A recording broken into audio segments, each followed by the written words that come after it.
Good evening, my friends. How are you this evening, this Sunday evening? I am Dictor Van Doomcock, the future ruler of Earth, and I am one of the Grand Inquisitors, the Inquisitionists, over at the Inquisition every Sunday. However, for the first time in a year or two, we will not be able to hold the Inquisition tonight. Largely because Gary, well, entirely because Gary is unfortunately out of his lair. He is out and about, and he is roaming without the benefit of reliable internet, folks.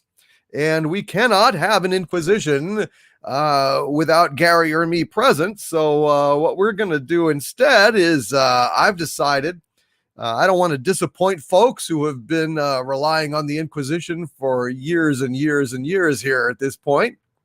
And so I have decided to come on in and do a little short live stream here, just because I don't want to disappoint folks.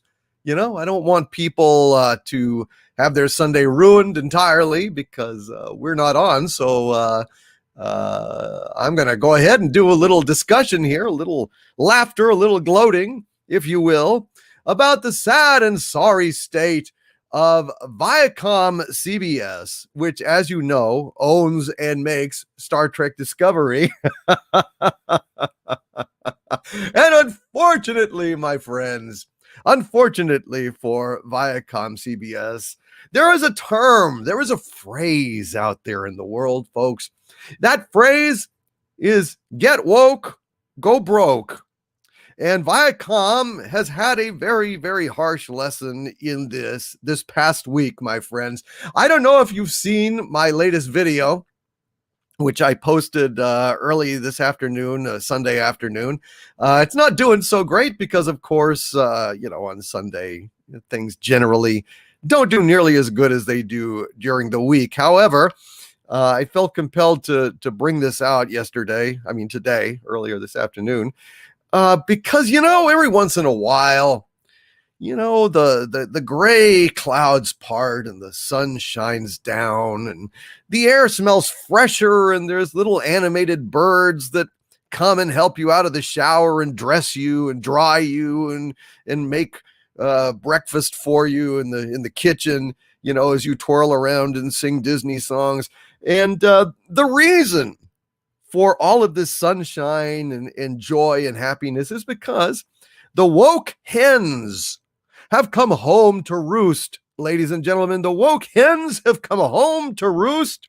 And unfortunately for Viacom CBS, this past week, they lost 50%, over 50%, it seems to me, of their stock value. Let me repeat this again. I don't play the market. I'm not interested in the stock market. I don't own stocks or I don't gamble, basically. I'm not a gambler, but a lot of people are. And, it's a kind of a leading economic indicator of how well your company is doing by how well the stocks are doing. And alas, my friends, at 5 days ago, CBS Viacom stock was trading at about $99 a share. 5 days later, it went down to something like $48 a share. So imagine, if you will, my friends, imagine waking up one morning and going to check on your bank account and finding that 50% of your money was gone. This would not be a good day, would it? No, it would not. I don't think so. Harvey Cthulhu, ladies and gentlemen. Hey, Harvey, how's it going? It's going pretty good. Looks like I'm going to be your co-host. Well, maybe a little bit, kind of a little bit. I thought about asking some other folks on this live stream, but out of respect to Gary, I decided, I would just go ahead and wing it myself. This is not a replacement for the Inquisition by any means, and I certainly didn't wish to have any disrespect for Gary by having someone else or a group of people come on, although that would have been fun. But honestly, I just really didn't want to let you guys down tonight. You know, I didn't want to let you guys down, and I wanted to have an Inquisition-like presence, if not the Inquisition. I would have called it the Inquisition, but I didn't want to mislead people. And again, out of respect to Gary, who's my friend and a great guy, I did not want to try and hold an Inquisition without him because I love him. So if Gary's by any chance listening out there or anything, hey Gary, hope you're staying safe, you and the family, and good luck in your quest to house hunt. Yeah, that's what he's doing, folks. That's why he's out of pocket and can't be with us tonight. But love the guy, and so this is kind of I don't know, it's an interrogation. Maybe that's what it is. I should have called it the interrogation. And we're going to interrogate Viacom CBS by proxy, since they're not here, or if they are, they're being quiet in the chat, and ask, what could it be? Why would it be that Viacom CBS lost 50% of their stock value this week? Now, a lot of market analysts are going to say, well, it was this, it was that. There's no way to say definitively that it was Star Trek Discovery, Star Trek Picard, Lower Decks, stinking up the room, basically destroying the crown jewel in Paramount's crown, which for a long time was Star Trek. Star Trek is now a shambles. Star Trek is a shell of its former self. Star Trek has never been deader than it is now, even after it was canceled. You would see people with buttons at conventions and on the street that say Star Trek lives. I had one of those buttons. It was defiant. Star Trek lives. Star Trek lived in comics, Star Trek lived in books, and Star Trek, most importantly, lived in all of our hearts, all of us die-hard Trekkers and Trekkies out there. Even in cancellation, even when there seemed to be no hope that there would ever be a revival of Star Trek. But now, Star Trek's dead, folks. Star Trek is so dead, and it pains me to say that, although it still lives in my heart. It lives in my DVR, my Blu-ray. It lives on my shelves. I've got the complete Gold Key Star Trek collection. In fact, I've got all the Star Trek comics up through 2005, all of them. I got a disc, a DVD with all of the comics on them. I am a die-hard Trekker. I love Star Trek. It will always live in my lair. But in terms of the larger world, when you continually degrade, debase, and shit on your intellectual property, you cannot expect people to still hang around. You cannot expect people to care anymore about your bogus area 51, whatever the fuck is, Section 8, Section 31, whatever the fuck it is. Who cares? It's garbage. Anything that Bad Reboot and Secret Hideout has worked on in terms of Star Trek has been an absolute disgrace. So can I prove?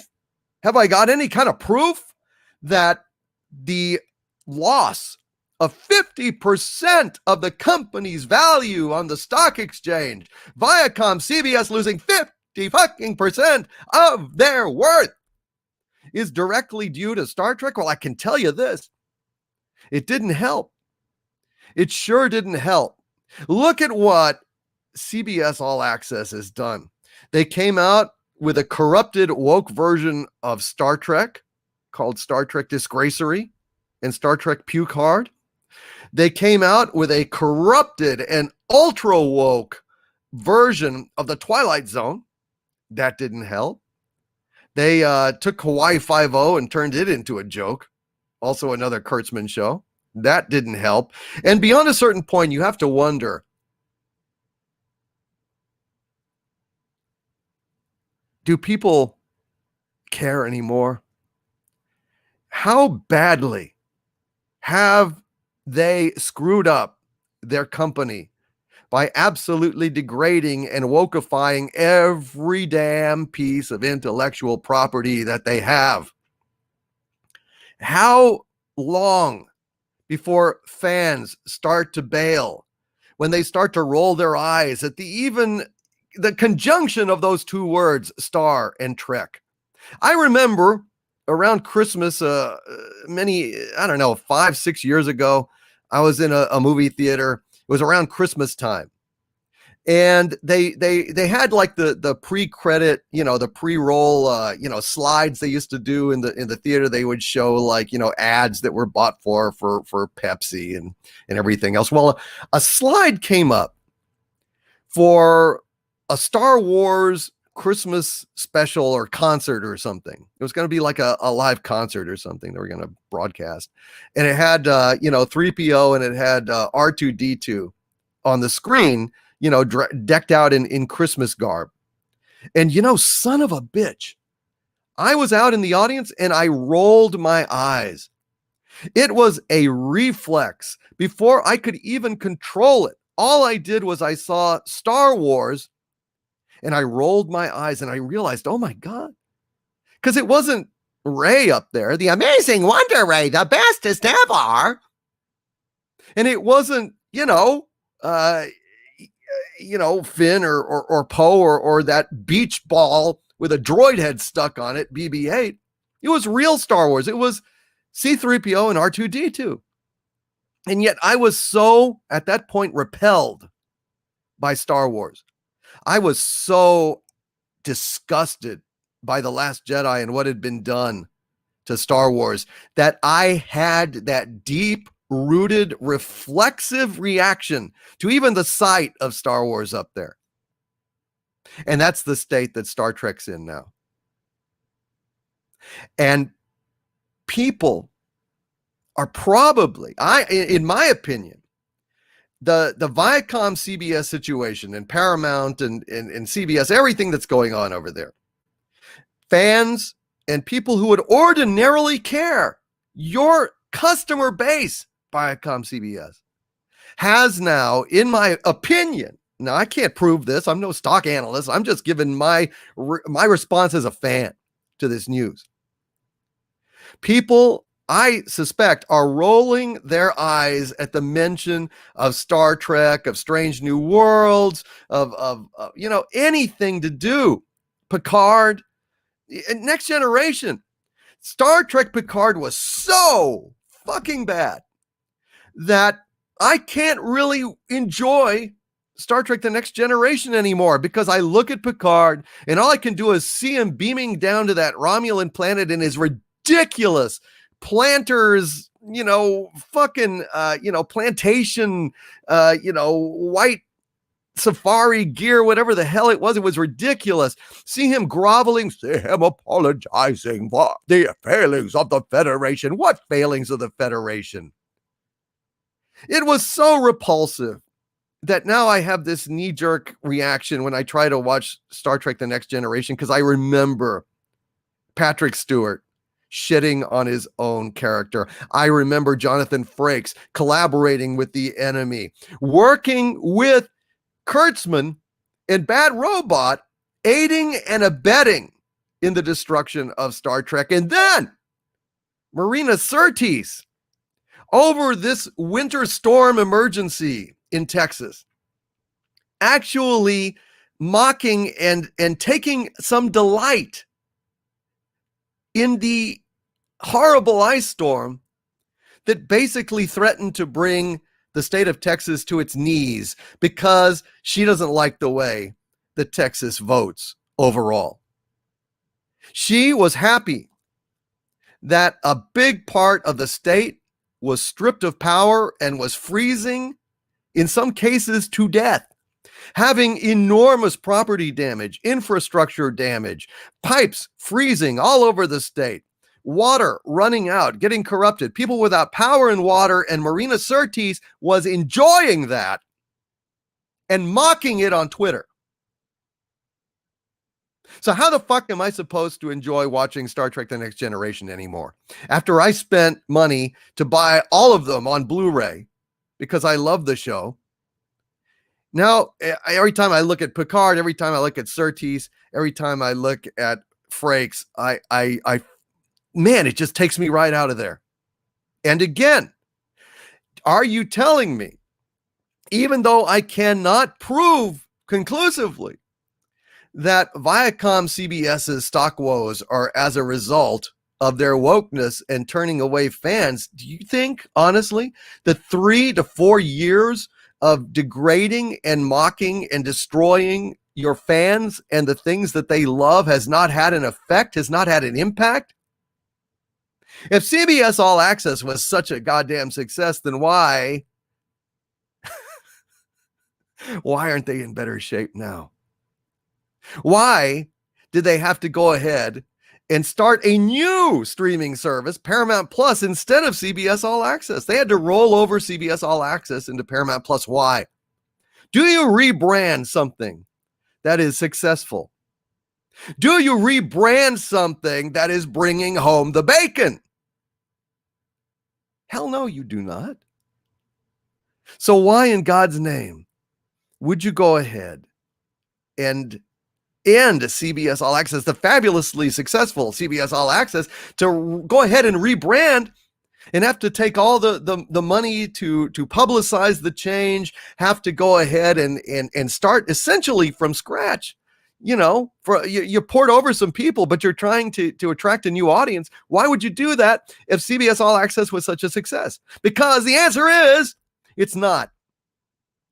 It never was a success. It was a failure from day one, because that's what happens when you go ahead and you take something as beloved as Star Trek and you put it through the warped, organ grinding process that is Secret Hideout's production techniques. Kurtzman has destroyed Star Trek.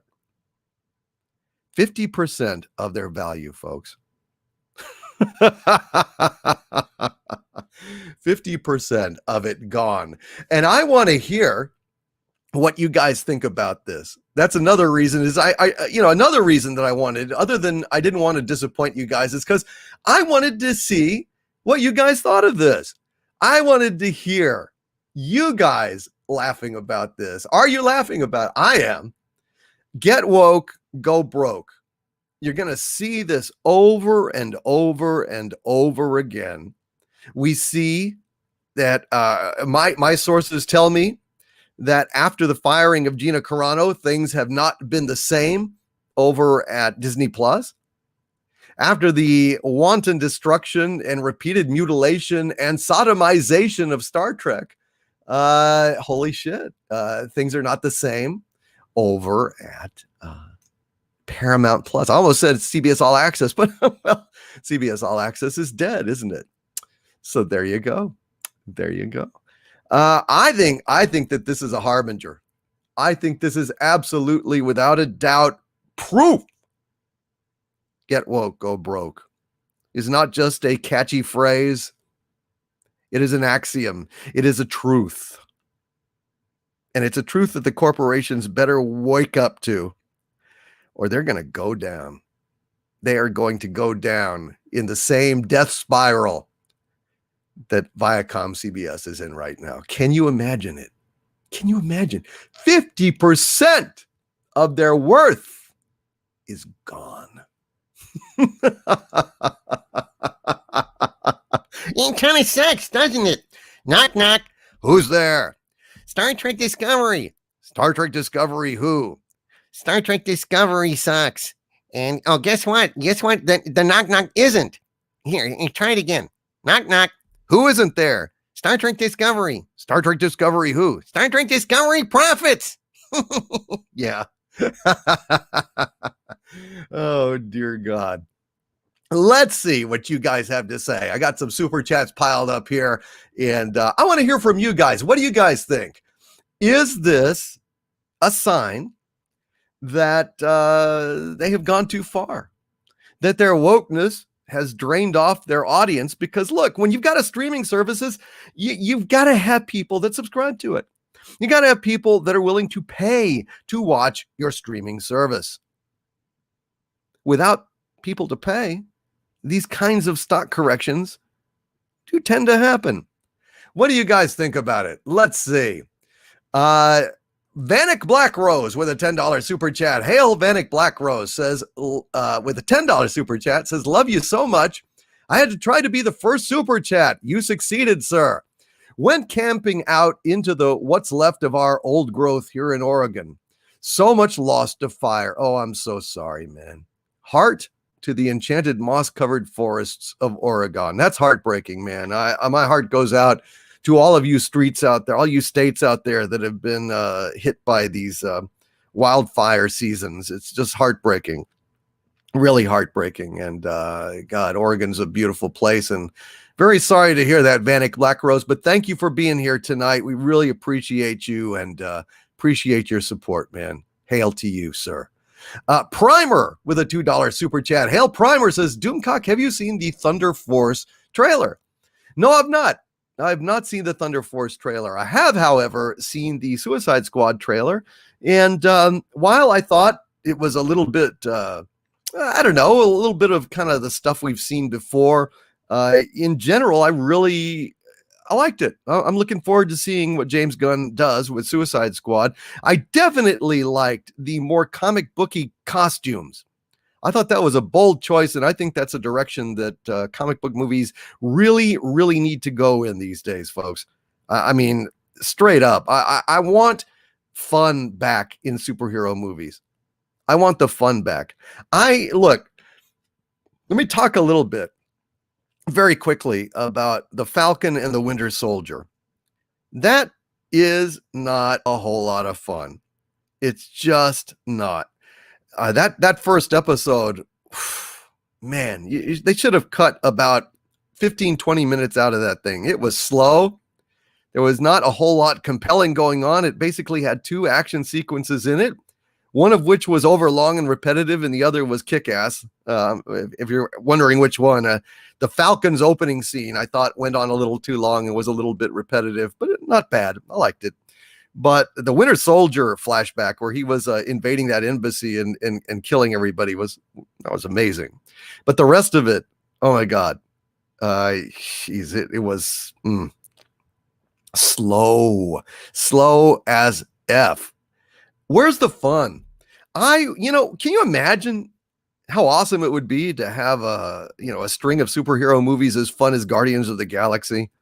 The old Marvel, the old MCU magic. That stuff is lacking these days. And even at Disney now, I mean, the MCU is not what it was. And it's WandaVision, it was meh. Honestly, it was pretty meh. And Falcon and the Winter Soldier shaping up to be meh as well. In fact, it's kind of drifting into the woke area. We'll have to see ultimately how far it goes. But Suicide Squad looks like a real step in the right direction, folks. I'm hopeful. I'm knock wood. I'm looking forward to it. I'm also looking forward to Kong versus Godzilla this week. Thank God, man. I'm going to be there as soon as it airs. I'm going to be on that stuff because I cannot wait to see that movie. I've been waiting and waiting and waiting for quite a while. I just hope that they don't botch this thing.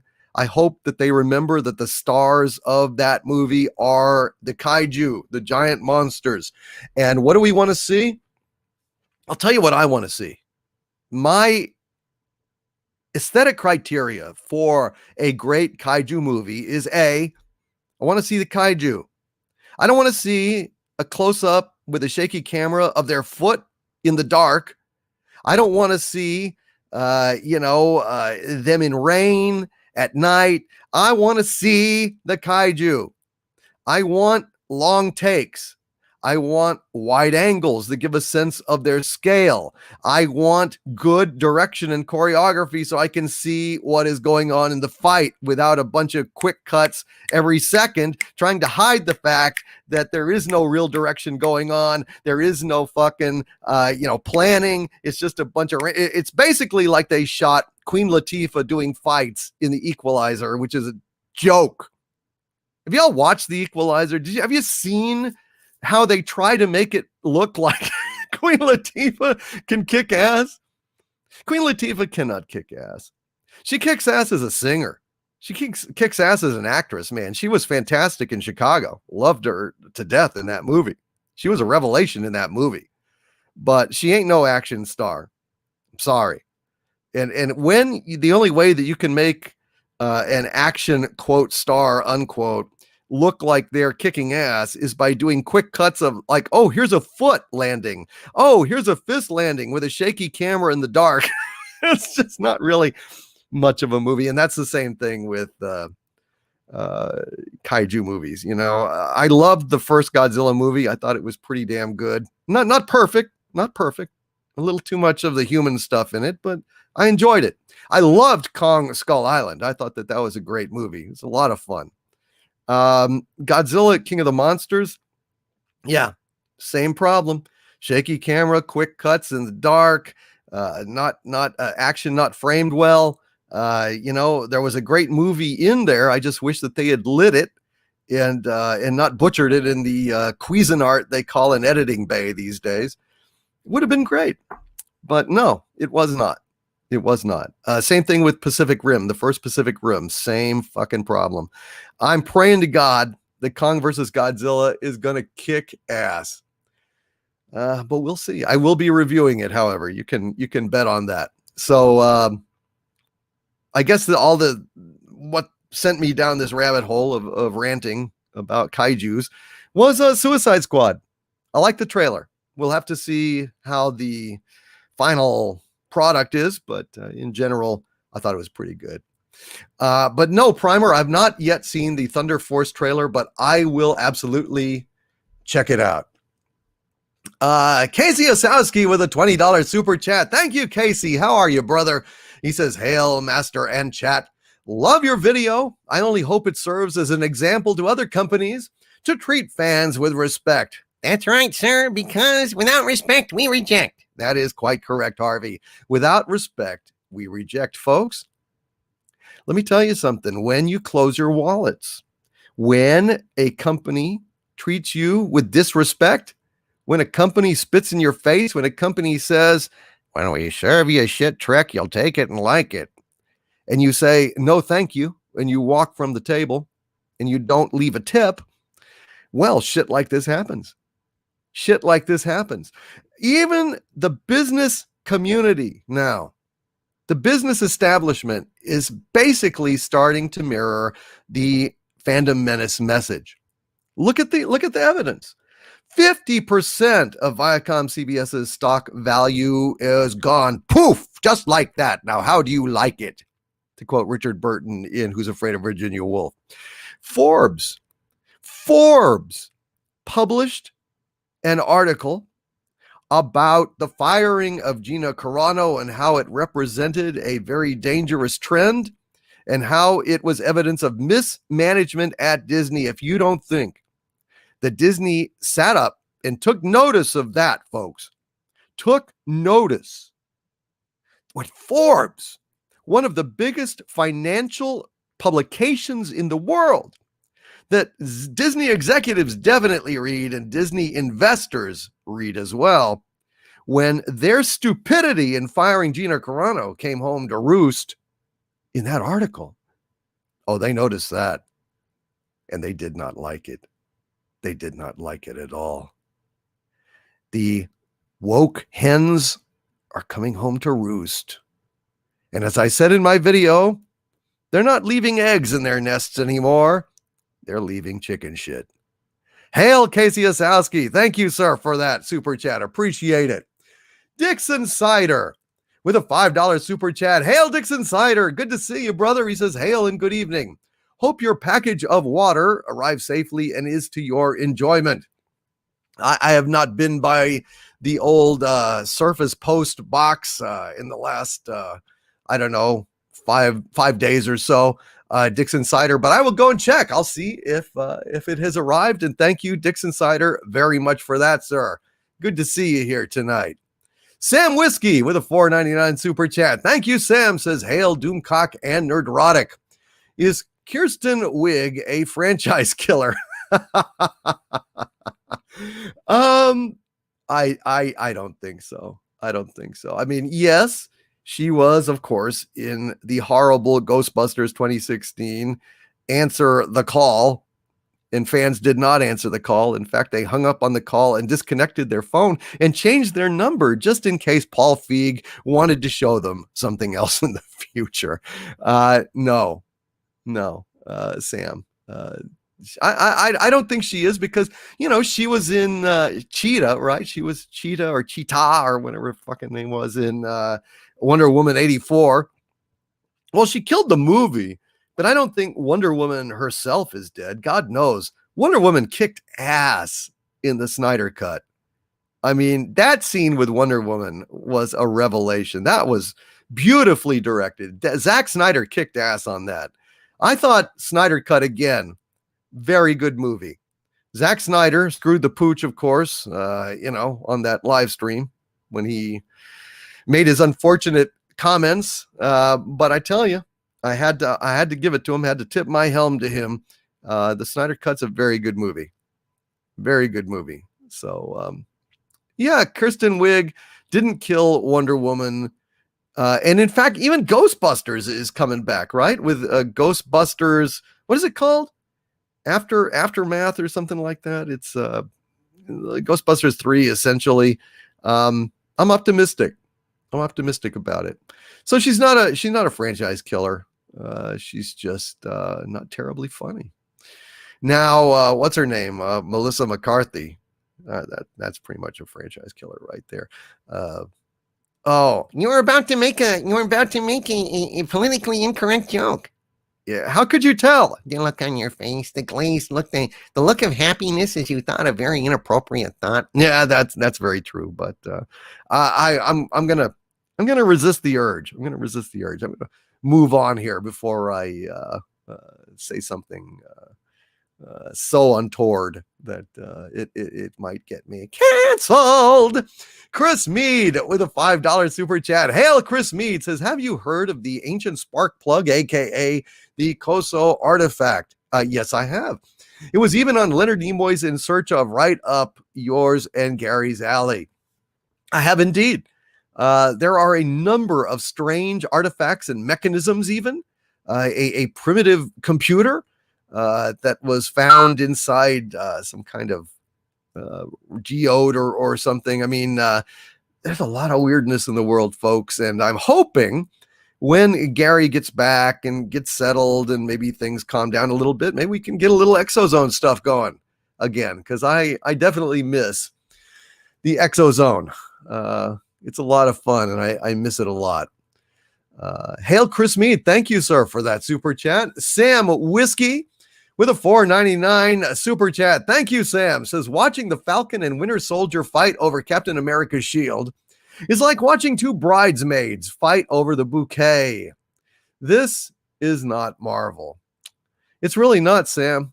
I mean, that stuff that they're showing over on Disney Plus, it's just not the same, is it? It's just not the same. It's lacking fun. And it is got a increasingly thick, frosting-like veneer of wokeness spread over it. And it's starting to make the cake soggy. It's starting to bury the cake. And all we can taste is the wokeness and none of the actual fluffy, lively cake beneath. I think they need to get their shit together. And actually, folks, I just before this live stream received a leak from one of my sources talking about how Falcon and Winter Soldier is doing, particularly this last episode. It was eye-opening, my friends. It was absolutely eye-opening, if true. I'm going to make a video about this in the next day or so. But wow, man, this was fascinating stuff.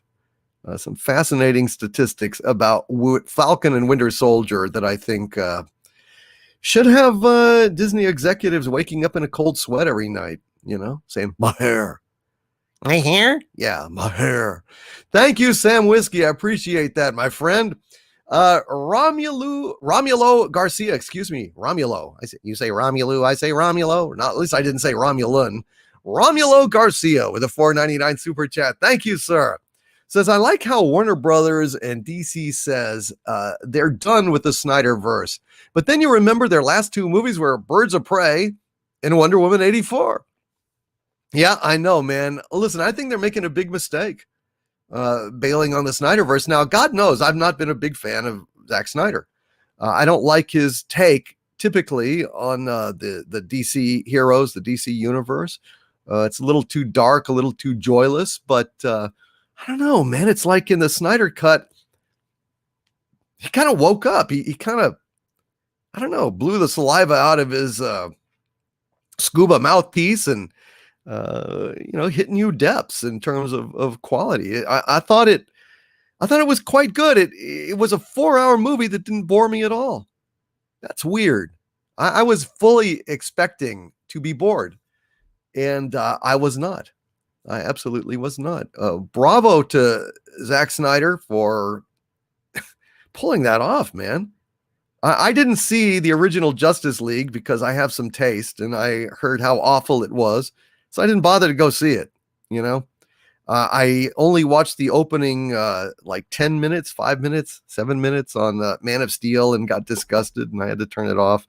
I didn't even get off of Krypton in that one. It was like, oh my God, Russell Crowe running around doing all this shit. It was like, this is Jor-El, really? I'm just tired of seeing Superman's origin over and over and over again. I know he came from Krypton. He's got a blue suit and he flies around. Let's just let him fly, can we? Do we have to have a preamble before we get to see him fly all the time? Can we just see him fly? And you can introduce any old man and old woman, and we'll know. Hey, that's Ma and Pa Kent. Show us a farm. We'll know that's where Superman grew up. We know the story. Pretty much everybody interested at this point in Superman knows the story. Same thing with Batman. If I have to see any more pearls flying through the air in slow motion, Wayne Brady's going to have to choke a bitch. I mean, it's just,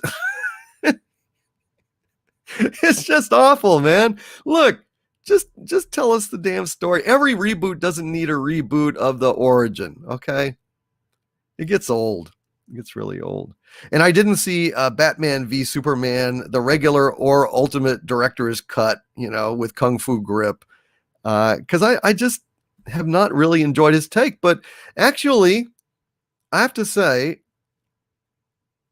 the Snyder cut of Justice League is making me want to go back, reassess his work, see what's of value there, and kind of bite that bullet. So, I mean, that's how good I thought the Snyder cut was. So well done, Romulo Garcia. Thank you for that super chat. And I think he's finally on the right track. And I would really, really like to see Warner Brothers go ahead and make the sequel so that I can see Darkseid. I mean, they built up Darkseid like they were building up Thanos. I mean, there was a lot structurally that was kind of similar to Infinity War and Endgame. I would really like to see Darkseid take him on. And I'd like to see Superman for the whole movie, not, as he was used in this one. Romulo, knock wood.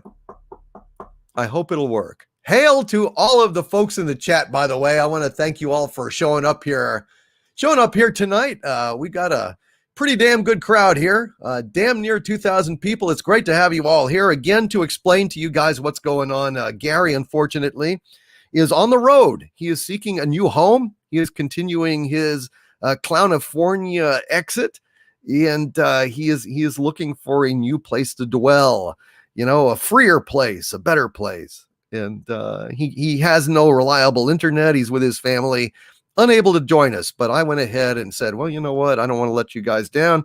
I'm just going to carry on as best I can. But out of respect to Gary, I have not called this the Inquisition. Nor have I had other guests on, to help me out here. So it's just me and Harv here and Sabu as well. And I'm just going to do the best I can, folks, to bring you the best show that I can, talking about the pop issues of the day, including the glorious, the tragic, The melancholy. Yes, the melancholy 50% loss of value for Viacom CBS. At what point? I'm just wondering, dude. At what point do they say, you know what? We really don't have enough money left to go ahead and fund this Strange New Worlds crap? I know, or Star Trek Picard Season 2. How many roads must a man walk down before he realizes he's broke? How many good dollars can you throw after the countless bad dollars that Viacom CBS has tossed out there with bad Trek that nobody wants to watch?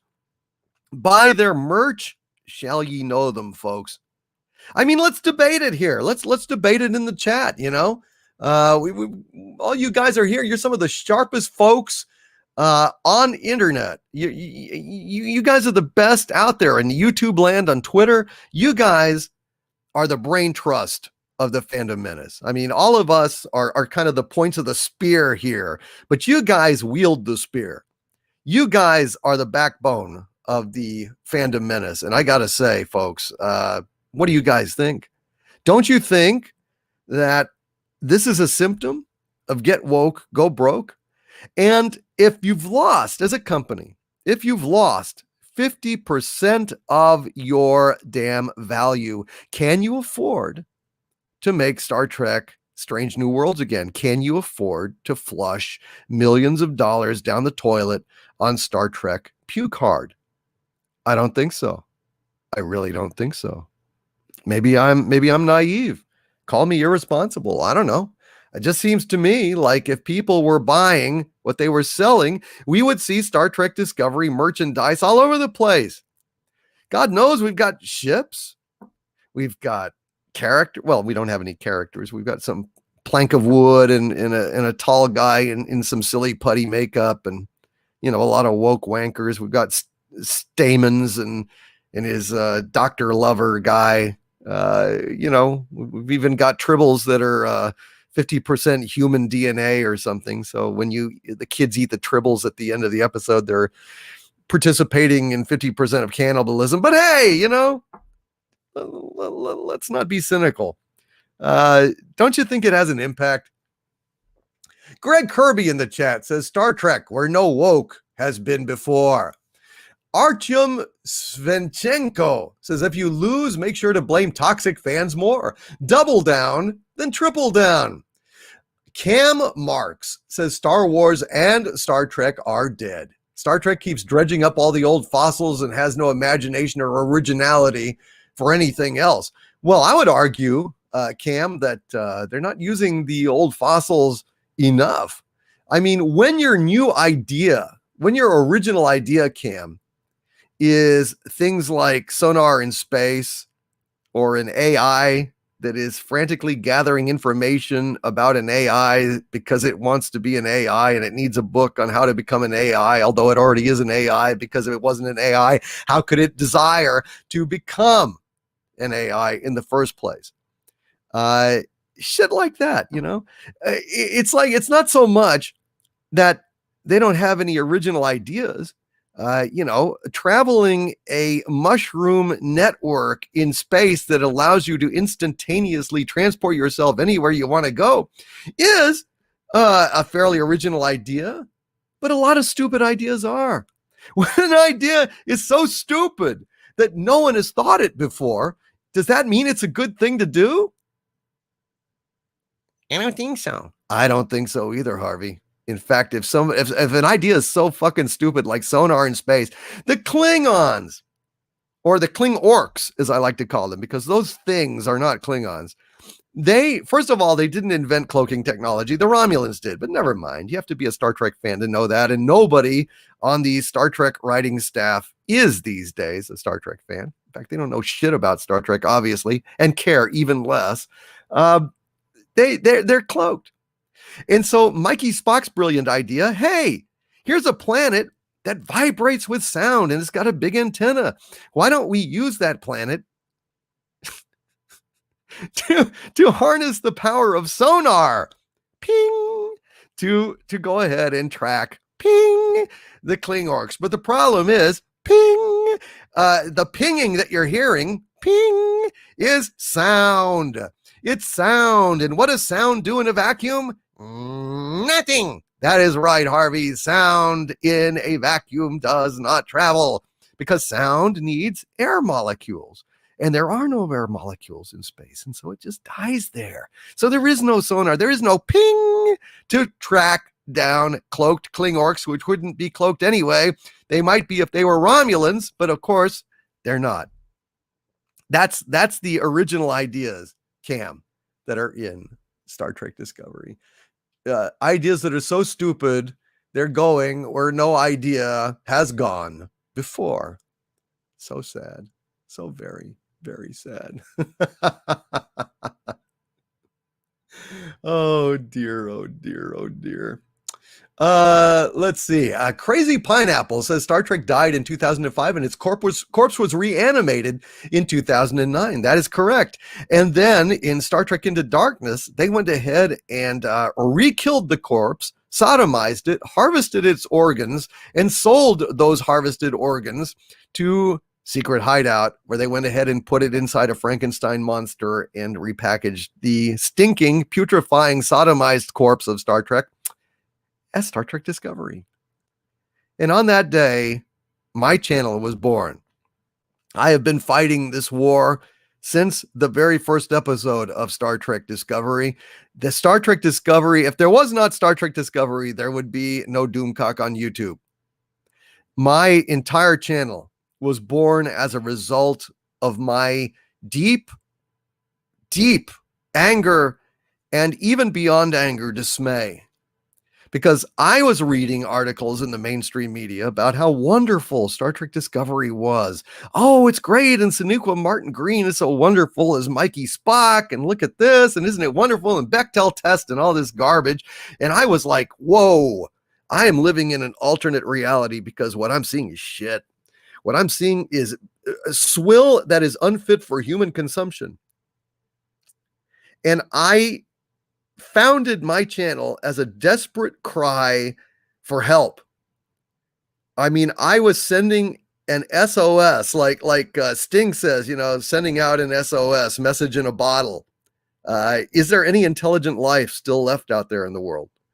And thank God you guys responded. I was not alone. You guys recognized that garbage was not Star Trek.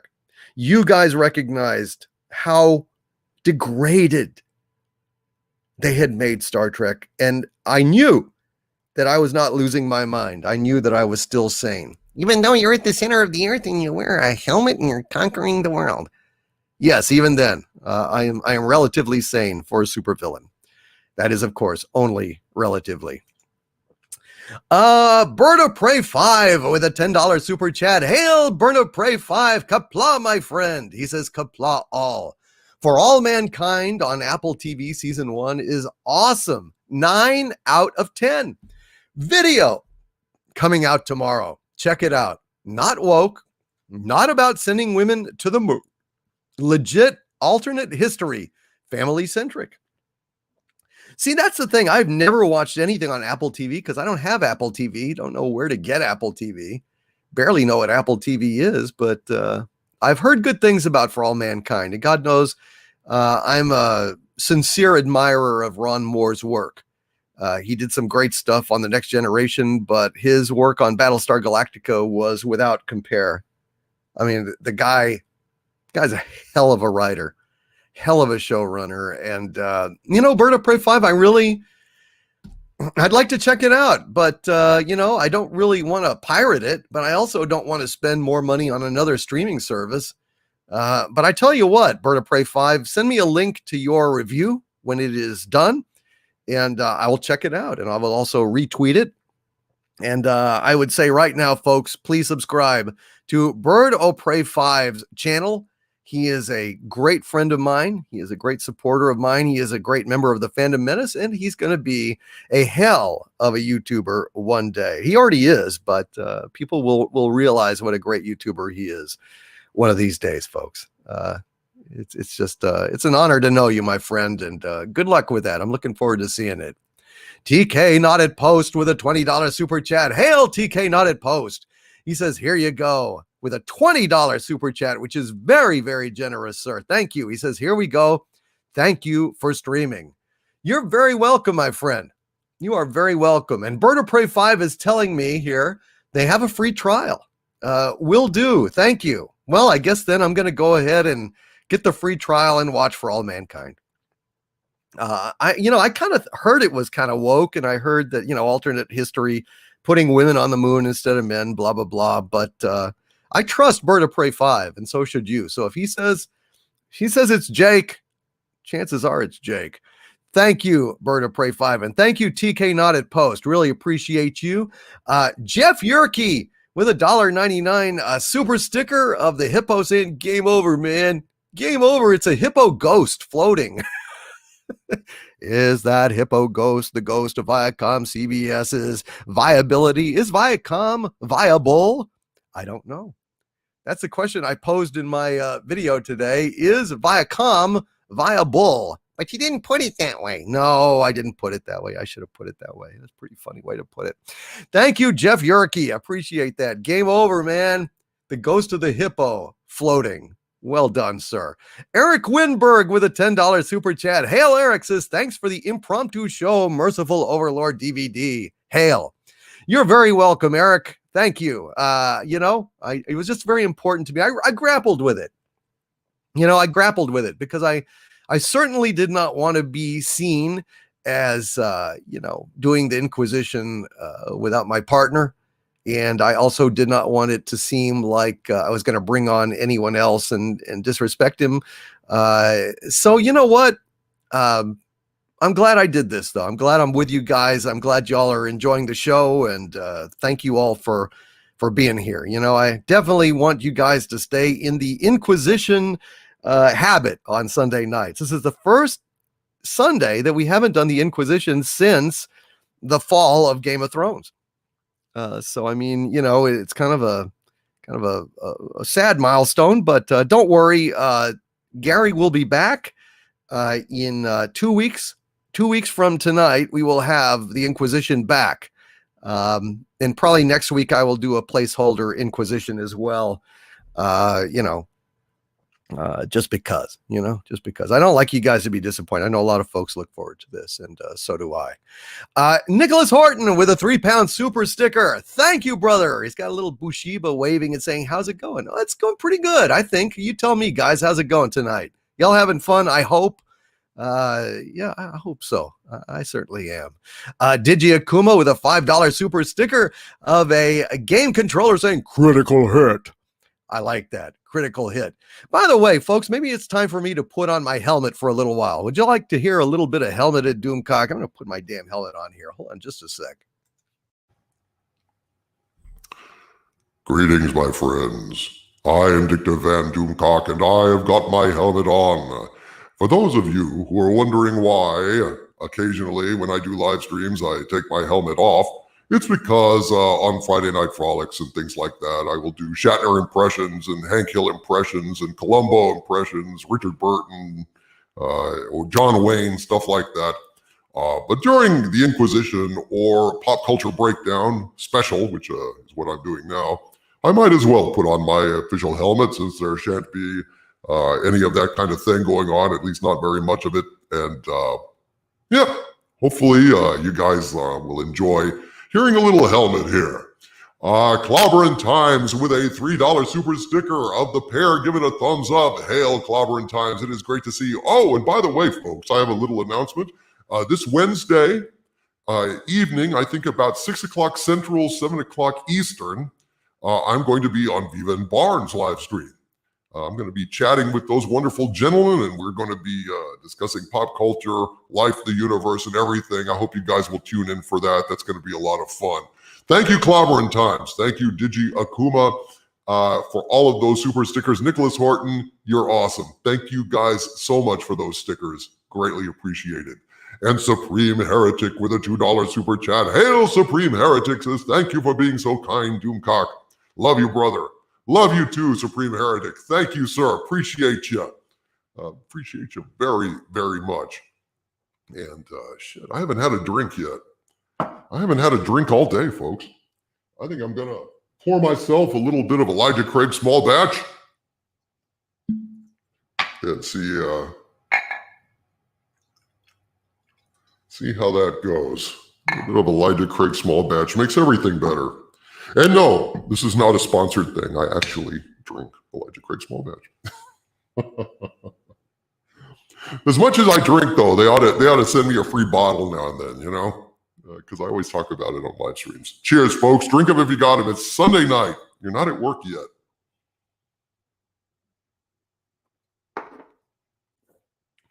Damn, that's some good bourbon. That's some damn good bourbon. Thank you, Supreme Heretic. KB9QNE. KB9QNE, what a name. With a $5 super chat, and KB9QNE says, get woke, go broke. I could not agree more. Thank you, KB9QNE. Solid Gamer 1998 with a $5 super chat. Thank you, Solid One. Says, hail Doomcock. Looks like Maki Spock is dying. Really? Maki Spock, like on what is that stupid, Lower Decks? Maki Spock is on Lower Decks. Mikey Spock, the plank, is of course on Star Trek Discovery. Either one, however, either character croaking. I don't wish any bad ill on the actresses respectively involved. I certainly can separate the actor from the role. But that said, Mikey Spock is one of the most obnoxious characters ever created by human beings consciously. I suspect maybe in certain nightmares and dreams, there have been more obnoxious characters that mankind hath wrought from the depths of their id-soaked imaginations. However, in terms of actual visualized, created characters, Mikey Spock's about the worst ever conceived. And Maki Spock was so obnoxious I couldn't stand her either. So either one of those characters croaking, a delightful thing. So Solid Gamer 1998, where did you hear this? And did you get it on video? I sure would like to hear that. Narot Anaximand-Bear with a $5 super chat. Hail Narot Anaximand-Bear. Says, can we all do that Soros thing where we bet against the stocks we hate and get all the tendies when they fail? You know, that's something I just have never understood really the stock market. I'm not a gambler by nature. I do like to play poker, but I don't consider that gambling so much. I consider that an exercise in will, skill, and guile. Gambling to me is where, the more random the outcome, the more it's gambling. Like slot machines, like craps, like roulette and stuff. I consider that gambling. Playing, Texas Hold'em, I consider while there is an element of chance in that, I still consider it a game of skill. And but in general, I don't gamble, so I don't go anywhere near the stock market. But yeah, I from what I understand, the plunge of Viacom CBS stock was only arrested by the fact that the stock market closed on Friday. So God knows what it's going to do. Is it going to continue its downward skid when the stock market reopens on Monday? And actually, won't the Hong Kong stock market open before any of that stuff goes down? How are things in Guacamora? How are things in Hong Kong? How is Viacom CBS doing on the Hong Kong stock? Or maybe it's not even on there. Shit, I don't know. See, that's the thing. I don't know anything about stocks. But I do understand that, I think that what you're talking about is the shorting thing where you're betting that the stock is going to drop lower. And I don't know, man.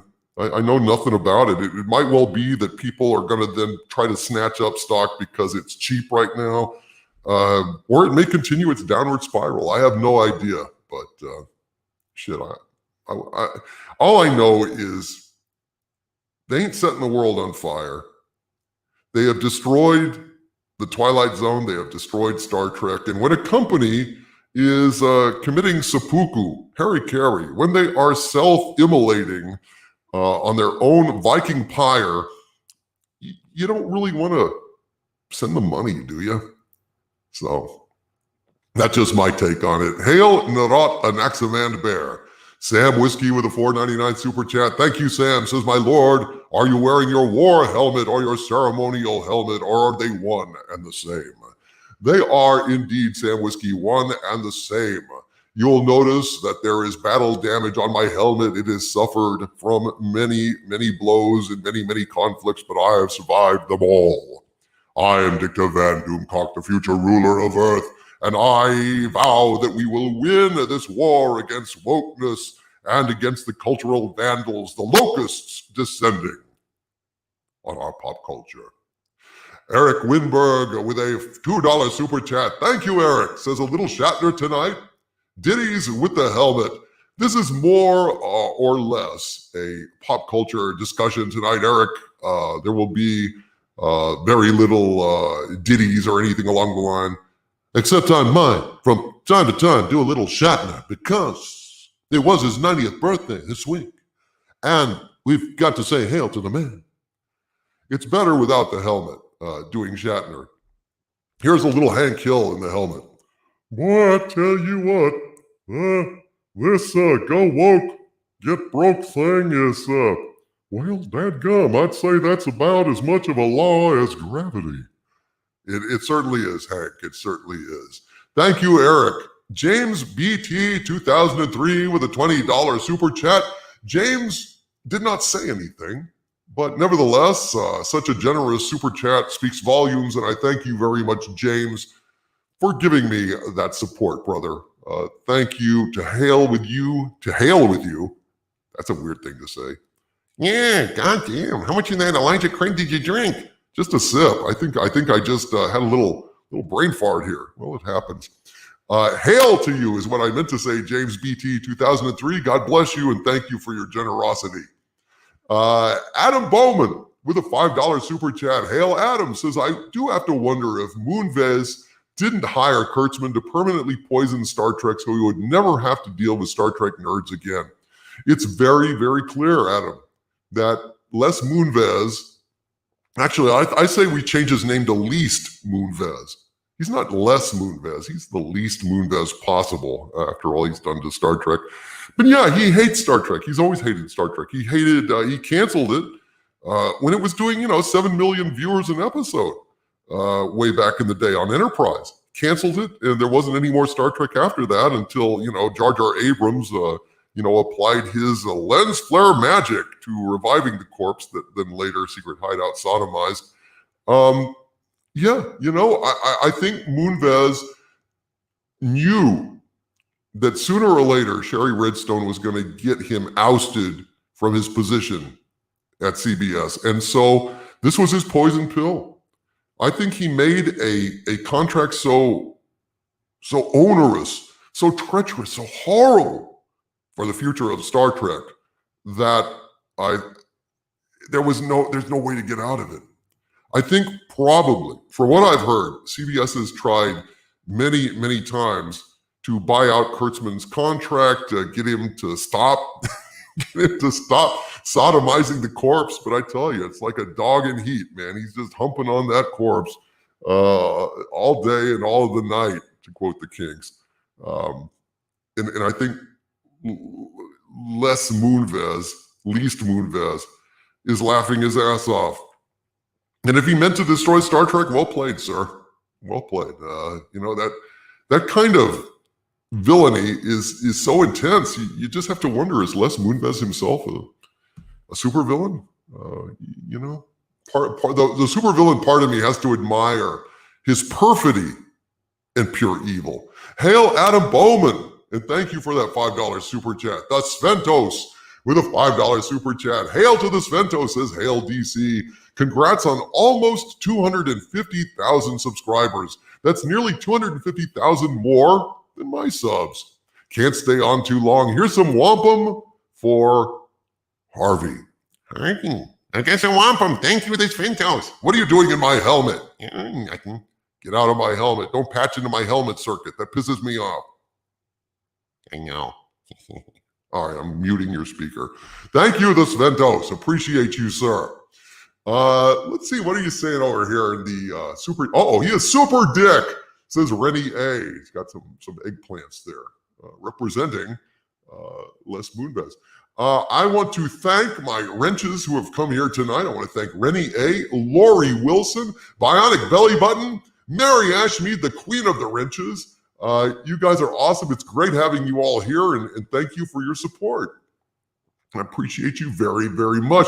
And I just saw that Matt Burton has donated generously, incredibly generously, $100 super chat. Thank you, Matt.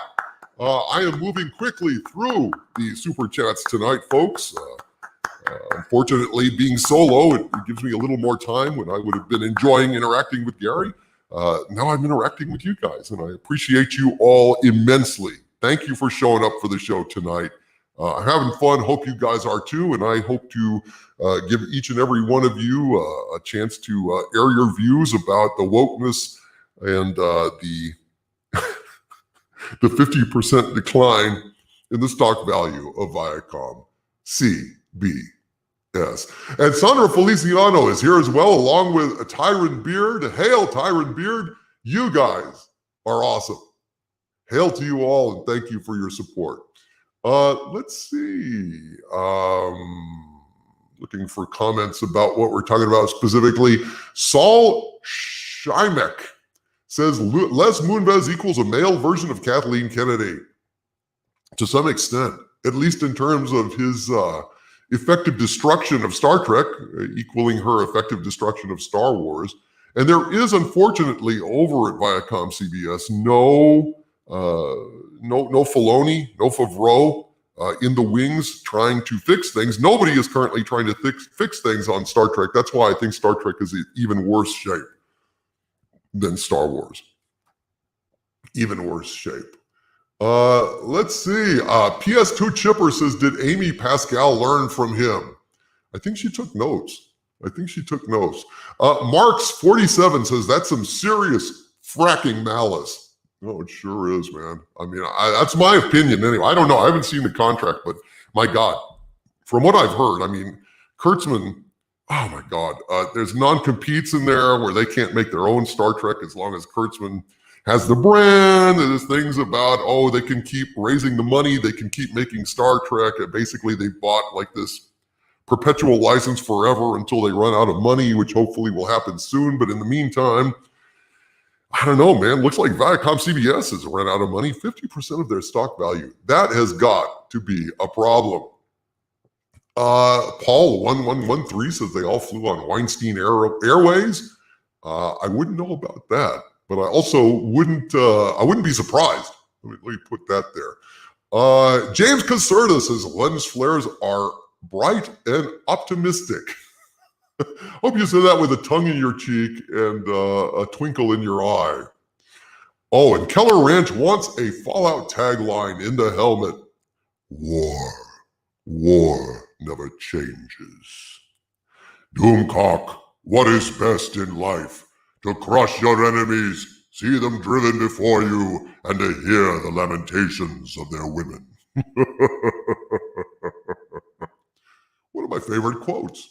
Another of my favorite cinematic quotes, ladies and gentlemen, is Roddy Rowdy Piper walking into that bank, cocking his shotgun and saying, I came here to chew bubble gum and to kick ass, and I'm all out of bubble gum. And another one of my favorite quotes is from Buckaroo Banzai, when Buckaroo Banzai says, no matter where you go, there you are. Which I think is one of the most profound things ever uttered in a film. Thank you, the Sventos. Please subscribe to the Sventos. Look up his channel. Subscribe to him. This man is a good YouTuber and needs some subs. So please subscribe to the Sventos. He is a great guy. Bethesda's Lore Master with a $5 super chat. Hail Bethesda's Lore Master, who says Star Trek definitely feels dead. I'm so apathetic towards it. It's sad because I loved it. It's a bad relationship I've had to walk away from. We've all pretty much had to walk away, my friend. We've all had to walk away. I received a message today that said that CBS is afraid of Doomcock, but also very glad that Doomcock seems to have lost interest in Star Trek. And I just laughed when I was told that, because they're glad that Doomcock has lost interest in talking about their laughable, bizarro, twisted, sodomized, and revived version of Star Trek? Really? They're happy that one of the last people on Earth that gave two shits about Star Trek has now decided that he is just fed up to death with it? How many other fans, similar to me, have given up on Star Trek. So you're happy that the old fans, like myself, have gone away from your twisted, sick, impoverished, insulting, degraded version of Star Trek. Really, that makes you happy. That makes you feel comfort. Viacom CBS. I was one of your biggest fans. I was one of your biggest customers. If you could look around my lair right now, you would see Star Trek after Star Trek after Star Trek. I've got Enterprise. I've got Enterprise C on my desk. I've got the Excelsior. I've got the Enterprise B on my desk. I've got a Corgi Enterprise on my desk. I've got a Captain Kirk poster on my wall and a Mr. Spock poster on my wall. I've got a Enterprise model, an AMT Enterprise model that's broken down, and the decals have come off of it, and the glue around the nacelles is just thick as like a fucking, I don't know. It's like so much glue to hold those nacelles up from my childhood. When I was a little doomcock, I built that model. I have loved Star Trek my whole life. And Kurtzman and his comedy clowns have put me off Star Trek. And this gives Viacom CBS comfort because I'm not beating up on them again. Well, guess what? Time to pull out the Star Trek Discovery pinata and give it some more fucking wax, because let me tell you something. I'm a supervillain and I kick companies when they're down. So there you go. Bethesda's lore master, I share your pain. I feel your pain. Digi Akuma with a $10 super chat. Hail, Digi Akuma says all the Star Trek before Discovery lives on. Just like Star Wars before the Disney trilogy began to ruin it. As for Doctor Who, I'm sure it will take time to erase from our memories the Jodie era. Well, let me tell you something, Digi Akuma. Doctor Who is the deadest of all possible franchises because they have gone back and they have basically, they've vaped it. They have vaped it. They have vaped the hell out of Doctor Who. It will never be the same. Now, thank God we've got our old recordings, and we've got years and years and years more Doctor Who than you can watch,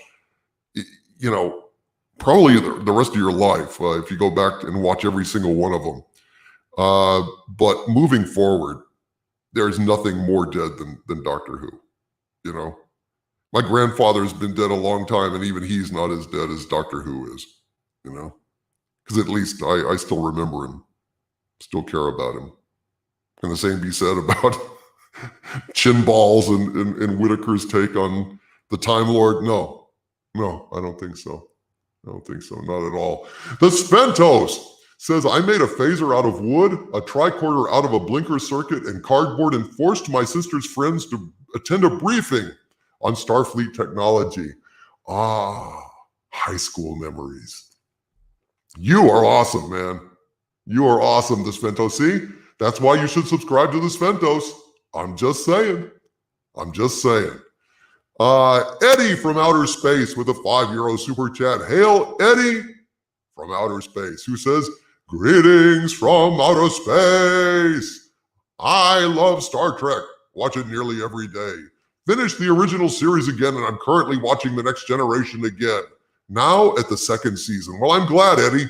I'm glad that you haven't been put off of The Next Generation like I have. Maybe over time, I'll be okay.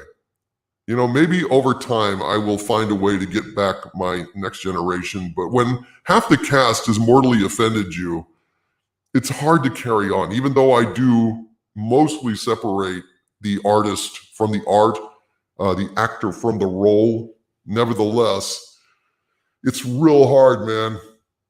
It's just real hard at this point, Eddie. But I'm glad. Listen, man, if you can still enjoy it, that's fantastic. That's absolutely fantastic. But it really hurts that Patrick Stewart was Picard and participated in the deconstruction and degradation of his own character, his classic character. And then, to make it worse, to watch those DoorDash commercials with him and Mark Hamill, which are some of them, seriously, There's a lot of commercials I've hated in my life, but I don't think I've ever seen anything quite as cringe in the same way as those awful DoorDash commercials. Are you going to have to call your daddy? I am my daddy. What the fuck? Is that supposed to be funny? Painful shit. Painful shit. So I've got that as well. I've got that doddering, idiotic apology monkey in my head every time I look at Picard. How am I supposed to enjoy the show now? I ask you, how am I supposed to enjoy the show? Are you guys enjoying hearing me doing this in my helmet? It's a bit of a rarity. Shall I leave the helmet on for a while? Or would you prefer that I take off my helmet? What would you like, guys? Put a H in the chat for helmet or an O in the chat for take it off. And we'll see. It's probably going to be 50-50, in which case I'll probably leave the helmet on. But yeah, it's kind of fun to have it on for a while, on a live stream. Doesn't often happen. So H, you want me to leave the helmet on for a while. O, you would like the helmet off. What do you say? Or you can type off. Leave the helmet on. Helmet on. All right, we're leaving the helmet on for a while. We're going on. Thank you, Eddie from outer space, for that €5 super chat. Very kind of you, sir. Kevin S. Although there's a number of... okay, so I'll leave it on. I'll leave it on another maybe 20 minutes and then take it off. How's that sound? We'll take it off just a little bit. But I won't. But when you do stripper music, get out of my helmet, Harvey. Damn you. I'm muting you. Patches into my circuit. It pisses me off. Kevin S. with a $5 super chat. Hail, Kevin S. who says, I'm just here to lament B-dubs being out of wings. Crazy. And the Guinness distributor here has disappeared too. What the living hell are you talking about? Uh-oh. Let's see. Let me look. What do we got? Yay helmet. Let's see. We got O-H-O-H-O-O. Michael Pronesti just did ASCII boobs. So it wasn't really helmet on or helmet off. It was ASCII boobs. Sorry, man. I don't have any of those right now. Do strap-on boobs as I'm live streaming. Leave the helmet on, off. Put a helmet on Harvey. He won't hold still for it. He's like a little poodle. He's willful in that way. Let's see. Helmet off.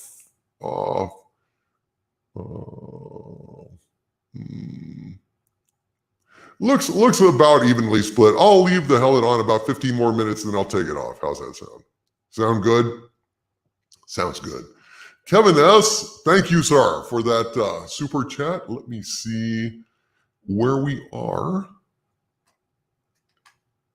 Where are we? Okay, good. I'm scrolling back down to where I was. Hold on just a sec, folks. Where did it go? Okay, here we are. All right, 200 Watt Studio with a $5 super chat. Hail 200 Watt Studio says, I cannot watch The Next Generation anymore because I now know Stuart knew nothing of what Picard was saying. Amen. Absolutely. That very much feels how I feel. He had no respect for Star Trek. He had no respect for the character of Jean-Luc Picard. He had no respect for himself, and he sure as hell had no respect for fans. So why the hell should I continue to be a fan of his, follow his efforts, support his efforts, watch him anymore? I can't. It's real hard.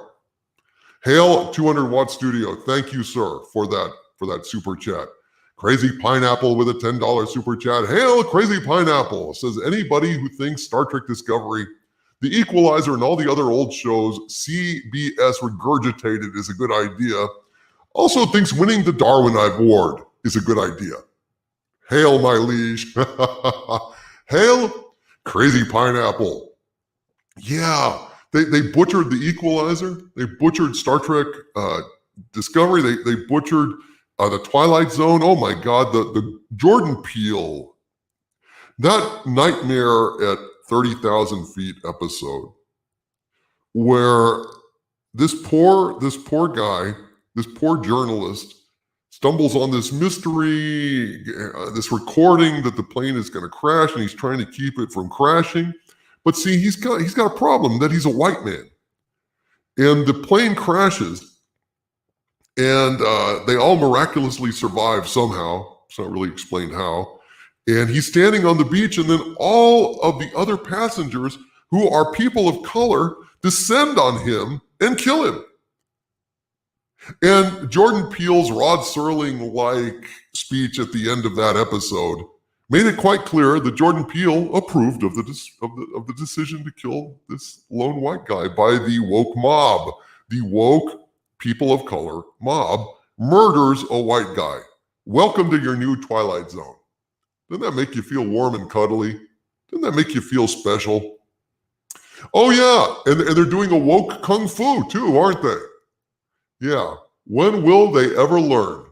When will they ever learn? Well, they've lost 50% of their value. Maybe they have to lose another 25% before they wake up and see the light, smell the coffee, as Dear Abby used to say. Thank you, Crazy Pineapple.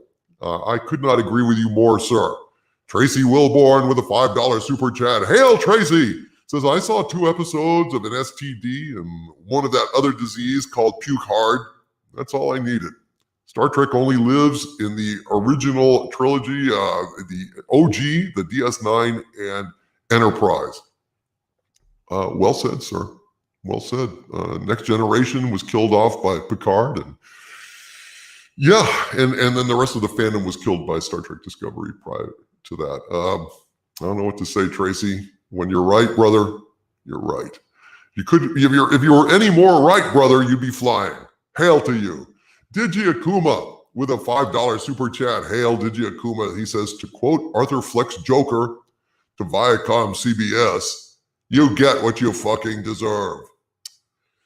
Yeah, they've had it coming a long time. A long time. But get woke, go broke. It catches up to you one of these days. It catches up to you. There is no kidding. It is not just a catchy slogan, folks. It's the truth. Get woke, go broke, and these companies are going to figure it out. I tell you, this information I got from my source about Falcon and Winter Soldier, you're gonna really enjoy this, folks. You're gonna enjoy that. Watch for that video coming out soon.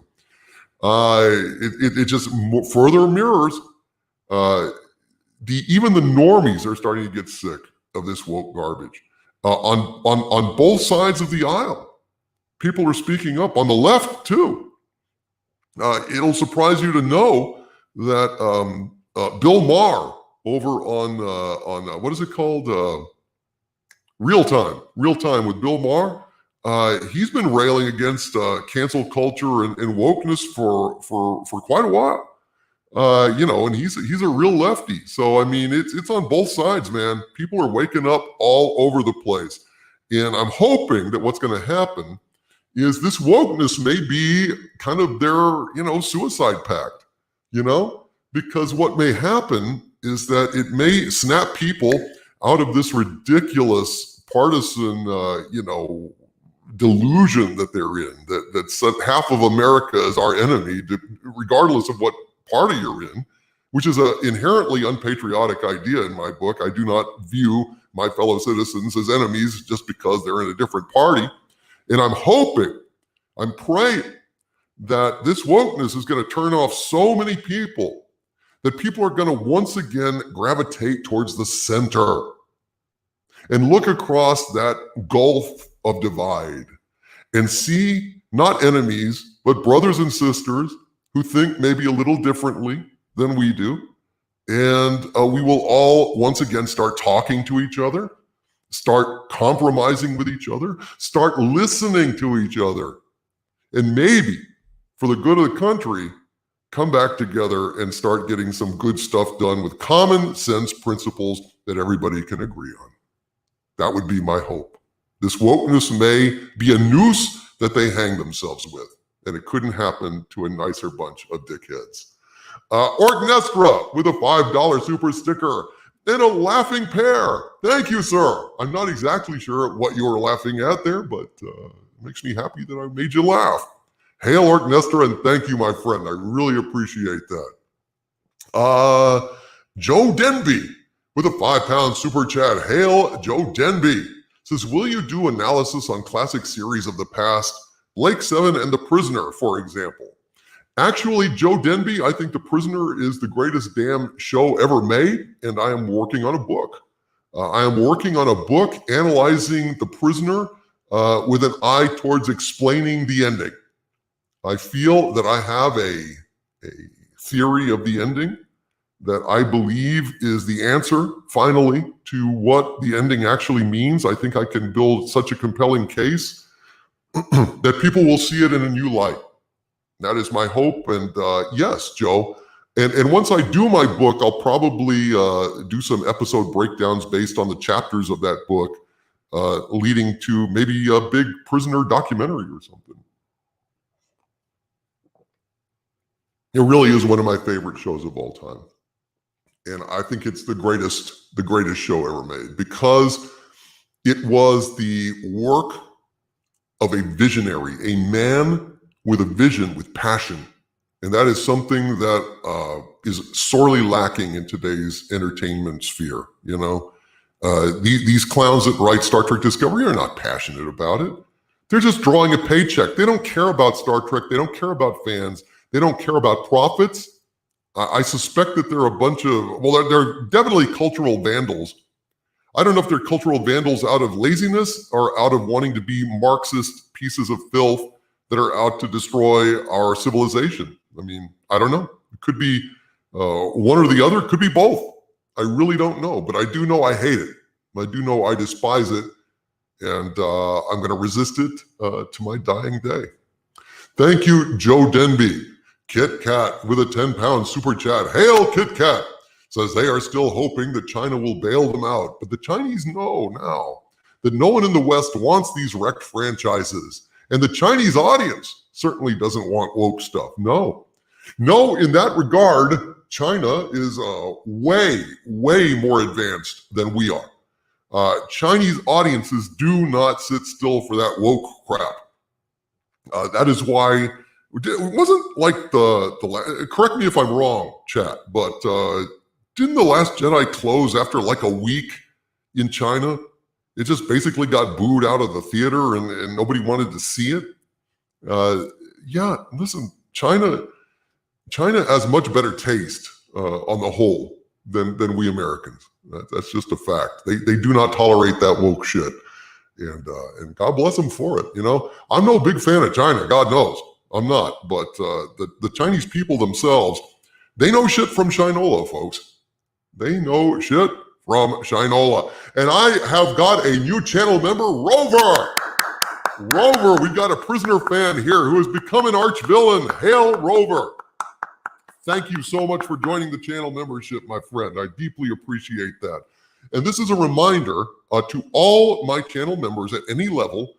If you go to my homepage, youtube.com/overlorddvd. Scroll down just a little bit and you will find a playlist containing all of the channel member exclusive videos that I have done.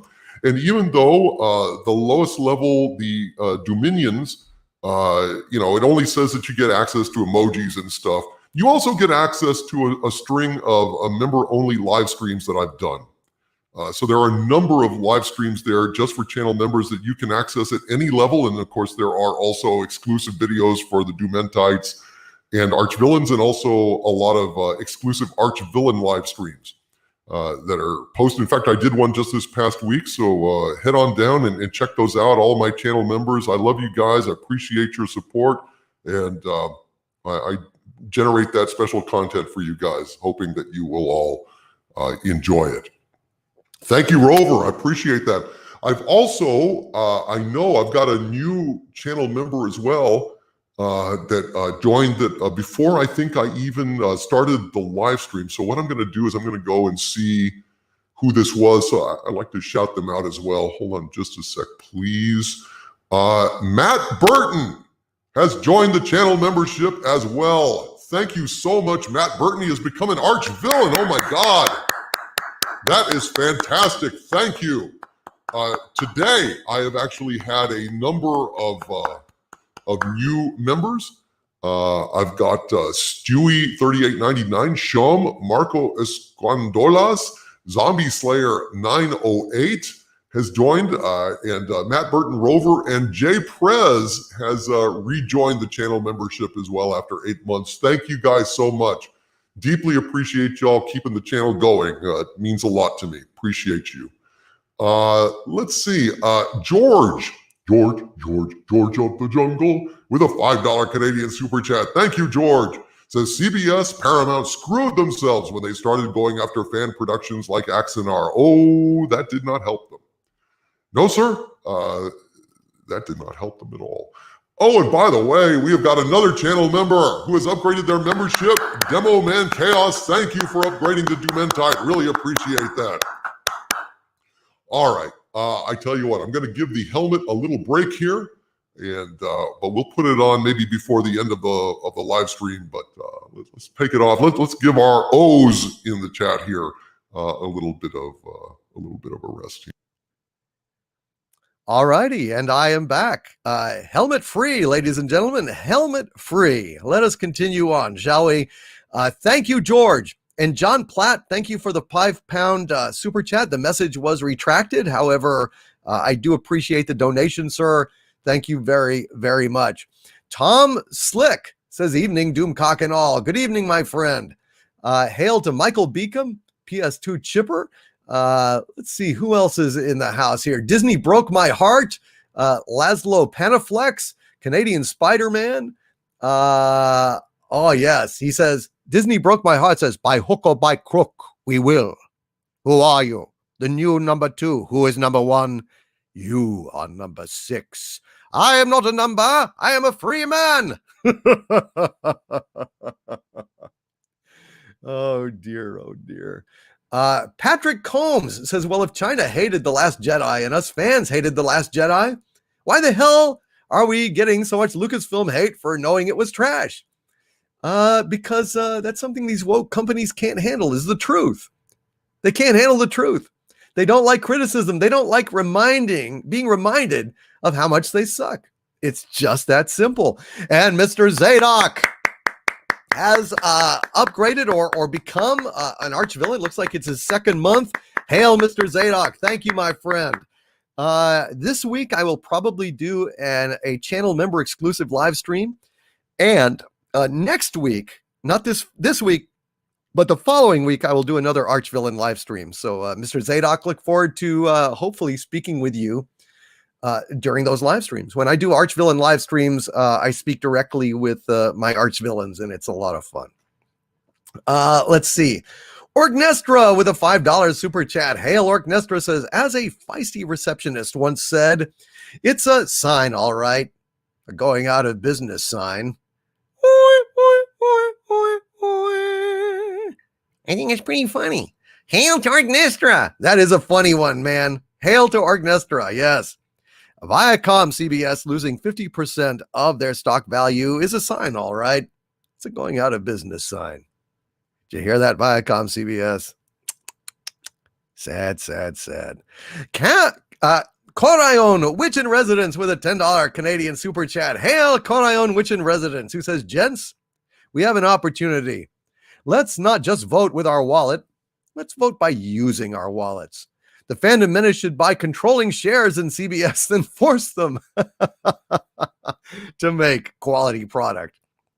Corayon, that would take a lot of money, and I couldn't ask fandom menace members to waste their money like that. I mean, this thing may well be a ship going under. I have no idea, but I would not recommend investing at this time. Now, I'm not an analyst. I don't know anything about the stock market, but I do know shit when I step in it, and Star Trek Discovery and Picard are shit, pure and simple. So don't step in it. God knows if we could actually pull that off, that would be a super cool thing to do, but I don't think we could. Corayon Witch in Residence, I don't think we could get enough of it.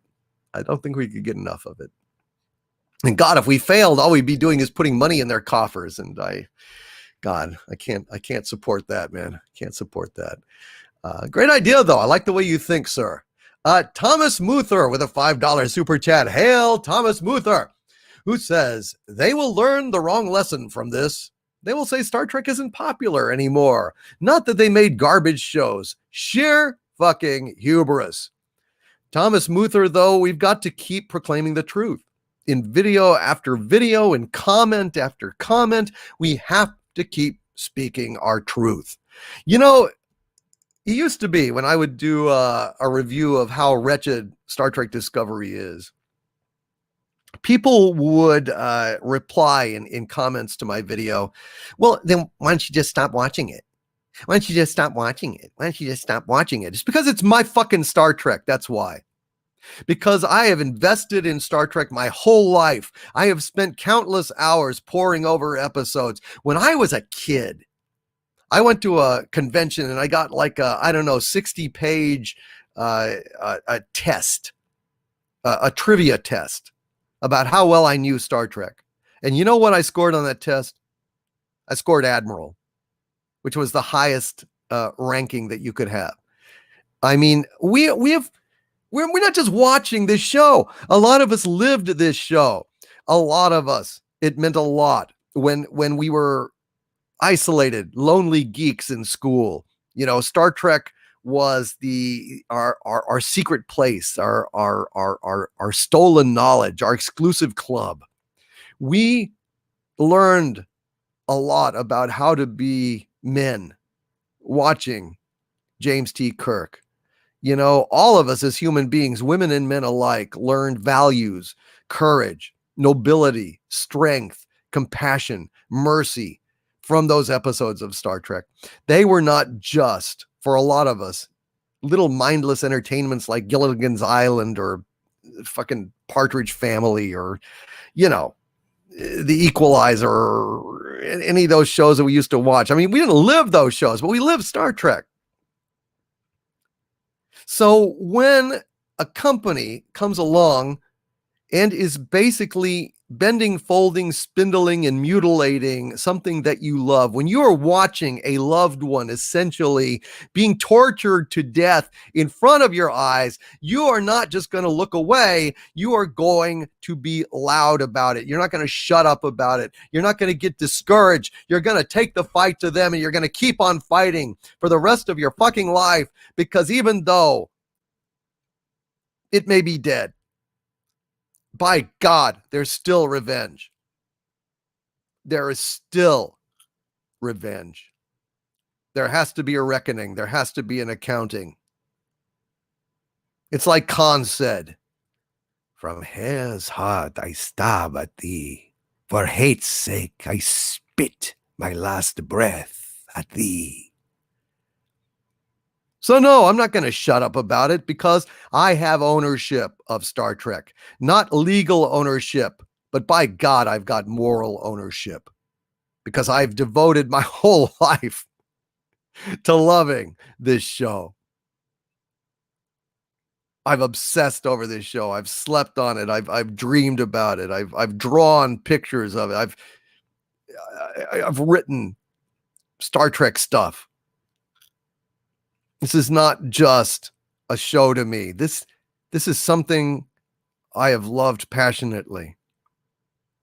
And I'm not going to let Kurtzman or Abrams or any of these filthy little cultural vandals make me turn away from it as they mutilate it. I'm going to look at it hard and I'm going to send out the signal and the alarm, and I'm going to keep on it and keep on it and keep on it because I'm not going to give it up because I love it.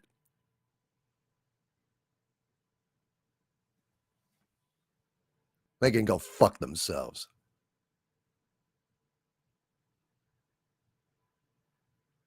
I'm not going to give up. Even if the fight is lost. It's like Richard the Lionhearted in The Lion in Winter, when all of them were locked in the cell awaiting execution. And he said something courageous. He said something brave. And his brother said, You stupid fool. What does it matter now? And Richard the Lionhearted said, when the fall is all there is, it matters.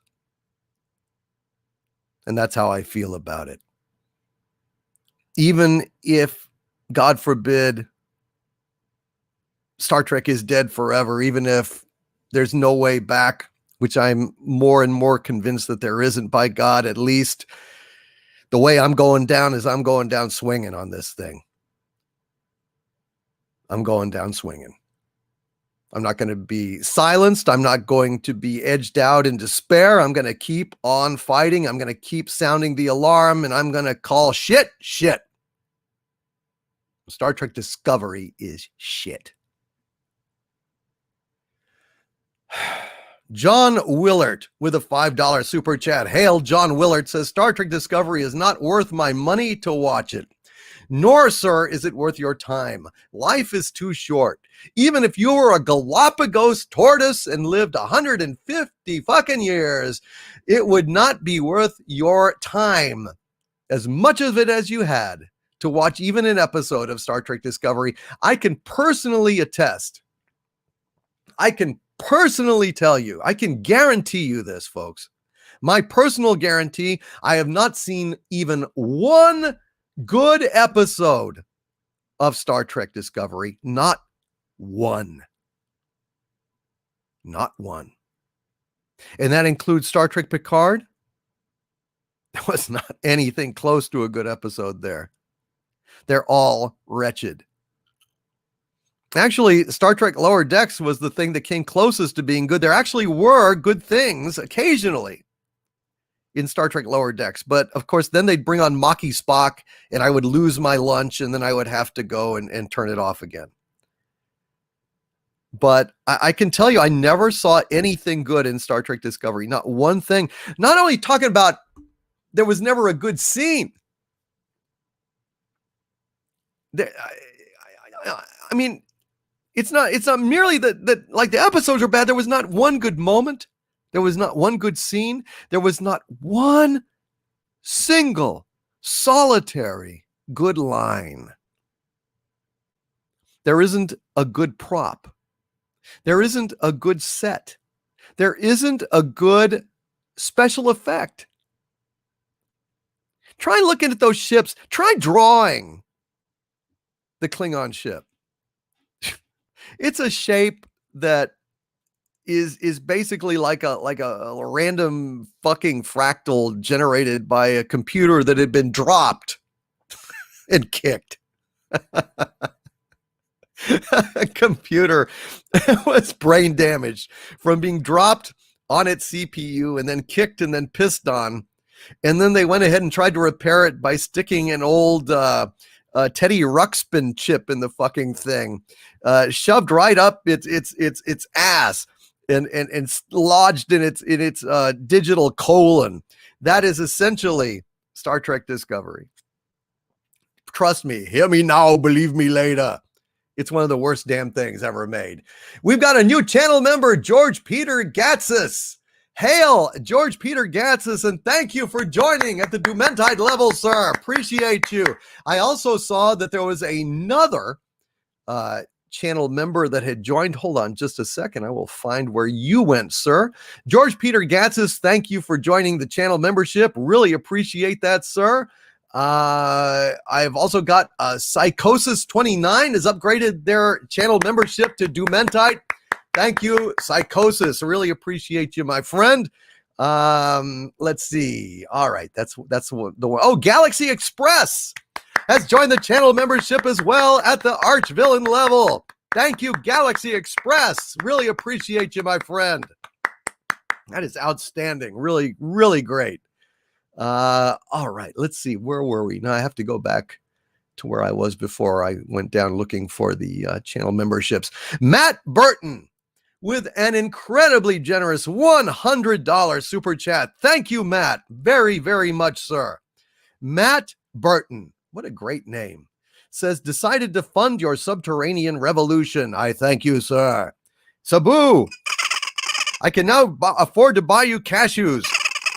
This is, of course, Sabu, the prehistoric doom squirrel with saber teeth. Thank you. Thank you, Sabu. Hey, what about me? Sure, Harvey. What the hell? I'll shoot some wampum your way. Why not? It's, of course, $1,000 per wampum. That's the exchange rate. I will shoot you a fraction of a wampum. You're no fun anymore. Thank you, Harvey. And Matt Burton again. Thank you for joining at the arch-villain level, sir. You are awesome. You are absolutely awesome. Let's see where we're. Oh, God, I'm sorry, guys. Jumped on me when I went down looking for our new channel member here.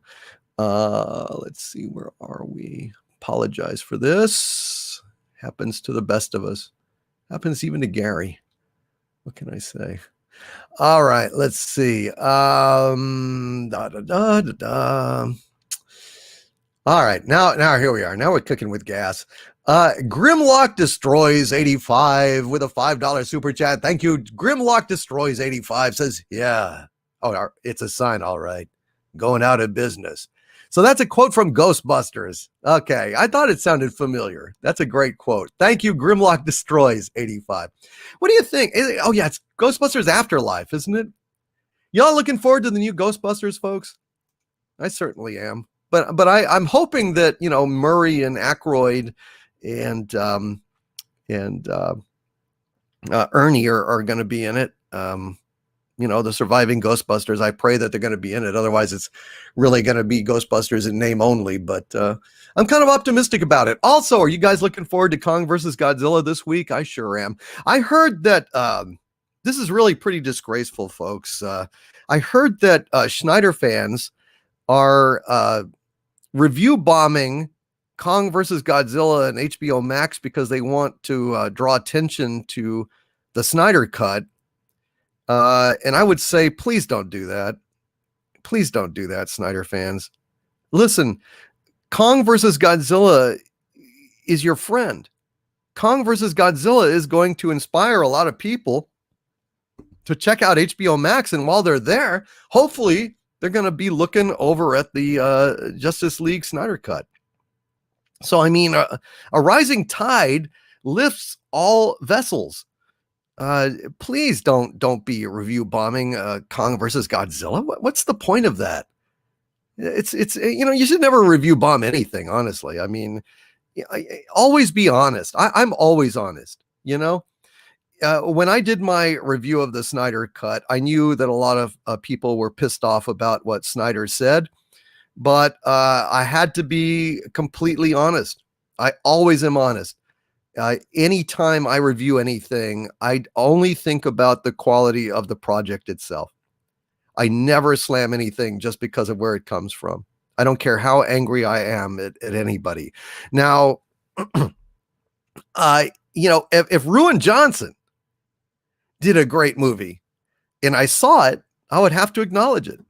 Now, I do avoid movies by Ruin Johnson. I do avoid movies by Jar Jar Abrams at this point. And any movie or television show made by any of the people responsible for Lost, dead to me.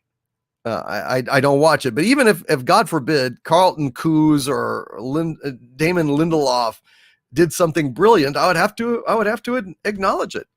You know, please don't review bomb stuff. It's just, you know, only if you've seen the thing and you hate it, or if you have a reason, like for instance, you know, Disney has been getting a lot of shit, their Disney Star Wars stuff. Well, but I can understand that because you're pissed off at the general direction of Star Wars. You have many years of disappointments of Disney Star Wars. So I mean, it's fair to voice your anger in terms of new Star Wars projects because you've seen Disney Star Wars. But Kong versus Godzilla has got nothing to do with the Snyder Cut. Please don't do that. Give it a chance. Be fair. Be fair. We're much better than that, folks. We really are. Zach Attacks with a $5 super chat. Hail Zach Attacks says, an interesting thought for you, my lord. As soon as the stocks fell, we've had popular media going against all kinds of fans for toxicity. Curious. I know. Isn't that weird? Isn't that odd? that all of a sudden they're hurting in their pocketbook, and instead of blaming themselves for issuing substandard products that consumers do not want to consume because they are substandard and unsafe at any speed. Nah, it's because of toxicity. Well, you know what? If your fans are toxic, then I guess you're fucked, assholes. I think you should probably get out of the business because, hey, your customers are too toxic to serve. So you can take your Disney Star Wars and your Kurtzman Trek and shove it right up your fucking asses and go your own merry fucking way. But I tell you what, we live in this world. We are not toxic. We are just consumers that are unsatisfied with your garbage. So maybe what you really need to do is stop whining like little bitches and go ahead and step up to the plate, fire all the woke wankers that are ruining entertainment, hire some people that can actually write as opposed to people who just propagandize and meet Kathleen Kennedy's criteria for wokeness, that they go on the Lucasfilm story group and fuck the shit up over there. And instead of all that, hire good writers, hire some fans who actually know shit from Shinola. And lo and behold, all of a sudden, you're going to have a lot better response to your product. And until you do that, shove it up your ass. It's your own fucking fault. And I have nothing but contempt for you. Ta-da! There you go. Tough shit. The truth hurts, doesn't it? The truth fucking hurts. Thank you, Zach Attacks. The Sventos with a $5 Canadian super chat. Hail to the Sventos. Says, TFATWS. The Falcon and the Winter Soldier was boring as fuck. Only thing that was fun and interesting in episode 1 and episode 2 are the cliffhangers. Each episode is a trailer for the next one. Well said, the Sventos. Well said. Yes, sir. You are quite correct. Now, I haven't personally seen episode 2. I'll probably go and watch it in the next couple of days here because I've got, I've got that report from that source about how Falcon and Winter Soldier is doing, how bad it is, and I want to see for myself. But yeah, pretty much, man. The first episode was 50 minutes, and I'd say about 25 minutes of that episode was good. The rest was boring as shit. So I don't know what to tell you. Hail to the Sventos. Well said, sir. Michael Beacom with a $5 super chat. Hail, Michael Beacom says, wokeness is incapable of joy. It is all about deconstruction. Heroes and positive examples are antithetical to their message that you are a victim. Yeah. Well, I tell you who's victims is fans. I mean, just straight up, fans are victims. Fans have been watching their beloved masterpieces get, jacked up by assholes, cultural vandals with cans of red spray paint, just absolutely defacing and demarking everything that they can reach with that nozzle. I mean, it's just incredible. The Marxist deconstruction and undermining of morale that is going on. I think these people are Marxists or something. I don't know. There's something beyond just simple stupidity, beyond just simple craven wokeness. There's like a methodical quality to the destruction of our culture that is making me increasingly alarmed, increasingly angry, and increasingly determined to call it out at every single turn. And I think a lot of people are joining us in the Fandom Menace in this fight. People in the regular media, at Forbes, for God's sakes, investors. Look at Viacom CBS. Yep. You can only self-cannibalize for so long before you run out of body parts to consume. There was a great Stephen King short story about a surgeon who crash lands on a desert island from a plane, like a plane accident. And he's got a bunch of, I think it's smack or something, very, very illegal drugs that were on the cargo or something. Maybe he was smuggling them. I can't remember. I think he was. And anyway, he's starving. And so what he decides to do is he decides he's going to surgically remove pieces of himself and eat them, using the drugs as, an anesthetic. Well, it works for a while. But after a while, you can only devour so much of your own body before you expire. But I tell you what dies long before that. It's your dignity and it's your self-respect. And I think that's where we are with Viacom CBS. They have cannibalized their own body.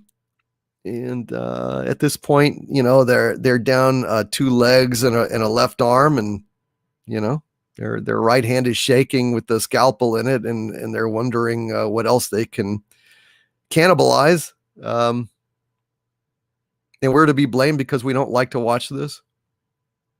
It's a horror show. It's an absolute horror show, what is going on. And it's not pretty. But there you go. Mr. MTH, I have not as of yet gotten to your super chats, my friend, but I'm moving as fast as I can, and I will get to them, I promise. I promise you I will. I'm going to take a little drink here.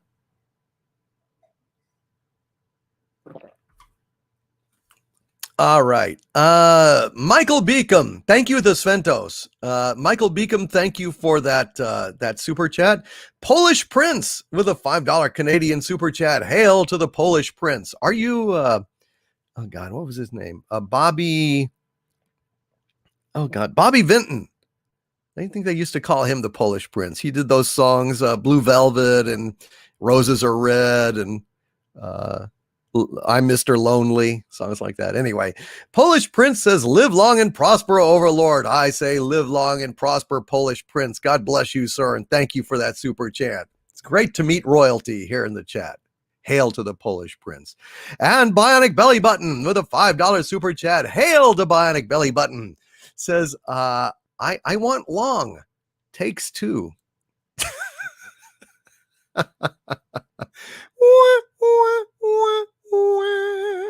Thank you, Bionic Belly Button.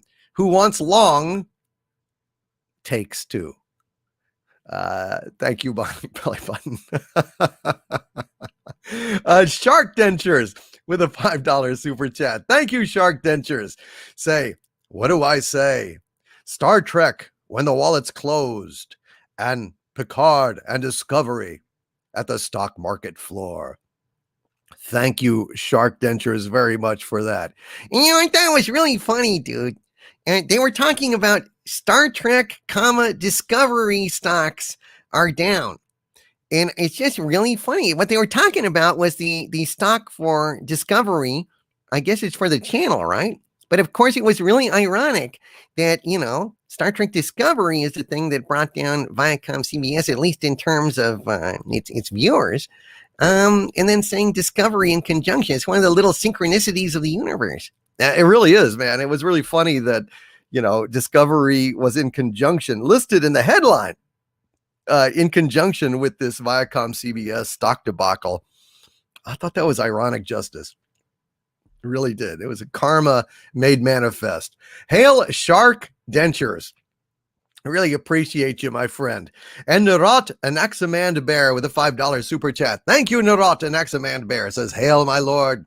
Toughest truly knows what consisteth of a great kaiju film. Thank you, sir. Yes, that's what I want.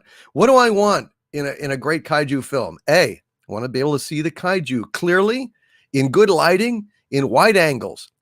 2, I want the camera to be steady, so it's not shaking and moving around like it's in a panic, a fleeing victim handheld. That's no fun at all. I want to see the kaijus. And so similarly, 3, I want them to stop the quick cuts and dwell on the fights. I know that's harder. I know it's takes more skill to pull off the CG in extended takes to make it look real. However, that's what I want. And if you can't do that, don't make kaiju movies, because I'm sick and tired of quick cuts, shaky cam, shot in the dark without wide shots that last. Because then you've got mainly people running away. You have giant feet coming down as the camera shakes in the dark and the rain. Bullshit. Not interested. Could go ahead and I've seen that. Been there, done that. No. Want to see a great battle. Want to see great angles. Want to see great fight choreography, just like a regular movie. That's one thing that Snyder got right in the Snyder Cut, man. Got it in spades. The man classically directed these scenes. Now some people say he uses too much slow-mo. Well, I'll tell you what, he used less slow-mo in this than normal, which, I was very grateful for, because I'm no big fan of the slow-mo either. But, he really directed it like a real director, like a classical director. And, personally, I was extremely grateful. I thought he did a hell of a great job, and we need more actual directing like Steven Spielberg used to do. Steven Spielberg, his direction of Raiders of the Lost Ark should be textbook required viewing for any director. Man, that was the shit. Somebody like Alfred Hitchcock, for example, the shower scene, the famous shower scene in Psycho, had like something like 100 cuts, 60 to 100 cuts in like 40 seconds. Each one of them meticulously storyboarded. No, none of this random shit. None of this jump cutting. None of this shaky cam. None of this, we're just got a whole bunch of coverage and we're just going to throw it into the fucking flatbed, editing bay and just let the editor slap some shit together. No. Handcrafted, designed, intelligent sequences that maintain the axis of confrontation, help the viewer know exactly where all the players are at a given moment, keeping track of what's at stake, what action is going on. They can see it very clearly. That is direction. That is art. And that is what is lacking mostly in what passes for direction these days. Kit Kat with a 20-pound super chat. Thank you, Kit Kat. Says, will be fun watching them try to spin this. When Junk Trek failed on broadcast television in the US, Canada, Britain, they said no one watches TV anymore. Young people, the only ones who mattered, only watch streaming. What a lie. What a lie. It's just funny. Yeah, they will try to spin it. They already are trying to spin it. Toxic fans, right? Toxic fans are responsible for stocks dropping. Toxic fans are responsible for the failure of CBS All. So the incredible success of CBS All Access. It was so successful that they ended it and created Paramount Plus instead. Yeah. Sorry. I don't know what I was thinking. Shit. Of course, it was incredibly successful. Yeah, right. Thank you, Kit Kat, very much for that very generous 20-pound super chat. And also, holy shit, for this 10-pound super sticker of this woman on the floor pounding her fist and going, LOL, having a fit of laughter. That makes me very happy. Anytime I can give people fits of laughter, I feel like my job is done. Thank you, Kit Kat, very, very much for that. And Josiah Fitch with a $4.99 super chat. Thank you, Josiah. Says, good evening, sir. Did you like the Pikachu Pet Detective? Josiah, I am sad to say I did not watch Pikachu Pet Detective. I have not been up on the whole, God, I don't even know what it is. The game with Pikachu and all. What was it? Geez, I'm totally blanking.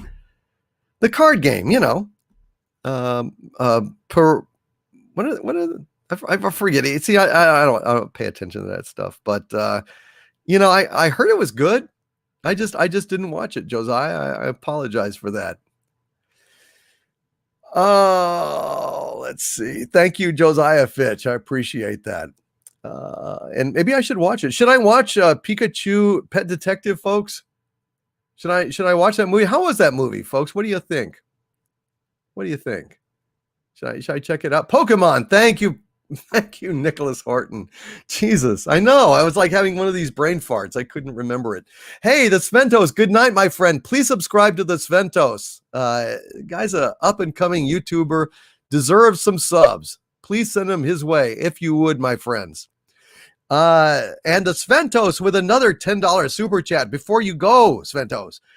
Says, funny how Agents of S.H.I.E.L.D. was a smaller show than The Falcon and The Winter Soldier, with much tighter writing, better direction, and a more interesting story and characters. Amen.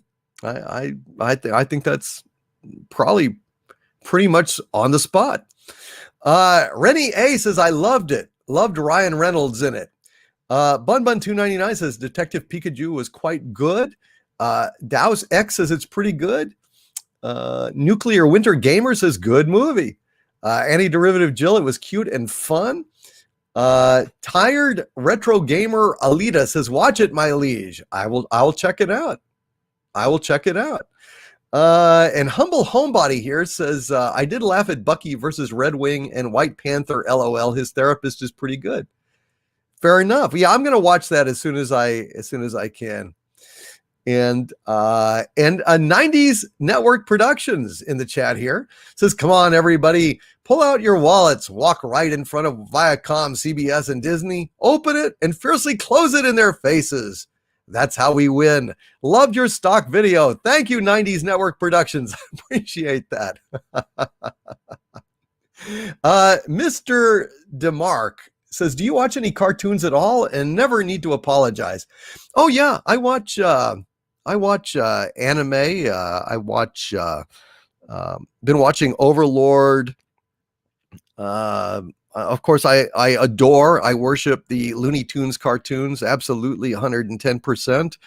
Absolutely love them. Yeah, no, I've watched a lot of Miyazaki, Porco Rosso, Spirited Away, Princess Mononoke, My Neighbor Totoro, Kiki's Delivery Service. I love animation. My 3 favorite animated movies of all time are Snow White and the Seven Dwarfs. It's more than 3. I love Iron Giant.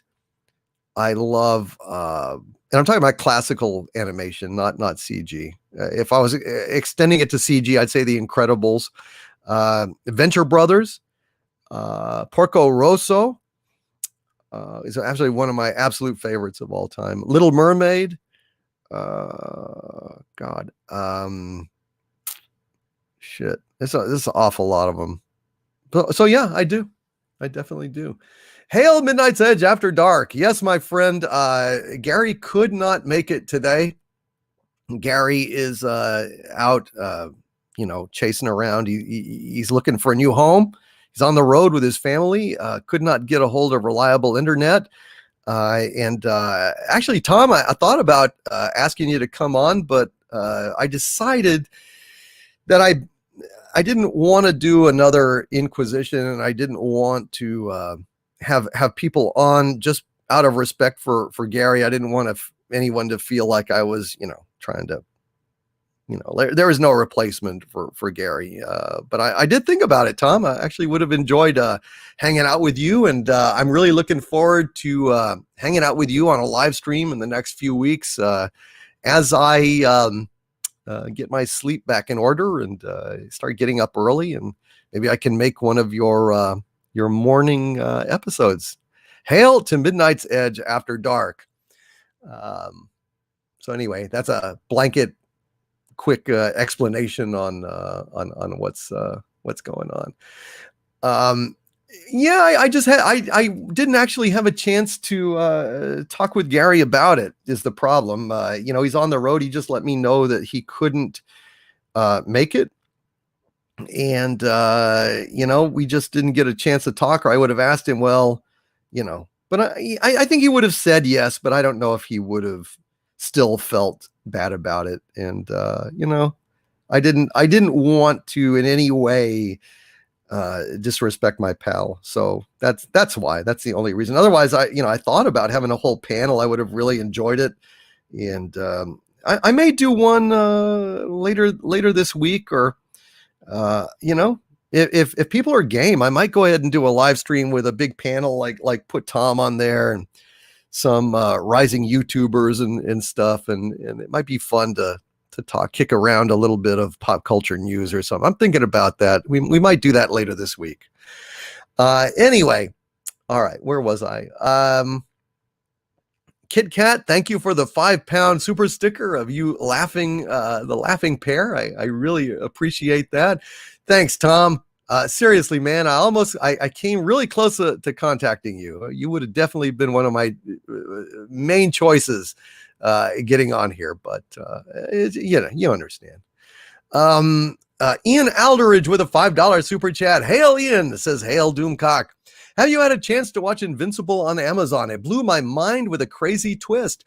I have not, but you know what? My dear friend Clobberin Times, who was another person I thought about inviting on here, I saw him in the chat earlier, and he was tweeting out that he really liked it.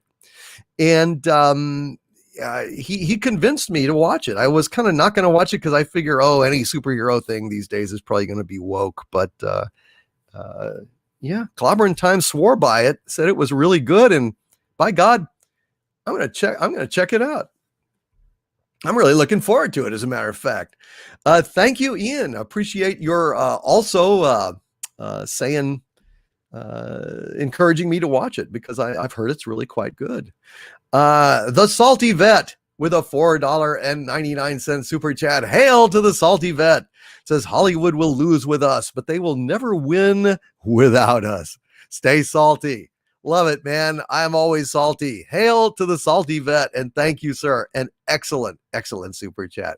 And Kit Kat with a super sticker of a bright, happy mood that looks like it would have been very appropriate on the fridge of the Brady Bunch. Hail Kit Kat, and thank you. It's a sunshine day. Thank you, Kit Kat. And Pete Van Horn with a $10 super chat. Thank you, Pete. Says, thanks for being my Friday night weekly anchor and now my Sunday night fix. Please learn Johnny We Hardly Knew Ye for Friday Night Frolic sometime. I do that song, Pete. Pete, I actually know Johnny We Hardly Knew Ye very well, and I wrote a parody song called Star Wars We Hardly Knew Ye. So, Pete, pop on in, man. Pop on in next Friday Night Frolics. I'll sing it for you, brother. It's a good song. Piss me off. The whole Star Wars thing. I feel like in the song Johnny We Hardly Knew Ye, Star Wars is at this point a crippled vet, and will never be quite the same. And that song reflects that lament. Thanks, Pete. Appreciate it. Michael Beacom with a $5 super chat. Hail, Michael Beacom, says Batman Death is Easy. Proved it can be done. They just don't know how or don't want to. Yeah. It's amazing how much better those fan productions are, Michael Beacom, than the actual movies that Warner Brothers is putting out. That Batman was as good as any Batman I've seen live. The script needed work. There was a lot of kind of rehashing. I mean, that really is one of the ways that that fan productions fall down, unfortunately. They have the love. They slavishly work hard on the special effects and the casting and the cinematography and everything. But, just the same as with a regular production, a fan production really, really needs a great script to shine. I still loved Batman Death is Easy. I loved Batman Dead End, which is the same filmmaker, what he did, when he had Batman taking on the Predator and the aliens. Not great scripts, but still very, very, very viable proofs of concept that fan films on the whole are better than productions by people that don't have the passion, don't have the love. And they don't have the lore. That's a real key thing. They don't have the lore. They don't have the flavor right. They don't have the reverence. They don't eat it drink it, sleep it, and live it like we do. But the fans do. I thought Batman Death is Easy was great. Star Wars Theories, Shards of Vader, Shards of the Force. I forget what it was called exactly, but that was very good. Yeah, fan films, man. You won't go wrong with the fan films. You really won't. Even at their most crude, even at their worst, there's still an authenticity, a veritas, a verisimilitude to those fan films that I find incredibly refreshing. It's great stuff. Fred W. Manzo with a $2.99 super sticker of the pair, giving a thumbs up. Hail, Fred W. Manzo. Thank you, sir, for that. Fantastic Mr. Knox with a $5 Australian super chat. Hail, oh, fantastic one. He says, hail there, Overlord DVD. So media is trying to blame the review bomb of Godzilla vs. Kong on Snyder's fans. What's your take? Well, I don't know. I mean, I haven't seen it myself. I just saw a thing out there of some tweets were saying that there was some review bombing going on and they were blaming Snyder Cut fans. And I'm just saying, if it's true, I hope it's not. But if it is, don't do that kind of thing. You know, it's much better to welcome Godzilla versus Kong, or Kong versus, I can't get the order right. I think it's Kong versus Godzilla, but it might be Godzilla versus Kong. I can't remember. I just don't think there's any need for that. I don't think it's right. And I don't know if they're doing that or not. It could be more lies by the media. Certainly. I haven't seen it myself. But I saw the report. I saw that that's the narrative they're trying to sell. And, it could be a complete lie, or if that's actually happening, I hope it's not, because we're better than that. I don't hold for that kind of thing. Thank you, fantastic Mr. Knox. Dayhawk 666 with a $9.99 super chat of perfect inverted evil. Thank you, my friend, says my Lord and Savior. Do you like horror shows? If so, I recommend you watch Joseon Exorcist. It started last week, and after 2 episodes, the undead are already wreaking havoc. Love you, and Squidward sucks. I'm not Squidward. So it is Godzilla versus Kong. Irish Diabhala says, thank you. I've been saying Kong versus Godzilla because it sounds better to me, but Godzilla versus Kong is perfectly good. And I love both of those monsters, by the way. It's impossible for me to have a favorite. You know, it's like choosing among your children. You know, how can I possibly pick Godzilla over Kong or Kong over Godzilla? I just hope those boys don't hurt themselves. You know, I hope neither one of them hurts themselves as they're roughhousing for our entertainment. I love both those guys, and I want them both to walk away, you know, a little banged up and kind of grudging, looking over their shoulder and growling, and Kong going back to his jungle and Godzilla going back underwater. Midnight's Edge After Dark says Kong versus Godzilla is the title. Sorry, he is wrong. Okay, so I was right. I was saying Kong versus Godzilla. I thought that was the title. Although Morgul's Tower is saying Godzilla is greater than Kong. Well, I agree with that. In terms of output, in terms of cultural significance and so on, and just in terms of my own geekiness. How many Godzilla toys do I have on my desk right now? I've got Mecha Godzilla, one of these, what is it? What is this? Trying to see which, it's Kid Robot. It's the little Kid Robot box toy of Mecha Godzilla, regular Godzilla. And so I've got 3 Godzilla box toys here, along with a Mecha Godzilla box toy. And I believe that these were sent to me by Stellar Heather herself. Hail, Stellar Heather, and thank you for the gift of these magnificent creatures that are streaming with me on my desk here. I've also got a Mecha Godzilla box toy that is a full-sized one. It's not like a cute little distorted one by Kid Robot. It's like I don't know who made it, but it's really super cool. I've also got a Mechagodzilla vinyl mate and a black convention exclusive Mechagodzilla vinyl mate. So you can probably tell that my allegiance primarily is to Mechagodzilla. Mechagodzilla is my favorite, but I do love Godzilla very, very much. So personally, if you held a disintegrator to my head and said you have to pick one, it's going to be Godzilla. But I love Kong. I love Godzilla. I love them to death. I don't want either one to win. I want them both to win, and that's how I am. Kind of tender-hearted that way. Let's see. Thank you, Dayhawk666. Jose on Exorcist. I've never seen this. Where the hell do we find this? Dayhawk666. Let me know. And yeah, I'll absolutely check that out. Thank you for the recommendation. WOF Hornet with a $5 super chat. Thank you, my friend, says hail. That 50% drop in stock prices is karma for what they did to such a big part of so many lives. Star Trek might be dead, but it'll live on forever. It's not really dead so long as we remember it. It's a far, far better thing I do than I've ever done before. A far better resting place than I've ever known. Yeah. Rest in peace, Star Trek. House Atreides with a $5 Canadian super chat. Thank you, House Atreides, says hail Doomcock.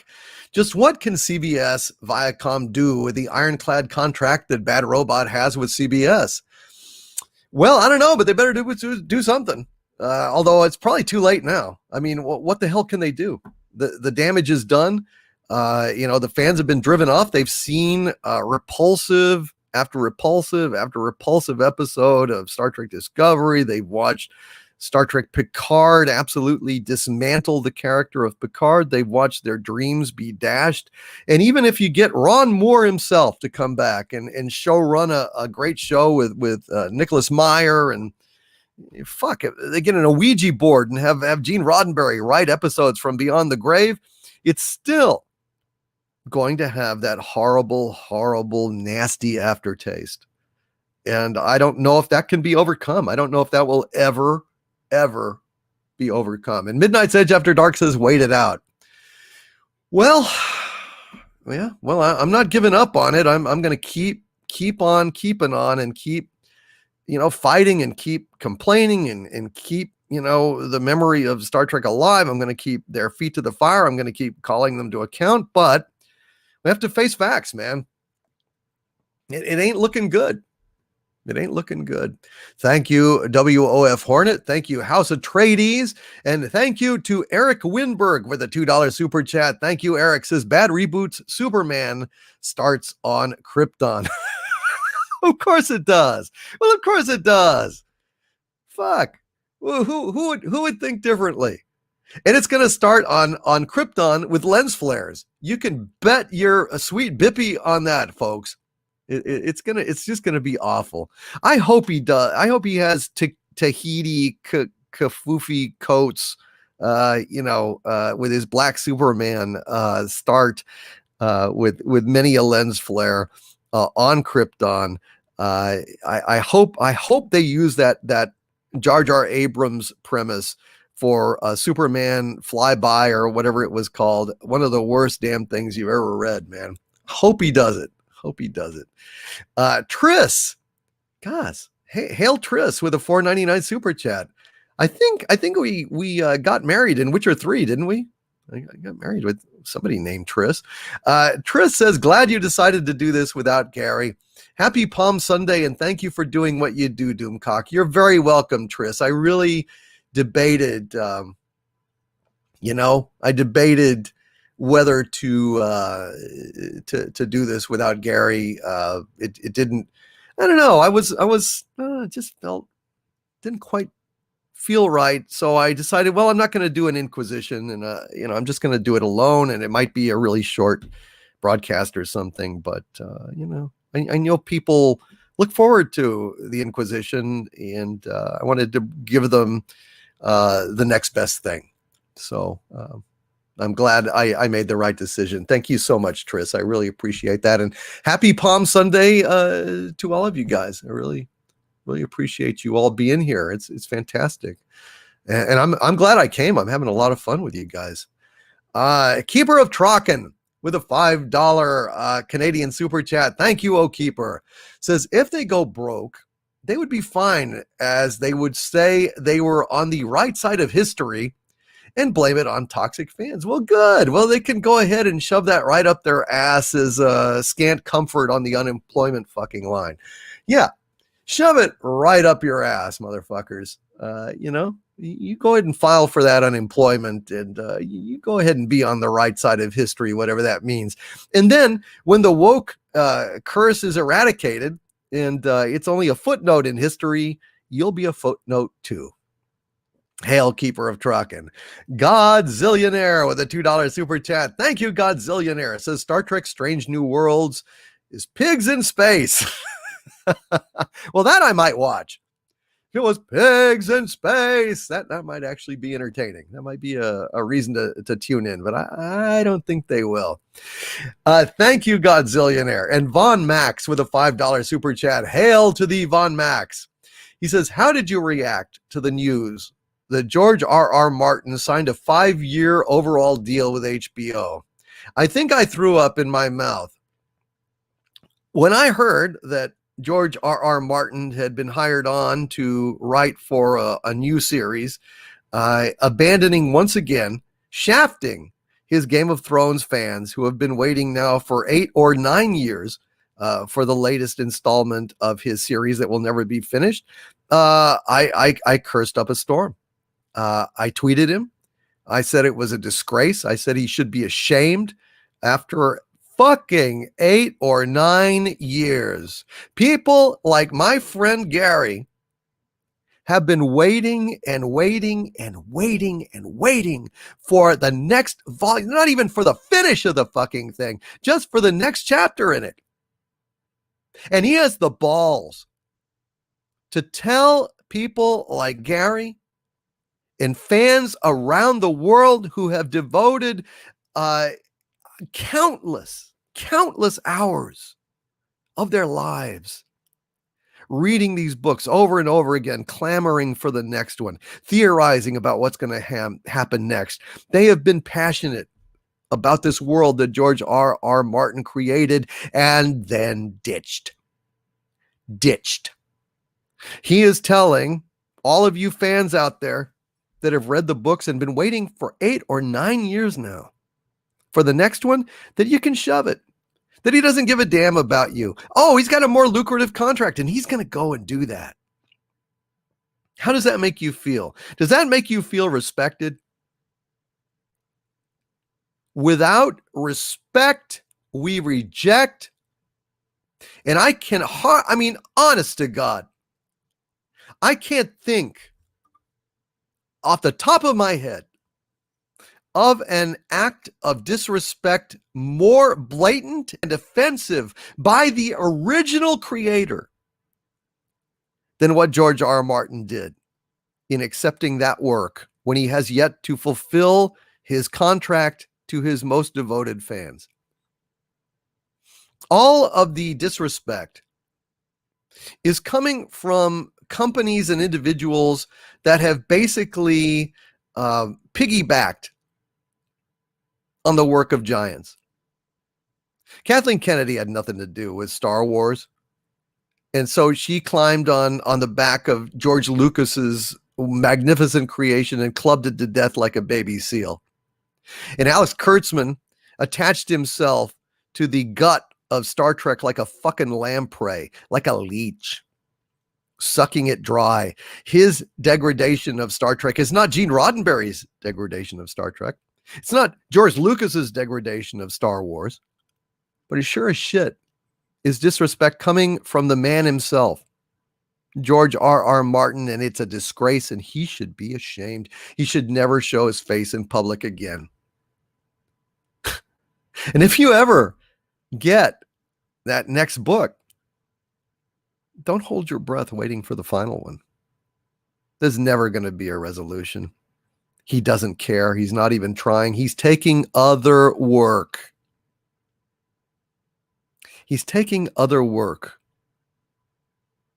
rather than fulfill his contract to his viewers, to his readers. And let me tell you something. I generally like Neil Gaiman. I think he's a great writer. He's written some magnificent stuff. His run on Sandman was incredible. And I really liked his books of Apocrypha with Miracle Man and American Gods. I mean, the guy's a great writer, but let me tell you something. He's a shithead when it comes to this topic, because he wrote an essay saying, George R.R. Martin is not your bitch. George R.R. Martin owes his fans nothing. That's bullshit. I agree that George R.R. Martin doesn't owe his fans anything with a new book. If he decided to stop writing tomorrow and he just wasn't cranking out any new books, well, that's his life. He can write individual books for himself or not write them, depending on his mood. But I tell you what, when you come out advertising a saga and you have you've published, like, I don't know how many, 5 or 6 books at this point, advancing that saga, and it's thousands and thousands and thousands of pages, and people have stuck with you for decades following these books. You have made a contract with your fans to finish that story. And if you don't finish that story, not out of some force majeure thing, because you were crippled, because you had an injury, because you had a tragedy, the death of your wife that left you devastated, a head injury, a coma, something that you can't help. All of those are valid reasons not to finish your trilogy. But if you choose not to because you're bored with it, because you've got more lucrative opportunities after those people, they brought you to the fucking dance and you dance with them. And if you don't, then you're a piece of shit. Straight up, you are a piece of filth. In my book. I don't care what Neil Gaiman says. He has an obligation, a moral obligation to those people that entrusted him. It's not merely that they put their money in his pocket. They put their faith in him. They put their belief in George R.R. Martin. And I've not been stupid enough. I've not read one of his fucking Game of Thrones books. But I observe the effect on people. And it doesn't matter that I personally have not been wronged. Fans have been wronged. My brothers and sisters have been wronged. And he has an obligation to finish it if he can. And he certainly can. If he can work on other fucking scripts, he can certainly work on the fucking book. He doesn't even have the courtesy, the common fucking courtesy, to go ahead and hire a ghostwriter to take his notes and crank those books out. He can't even be bothered to do that. So yeah, it makes me sick. And that's my answer, Von Max. I think it's a disgrace. Brian Neideffer with a $4.99 super chat. Thank you, Brian. Says, I tried to ask Gary, but didn't get a response. So help me understand what a Karen is in the cult of woke. Gonna hang with you despite my perk issues. Hail, Brian Neideffer. Well, gosh, what is a Karen, folks? What is it? What is a Karen? A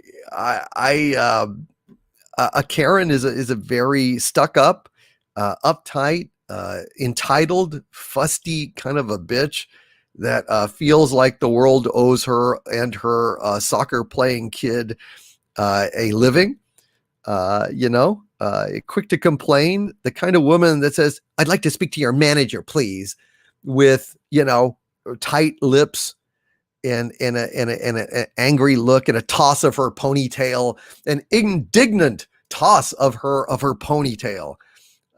That's my opinion of what a Karen is. What do you guys in the chat think a Karen is? I've got a song about it, but I'll sing that another time. Hail Brian Nideffer. That's my opinion on what a Karen is. Others may have a Omega threat level white woman, says Clay Curcio. Old school you says a wasp type. Sketch of therapy says an entitled Avenger. What do we do with a Karen Doomcock? Yes, exactly. I've got a song about that. Tight lips, says Rennie A. Well, not a tight like that. Like with her lips pursed as she folds her arm, tosses her ponytail, and says, "I'd like to speak to your manager, please." There you go. Ace of Swords. A Karen is an eternally inconvenienced royal with no lands and no fortune. That's a nice definition. I like that. Karens are entitled brats, says anti-derivative Jill. Oliver Klossov says Karen equals crazy Catwoman. Vespo Live Gaming says Karen wants to see your manager. Well done, sir. I think that's correct. Till Aller One says always pointing out and exploiting other people's shortcomings and wanting their asses kissed in public. Pretty good. Forward Pass says heading out. Great stream, Doomcock. Good night, Forward Pass. Have a great weekend, okay? Mega JW says a Karen is a self-entitled biatch. I think that's quite correct too, sir. Quite correct. Joseph Ippolito says, I swore I was going to finish a Song of Ice and Fire. It looks like that's not happening. It's not, man. It's not. It's just not. It took him this long. Digi Akuma says you were hoping for a song tonight. Oh, well, I'll do one at the end. How's that? I'll do one or two at the end. I'll do like the Karen song or something, or maybe Star Wars We Hardly Knew Ye, for those of you who are curious about that song. Let's see. House Atreides with a $5 Canadian super chat. Hail to thee, oh House of Atreides. Says this one is for the mods, for all the great work they do behind the scenes to keep the chat and super chats flowing so well. They're the best in the business, folks. The wrenches out here are just absolutely awesome. Love them to death. Thank you all, wrenches. You guys are awesome. Here we hear it from House Atreides. Yeah. House Harkonnen is not very fond of you, though. But, of course, House Harkonnen is not fond of anyone. Rob Altus with a $5 super chat. Thank you, Rob. Says only Roddenberry can be heard screaming in space. He is. He was shot out there, wasn't he? Hail, Rob Altus. And thank you, sir. Digi Akuma with a $10 super chat. Hail, Digi Akuma says, pretty sure they also did sonar in space in the Wing Commander movie, the same way they also did machine guns in Zero Gravity in the same movie. It was dumb then, and it's dumb now. Yeah, I agree. One of the funniest things about the Wing Commander movie, I don't know, most of you didn't see it, and there's no reason, God knows, that you should. It was terrible, but it was really funny because the main ship was like a kind of a carrier, and it had a long deck like an aircraft carrier. So the ships, come down and land on the deck, and they go in. Well, in the movie, and this is out in space, okay? They're out in the middle of space, so they're not orbiting a planet or anything. And one of the fighters wrecks on the deck of the aircraft carrier or something. So the other ships can't land. So what they decide to do is they get a big tractor to push the wrecked ship off the deck. And you know what happens when they push it off the deck? It falls. It fell off the deck. It dropped off the deck. Like they pushed it off in the ocean, and it fell in the ocean. Yeah. Yeah. I think that says it all. You're a Muslim uncle with a $4.99 super chat. Hail your Muslim uncle says, if you want a Sufi Sheikh's take on the exozone stuff, I could arrange it, inshallah. I think you would be pleasantly surprised. I'd love to talk to you about it sometime, your Muslim uncle. I just hope we can start doing the exozone again. I love hanging out with Gary. I like us talking about weirdness because, man, he knows so much about it. And he knows more about ancient civilizations than I ever will. I know more about certain topics than he does. And together, we make a hell of a team. But I do miss talking about paranormal stuff. I really need to get going on that again. I really miss it. And I'll try to make it happen, your Muslim uncle. I look forward to talking to you about that someday. I would really appreciate it. Maybe we can talk about it on a live stream, maybe do one of the Harvey Cthulhu DVD dialogues and have you on. That would be fun.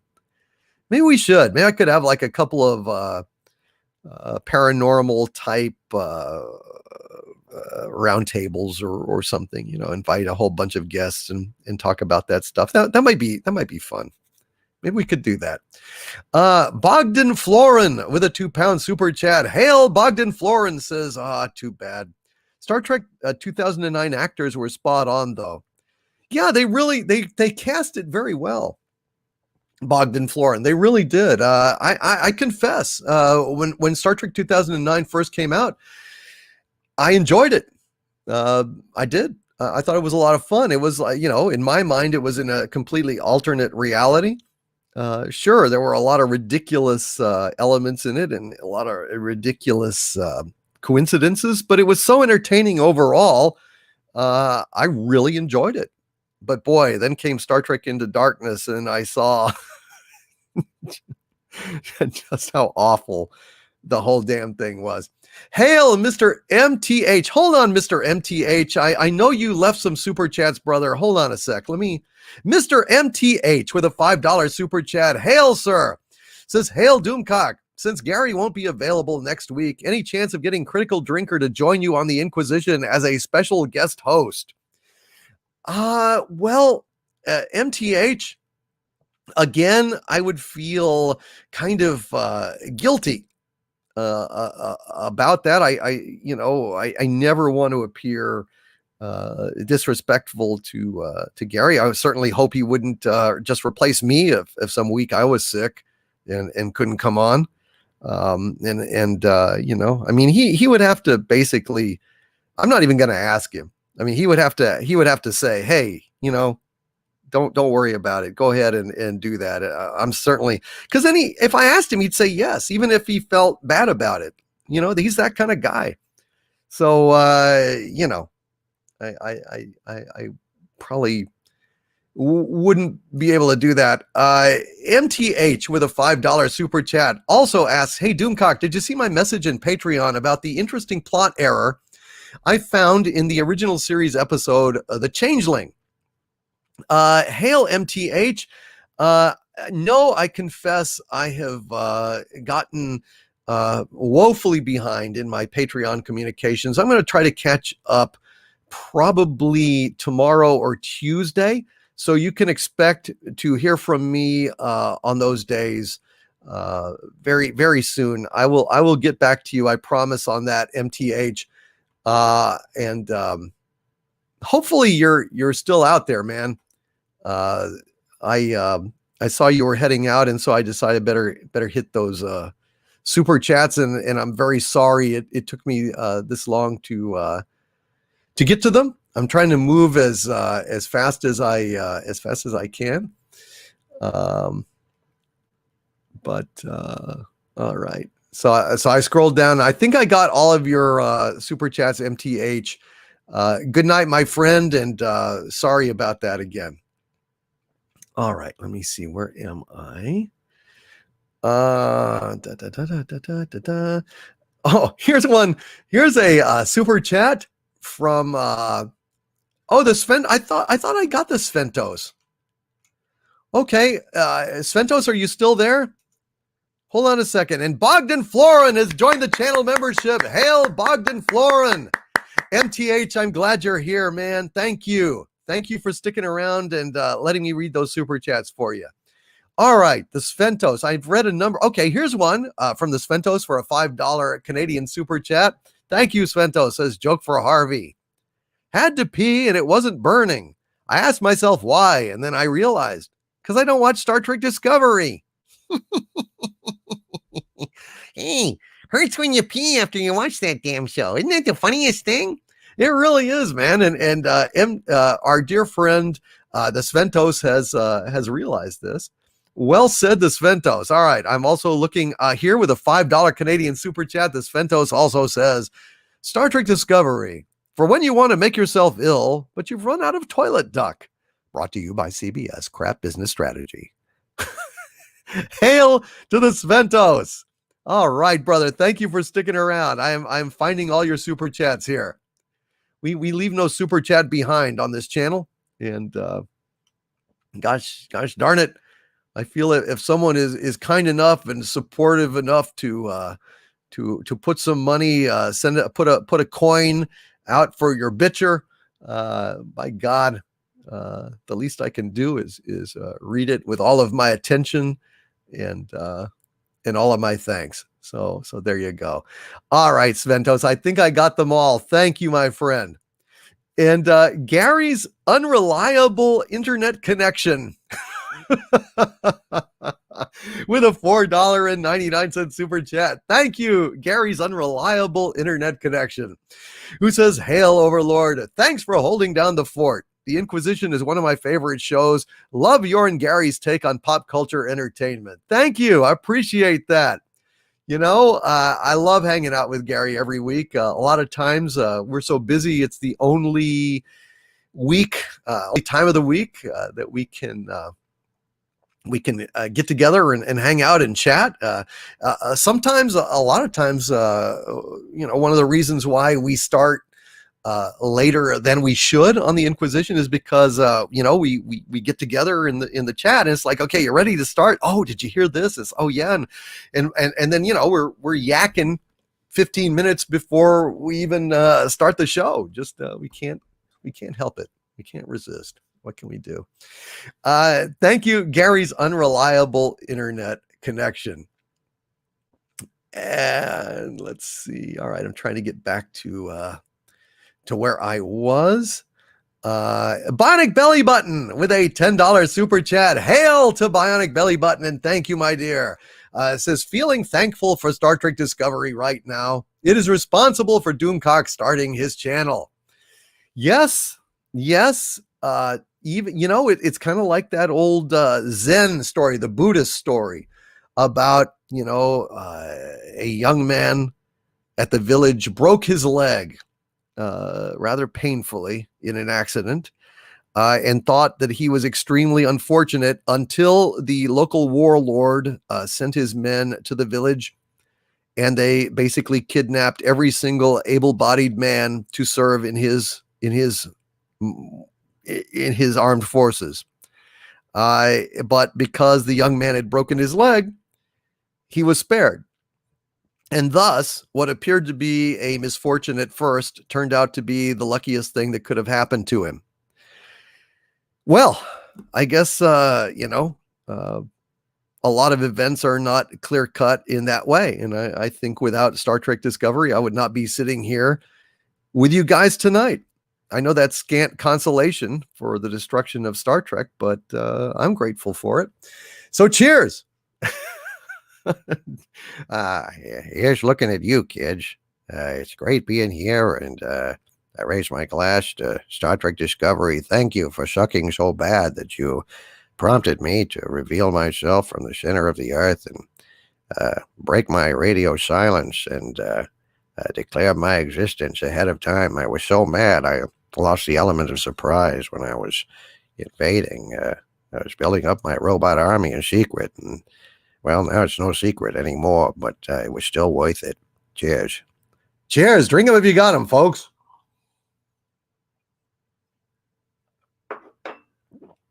Fat Steven Seagal beat up Twitter. Thank you for renewing your channel membership, Fat Steven Seagal beat up Twitter. That is absolutely outstanding. Hey, Fat Steven Seagal, I wanted to ask you, man, were you responsible for creating that altered version of Geode that was posted on Twitter? I heard a rumor that you did it, and if you did it, would you mind if I use that in a future video? I thought it was brilliant. It was hilarious. It had Geode in a bra and panties, frilly negligee, and if you wouldn't mind, I would like to use that if I could. Thank you, Bionic Belly Button. You are awesome. Kit Kat with a 10-pound super chat. Thank you, Kit Kat. Speaking of awesome, Kit Kat is wow, the cat's pajamas. And Kit Kat says, we are the shock troops in the culture war. By standing firm, we'll bring these vandals down. They thought they could wear us down by bombarding us with junk, but we have resolutely refused it. We have indeed. We have indeed, Kit Kat. Yes, Fat Steven Seagal beat up Twitter, did the lingerie. Would you mind, sir, if I use that in a future broadcast and gave you credit for it? Did not want to use your work without your permission, and I meant to ask you, and I got lost, but I saw you here, and I thought, well, shoot, let me ask him. Let me ask the man himself. And Digi Akuma says, I was planning to study the time map tapestry from Time Bandits to see about undoing the damage, but I fear I would inadvertently erase your existence. That's true. Without Star Trek Discovery, there would be no Doomcock, and I bet you that scant consolation. In fact, I bet you Kurtzman curses the day that he did Star Trek Discovery, since it created Doomcock, which I think is hilarious. Well, it didn't create me. I was there, but I never would have gone on YouTube. Never occurred to me to go on YouTube. Never thought about it. No, I just never thought about it. I never considered making videos. It's just like, well, just videos just appear. I didn't know people made them. I don't fucking know. I didn't know anything about monetization until I think it was Mecha Random who first encouraged me to do live streaming. I was like, live stream? How would I do that? I don't know how to live stream. I don't know anything about what are super chats, you know, like she said something about seriously, like the other day I was on Geeks and Gamers and somebody gave Jeremy a $500 super chat. And I went, what? So after much trepidation and her encouragement, and I thank her very much for that. And by the way, please subscribe to Mecha Random 42. She's a hell of a YouTuber, criminally undersubscribed. She definitely deserves more subs. She's a really, really great member of the Fandom Menace. Frequently collaborates with Midnight's Edge, and just a hell of a YouTuber. Please subscribe to Mecha Random if you get a chance. But yeah, she definitely inspired me to give it a shot. Yeah, I didn't know I could possibly do such a thing before she said, well, give it a shot. So I did. Mecha Random 42, Queen Mecha at this point. She changes her name a lot, but Mecha Random, Queen Mecha, she's did a good job. Larry, thank you for re-upping the channel membership, brother. Really appreciate it. Love Bullwinkle and Rocky. Outstanding. And yes, she is on the High Council every Tuesday night. Check her out. Check her out. Thank you, Bionic Belly Button. Thank you, Kit Kat. Absolutely awesome. Bun 299 with two $5 super chats in a row. God bless you, Bun 299. Says, I call these aliens Klingons in name only, Kinos. No one could confuse these abominations with actual Klingons. Amen. Amen. They're nothing like Klingons. And he also says, I wrote in the bio of my new Klingon captain in Star Trek Online that she has sworn a blood oath to exterminate all Kinos. I love it, man. I love it. Now that is a noble and worthy mission. Hail to you, Bun 299. You, sir, are fighting the good fight. And hail to Chaos Oi, who has popped in. And hail to Heather Heard What in the chat as well. Big Daddy MRI, it's great to see you. Hail to Big Daddy. Ryan Ferguson with a $4.99 super chat. Hail Ryan, says hail Doomcock and all the wrenches. If CBS doesn't get their act together, they may find themselves in a van down by the river without propane. Living with a van down by the river. Back when SNL was funny. Back in SNL. And yes, Bionic Belly Button in the chat says, people in your rumblings from the lair wanted you to live stream too. I that's true. Yeah, you have a great memory, Bionic Belly Button. You really do. It's like a steel trap. She remembers things. That's why she's recently got A's on her finals and passed them and is well on her way to getting into nursing school. And you should be very proud of that. Give her a round of applause there. She's absolutely doing a great job. And I was just like, oh, nah, I'm never going to do live stuff. I don't. And by God, here I am.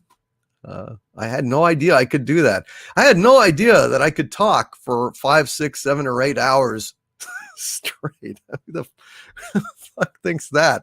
I was like, oh man, I don't know. I don't know if I could do that radio stuff. I don't know. Anyway, thank you, Ryan Ferguson. Callisto 836 with a $20 Canadian super chat. Hail Callisto 386. Who says, one of my friends told me to go watch the older series before starting that new Trek. I did, and when I started watching Star Trek Discovery, I found it awful and told my friend, how can you tell me this new Trek is good? It's awful. See, now, Callisto 836, you are a hero. So many people would just not want the confrontation, wouldn't actually tell the truth. I think that's... I think that's very commendable, Callisto 836, and I thank you very kindly for that very generous $20 Canadian super chat. That is very, very kind of you. Thomas Robson, thank you for the $1 super chat. You didn't write anything. I assume it's written in Elvish runes, and I will read them as soon as I get some full moonlight on it to reveal them. Slap Nuts McGee with a $4.99 super chat. Thank you, Slap Nuts McGee. He says, have you seen The Invincible Show on Amazon? I have not as of yet. Ryan, I have not. Slap Nuts McGee, I have not, but I'm going to watch it. I'm looking forward to it this week, man. This week, I'm going to check it out. Thank you, Slap Nuts McGee. I love that name. Slap Nuts McGee. Let me tell you a little story about Slapnuts McGee. I think that's a perfect name for a song. Ryan Ferguson with a $1.99 super chat. Thank you, Ryan. Says, do Palpatine Tears in Rain. Palpatine Tears in Rain, huh? Well, it's a little shtick I do on Friday Night Frolics. I do different actors auditioning for the role of Roy Batty in Blade Runner. And here is Emperor Palpatine's failed audition to play Roy Batty in Blade Runner. I've seen things you people wouldn't believe. Attack ships on fire off the shoulder of Orion. I've watched sea beams glitter in the dark near the Tannhauser gates. All those moments will be lost in time like tears in rain. Your faith in your friends is yours. Cut. It didn't work. As opposed to Hank Hill. Boy, I tell you what, I've seen things you people wouldn't believe. Attack ships on fire off the shoulder of Orion. I've watched sea beams glitter in the dark near the Tannhauser gates. All those moments will be lost in time like tears in rain. By the way, those ships blew up because they weren't using propane, they were using coal, that bastard fuel. And then they had to cut, and he failed that audition as well. Thank you, Ryan Ferguson. Kevin, Ian Common with a $5 super chat. Hail Kevin Ian Common. Unlimited rain. Exactly. That's what he should have said in the audition. Like tears in unlimited rain. There you go. You inferior. I love it. I love it. Dang it, Bobby. Don't be watching that Star Trek. So tell you what, get out there and clean out the gutters. Kevin Ian Common says, Hail Doomcock. Building guitar pedals while you stream. I love your content. Missing Gary, but you are equally amazing. Thank you, Kevin Ian Common. High praise indeed, sir. High praise indeed. I miss Gary too. But a few weeks, we will be back in the saddle again. Yeah, I know. Bedella Zana. Hank couldn't stick with it. He went off the reservation. You know, he just couldn't resist it. Oh, that's right. It was the Boomhauer Gates, actually. All those, I've watched sea beams glitter in the dark near the Boomhauer Gates. I'll tell you what, man, dang old rain, man. I seen people won't believe dang old fire, ships on fire, man, dang old program, man. Watch sea beam glitter dark near Boomhauer Gate, man, and dang old thing, then this thing, hey, man, was it on, don't pew, pew, dang old thing, man. All the moments, dang old lost in time, man, dang, tears and rain, boy. I'm died. I'll tell you what. Solid Gamer 1998 with a $10 super chat. Thank you, sir. It says, what was the bottom of the barrel for Kurtzman Trek? You name it, man. He kept he kept redefining the barrel. He kept finding a new bottom on the barrel. It was incredible. Finally, the bottom of the barrel for Kurtzman Trek, all the way in China. He went straight through the center of the earth. He found a barrel in China, and that's where he is. He figured if he dug down deep enough and far enough, and he kept hitting the bottom after bottom after bottom of the barrel, eventually he'd wind up back at the top of the barrel, clearing all the way to China with his special brand of suck. Thank you, Solid Gamer 1998, and thank you again, Kevin Ian Common, and hail. Enjoy those guitar pedals, brother.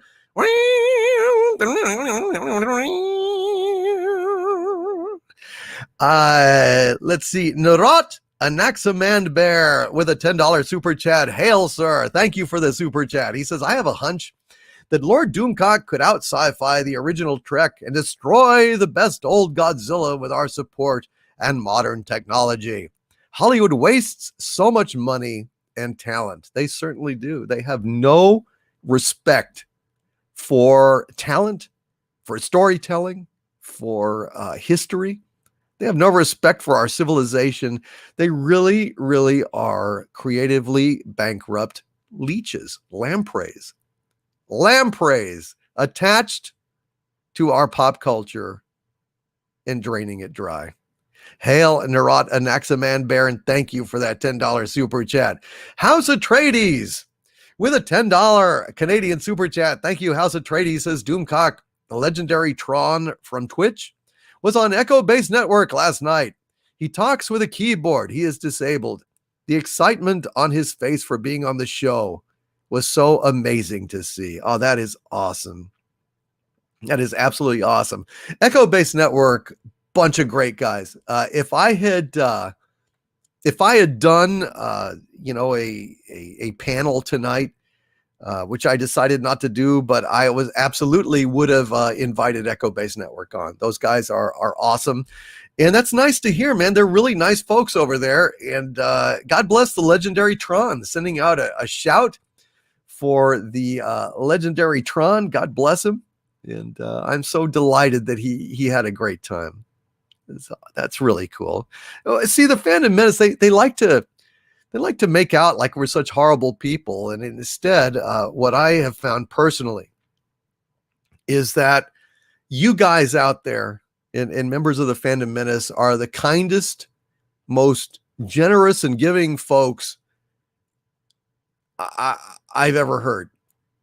I mean, you guys are just the best. And it's an honor to be able to call you friends. Hail Echo Base Network, and hail to the legendary Tron. And hail to my dear friend Anti-Derivative Jill with a $10 super chat. Hail Anti-Derivative Jill, says investors aren't Trekkies, so they don't care that Kurtzman Trek is garbage. They will take notice at its value being halved. Oh, they cannot miss that. I believe it can only go down from here. That's the power of math, people. It is indeed, Anti-Derivative Jill, the power of math. And it'll be very interesting to see what happens to the stock when the stock market reopens tomorrow. It'll be very interesting. Will it rally as people try to scavenge for bargains, or will people say, you know what, this is a loser, and like fleas jumping off a dead dog, will the investors flee this latest iteration of shit trek? I don't know. Only time will tell. I guess we'll see. Thank you, Anti-Derivative Jill. BC Eagle Deb with a $5 super chat. Hail BC Eagle Deb, Boston College Eagle Deb, who says, hail my liege, Overlord DVD, Harvey, Hello? Sabu, and the chat. Thank you, BC Eagle Deb. It is great to see you here tonight. And Darius Munchausen with a $3 super sticker of the fist bumping super pair. I bump your fist back, sir. I salute you. Hail to Darius Munchausen. And George Peter Gatsis with a $5 Canadian super chat. Thank you, George. He says, Joe King is live on Indiegogo. 2 epic books, superhero sci-fi action adventure, 240 pages total, full color, and you get a free spaceship with the books. Well, that is outstanding. So check out Joe King is live on Indiegogo. Check it out. Thank you, George Peter Gatsis. I really appreciate that announcement. And again, I want to thank Matt Burton for that incredibly generous $100 super chat earlier. Thank you, Matt. I really deeply appreciate that. Not Another Dime with a $5 super chat. Thank you, my friend. It says, for current Star Trek, from hell's heart I stab at thee.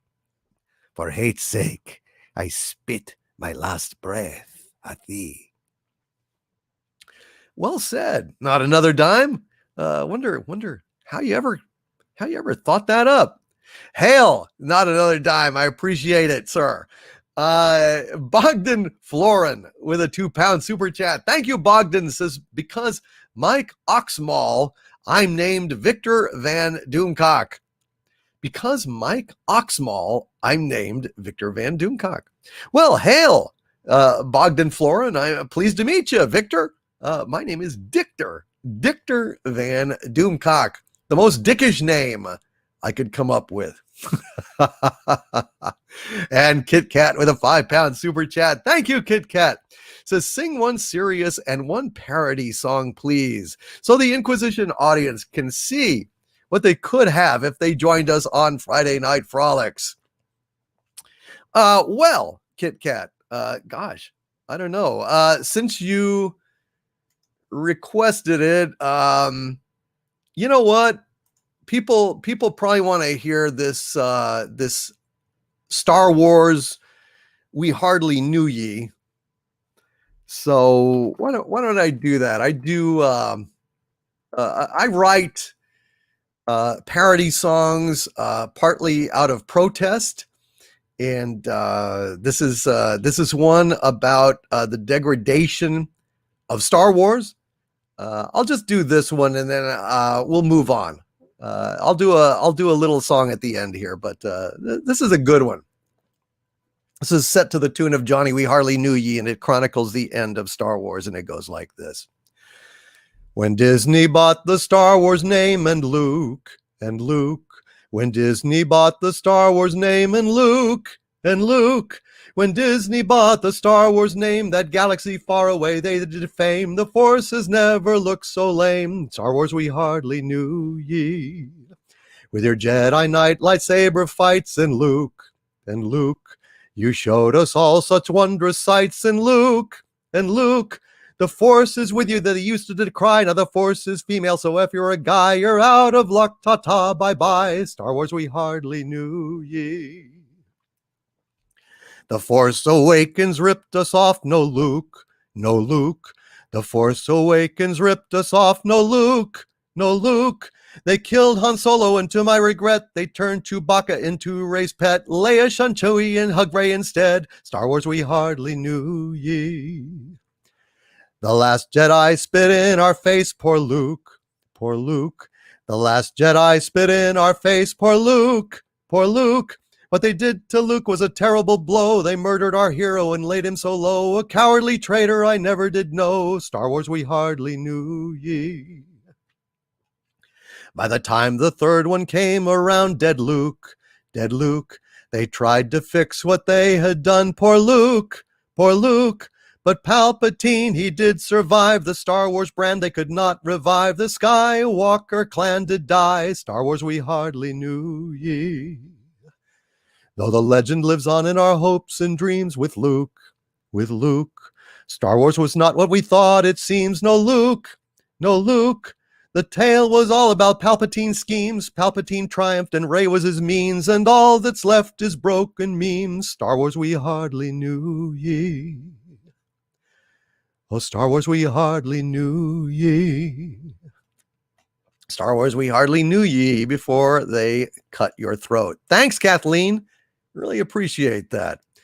Till All Are One with a $10 super sticker of a pair bowing and saying thank you. Thank you very much, Till All Are One. Very, very much appreciate that. Okie Drummer Guy 89 with a $5 super chat. Hail Okie Drummer Guy 89 says, saw Picard and Discovery on Star Trek Channel on Pluto TV for free once. Couldn't get 10 minutes into the first episode of Picard. So bad. Simply not Trek. Not Trek at all, my friend. Okie Drummer Guy 89. That shit is not even close to Star Trek. And thank you guys. I don't generally do any of this kind of singing on Inquisition or any of these more pop culture oriented shows, but that's the kind of thing that goes on Friday Night Frolics. I also have a lot more funny ones like Harridan about Kathleen Kennedy. But yeah, anyway, it was by request, so I did it. Okie Drummer Guy 89, thank you for that super chat. Till All Are One, thank you for the thank you super sticker. I really appreciate that as well. Ebenezer 1690. With a $2.99 super chat. Thank you, Ebenezer. Says hello from Boston. Ma, keep up the good work. Oh, it's actually from Boston, Massachusetts, not Boston, Ma. Keep up the good work. I will try, Ebenezer 1690. I appreciate that. Appreciate that very, very much. Long Rider with a very, very generous $35 super chat. Thank you, Long Rider. Says, what precisely makes Get Woke Go Broke work? Is it 1, hack Mary Sue characters? 2, they prioritize messages ahead of quality? 3, audiences disagree with their messages and leave? Or 4, preachiness sucks in general? Or all 4? Long Rider, I think it's all 4. The horrible Mary Sue characters, because God forbid that a minority person of color or a woman should have any flaws whatsoever. That's their view of propaganda. That's what they do, rather than have a strong narrative with the hero's journey, which starts with the hero being flawed and inexperienced. They're born on home base with a silver spoon in their mouth, a lightsaber in their hand, and command of the Enterprise. It's that bad. They absolutely prioritize messages instead of quality.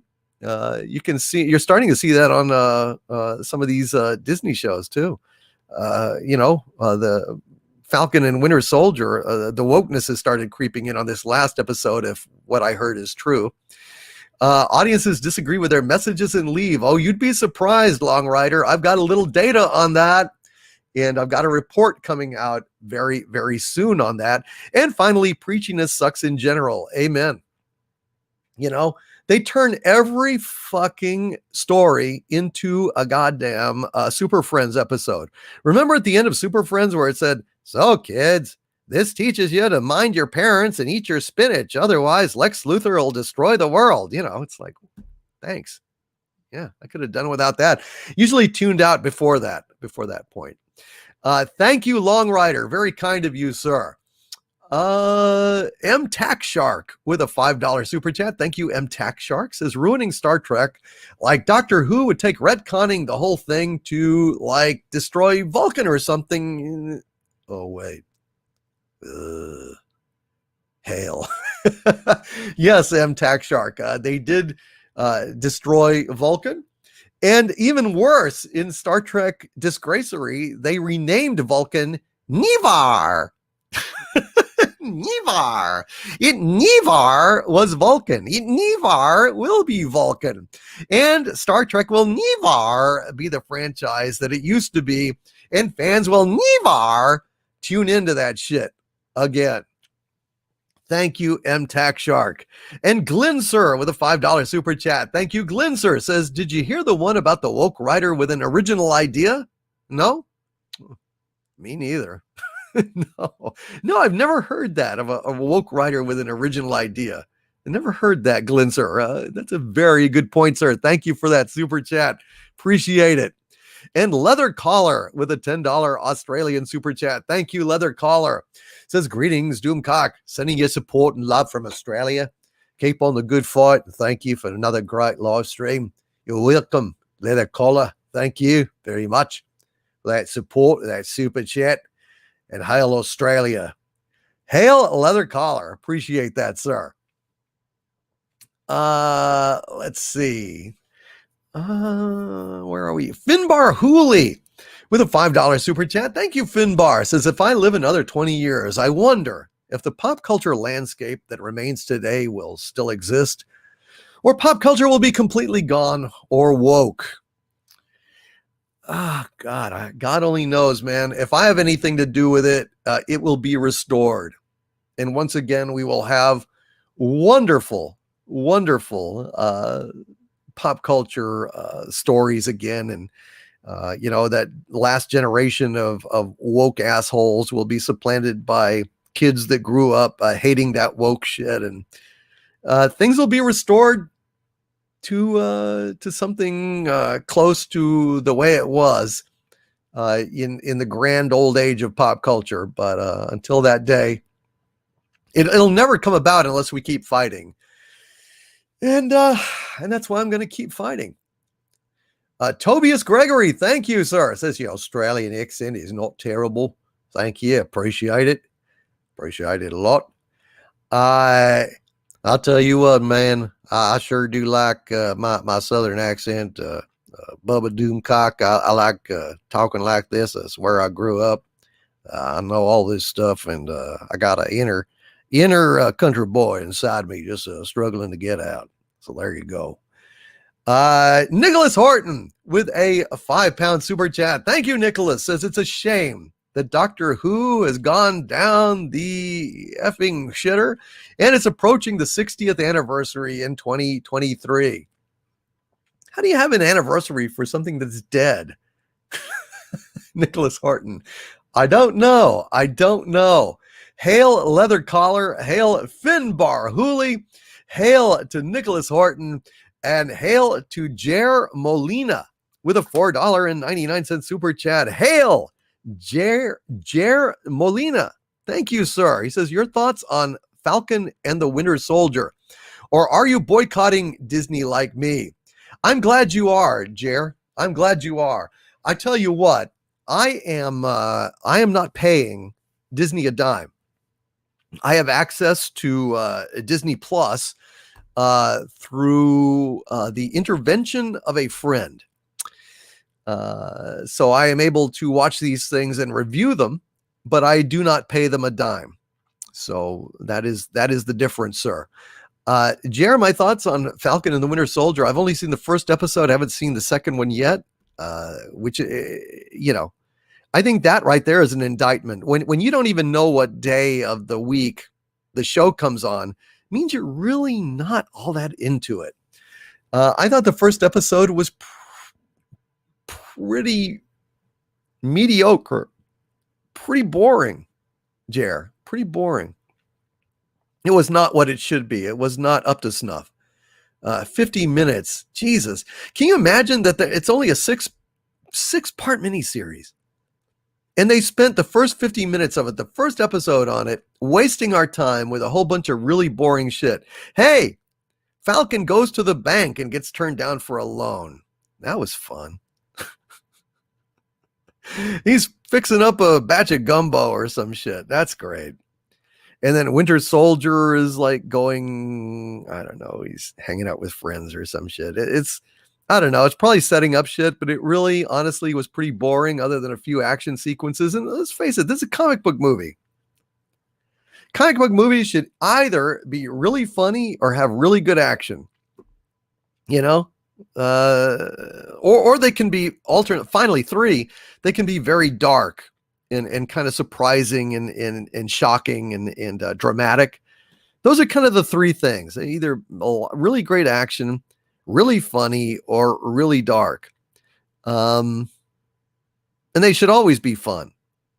And Falcon and Winter Soldier really is none of those things. It's just really middle of the road, bland shit.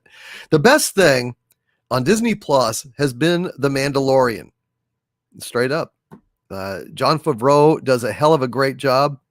Dave Filoni, hell of a great ally. Those guys really love the fans. They really love Star Wars, and it shows, you know?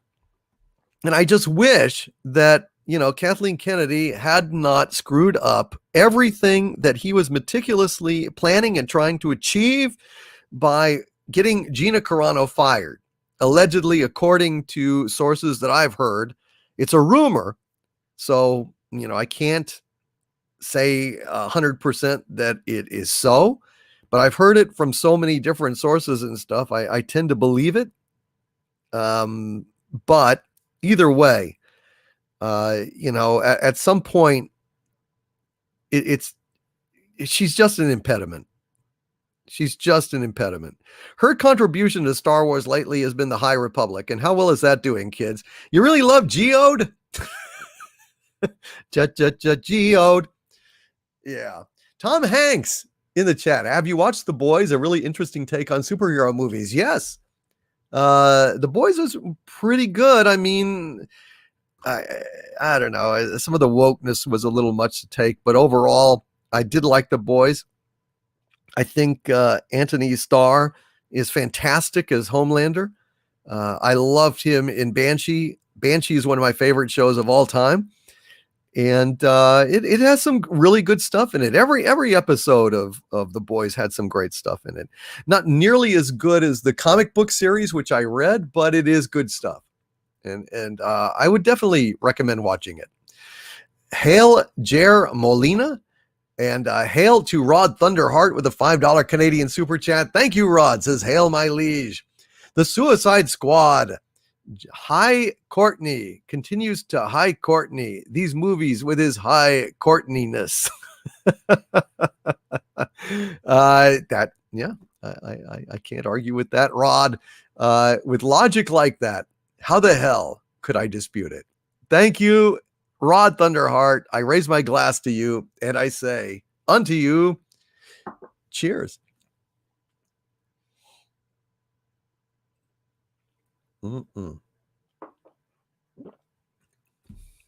Boy, that Elijah Craig small batch. Boy, howdy.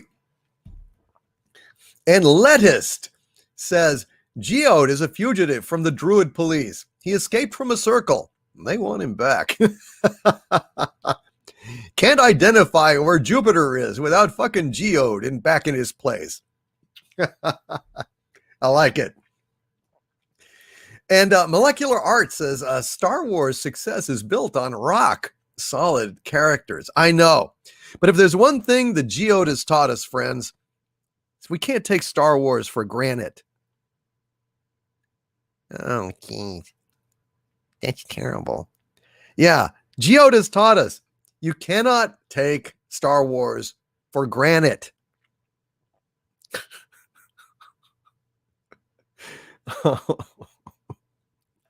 Oh dear.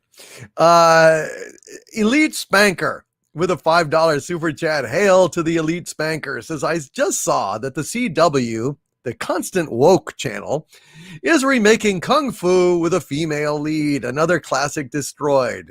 Yep. That is it. Elite Spanker. They're gonna have I don't know what they're gonna call her. Karen Shang Karen Kai Shang Karen Fu. It's gonna be terrible. It's gonna be terrible. Just like Equalizer. Just like Equalizer. Why this is their fucking idea of originality, folks.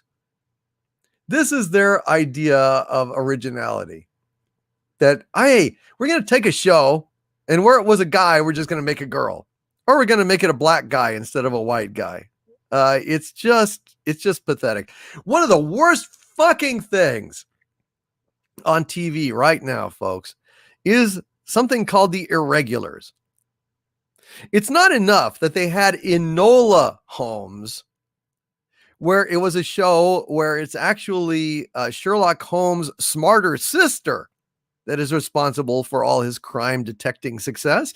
No, now they've got basically, women and people of color living in Sherlock Holmes' house, solving all of his crimes for him while he takes the credit, which is a perfect woke wanker metaphor for how these fuckheads view our civilization, where like white people are devils and they steal everything and they've never achieved anything in their lives. It's all actually minorities, people of color, and women that have been doing everything all the time, and blah blah blah blah blah blah blah blah blah blah blah blah blah blah blah.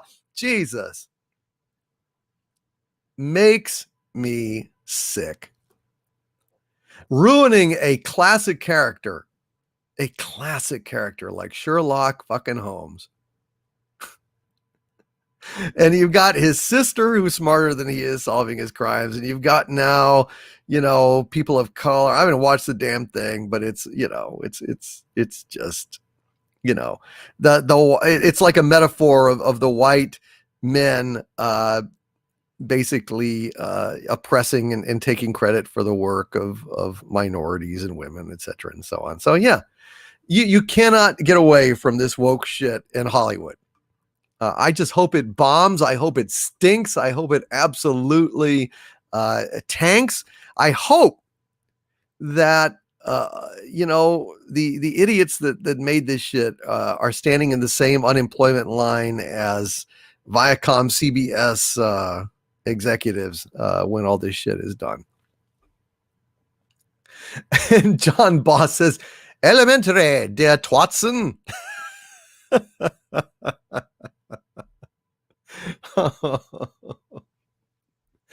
Oh dear. JT Kirk says, "Geode is the bedrock the Let's Get High Republic is founded on." I know it really is. But you know what? I thought it was a very bold choice having Ray be the bestest ever. But when you get right down to it, Geode is an even bolder choice. Geode is a bolder choice. I'm just saying. Bolder. Vanek Black Rose with a $20 super chat. Hail Vanek Black Rose. Vanek Black Rose, who says, "My lord, your despair for Star Trek has touched me. So I began to write scripts for a Star Trek series, which I am calling Trek the Cosmos. It is completely episodic with few tales, more than 2 to 3 episodes. This is my gift to you." Vanek Black Rose, I shall look forward, sir, to reading some of your work. Thank you, Vanek Black Rose. That is very kind of you. You guys are the best. You guys are the best. Thank you, Vanek. Get in touch with me at dictorvandoomcock@gmail.com when you've got something for me. I'll take a look at it. Thank you, sir. Kit Kat with a 10-pound super chat. Hail to the Kit Kat. Says AT&T has begun to understand the nature of their problem. Now they need to think it through and come to terms with the grotesque situation in which they find themselves. This will happen with Star Trek, but will it be too late? You know, once you find a giant turd floating in your chicken noodle soup, it doesn't matter if they change the chef, you probably never go back to that restaurant again. And Star Trek Discovery is a giant turd floating in the soup that Gene Roddenberry created the recipe for. You know, you just, dang old man, you just go in that restaurant, man, you ask for a dang old chicken noodle soup and bring your soup and dang old, what's this brown thing floating in there, man? It's like one that dang old Caddyshack, man, a big old thing floating in there, and get out of the pool, man.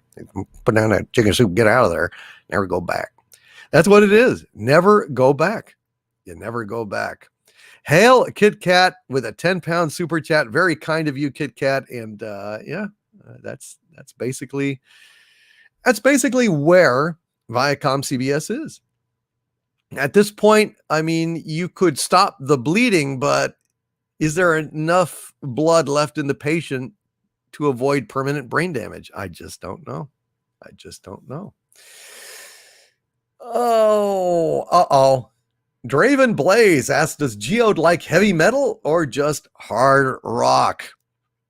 Oh, geez. Oh, geez.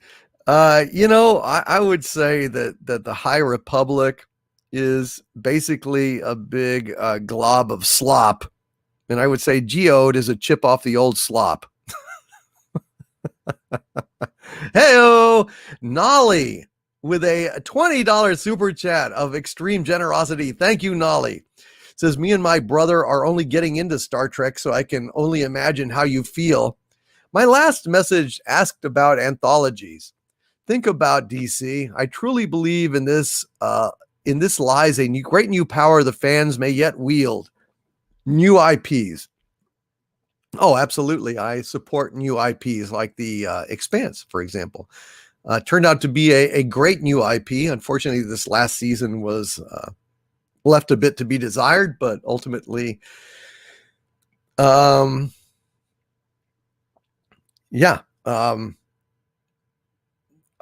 do support them, and I think new IPs are really great repositories of hope. And not only that, but why don't these woke wankers go ahead and create woke new properties? Then I won't bitch. It's like, well, okay, fine. You know, if you're not corrupting our old culture, then shit, go play, man. Go play. Good luck. Good luck on you. But the problem is, they don't have any original ideas. They don't have any passion. They don't have any sense of humor. They don't have any skill because they got participation trophies in school. So they never were forced to excel. They were never forced to excel. And by the way, speaking of excelling, let me tell you something. Geode, unfortunately, will never, ever get a driver's license.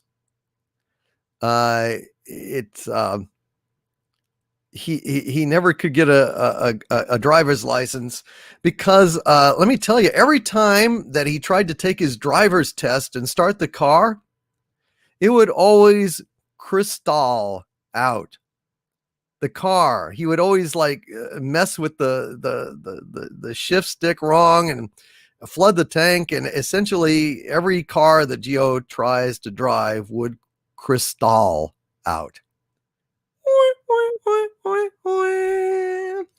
Thank you, Kit Kat. Very, very, very kind and generous of you, Kit Kat. Really appreciate you. Vanek, Black Rose, and Nolly, thank you both as well. You guys are awesome. Tall bald Ewok with a $5 super chat. Thank you, Tall Bald One. Says, enjoy your content. Thank you.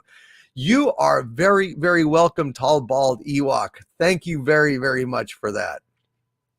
Good night, Rennie A. Thank you for all you did tonight. Really appreciate that. And George, I have not as of yet gotten to the bottom of the super chats, but I will get to yours eventually. I promise, sir. Arcadian Twilight with a $5 super chat. Thank you, Arcadian Twilight. Says, pray and hope they never give Cisco the Picard treatment. Remember Gul Dukat. and I heart boobies and pray they don't corrupt and reboot Babylon 5. I pray that they don't. I absolutely, I don't think Straczynski would allow them to destroy Babylon 5. I really don't. But, knock wood. I pray they do not. And yeah, I think Cisco, even though he's not as successful as Patrick Stewart and has less money, I think he's got more integrity than Patrick Stewart. And I don't think he would allow Cisco to be wokeified and turned to shit. I think he has too much respect for himself, for his character, for his castmates, and for Star Trek in general, and for fans in particular. He's a great guy. I don't think Cisco would do it. I really don't. And Donnie Pearson says, well, Doomy, I must leave as well, but thank you for another great live stream. Have a great week, everyone, and may the power protect you all. Good night, Donnie. Have a good week, and stay safe, brother, and stay sane, and stay angry. Michael Beacom with a $5 super chat. Thank you, Michael. Says Bill Maher railing against wokeness is like Igor joining the mob and saying, down with Frankenstein. Yeah, you helped birth this problem, Bill. Michael Beacom, I don't know that he did. I mean, remember way back when he was on a show called Politically Incorrect. So, I mean, you may not like his positions on a lot of things, but he has never been one to support wokeness, cancel culture, or political correctness. I mean, you got to give it to him, at least in that regard. He really hasn't. Personally, I think he's turning into Andy Rooney as he gets older. He's being a cranky old son of a bitch, but what are you going to do? Listen, I will take allies against the woke anywhere I can find them, man. Anywhere I can find them. Let's see. Eugene Bird with a $9.99 super chat of Perfect Inverted Evil. Thank you, Eugene. Says, what place might Gina Carano hold after DVD's Surface Conquest? She will be a princess of some realm. There is no doubt about it. Gina Carano is a wonderful woman, a wonderful human being, and a hell of a warrior. Shit, might make her a general, have her lead some battles or something. She could Gina can be whatever she wants when I take over the world. I'm saying it. There, I'm saying it, and I'm sticking by it. See, we have got Gil Purs. Gil Purs has joined the channel membership as a Dominion. Thank you, Gil Purs. And I'm sorry if I am mispronouncing your name, Gil or Gil Prez. However, I apologize for that, but thank you for joining and supporting the channel, my friend. I appreciate it. And Chris Topher has joined the channel membership as a Dumentite as well. Thank you, Chris. Really appreciate you, my friend. Absolutely wonderful. Appreciate you. Yeah, we've gotten like 10 new members tonight, folks. That's damn fine. Thank you, Eugene Bird. Thank you, Michael Beacom. God bless you. Be seeing you. Love a fellow prisoner fan. Love a fellow prisoner fan. And Michael Beacom's one of the best ones out there. Love you, Michael. Sam Whiskey with a Dumacon. Oliver Klosov with another Dumacon. Thank you, my friend. Let's see. Mizit Wizard. Mizit Wizard with a $5 super chat. Hail Mizit Wizard, who says, Hail Doomcock.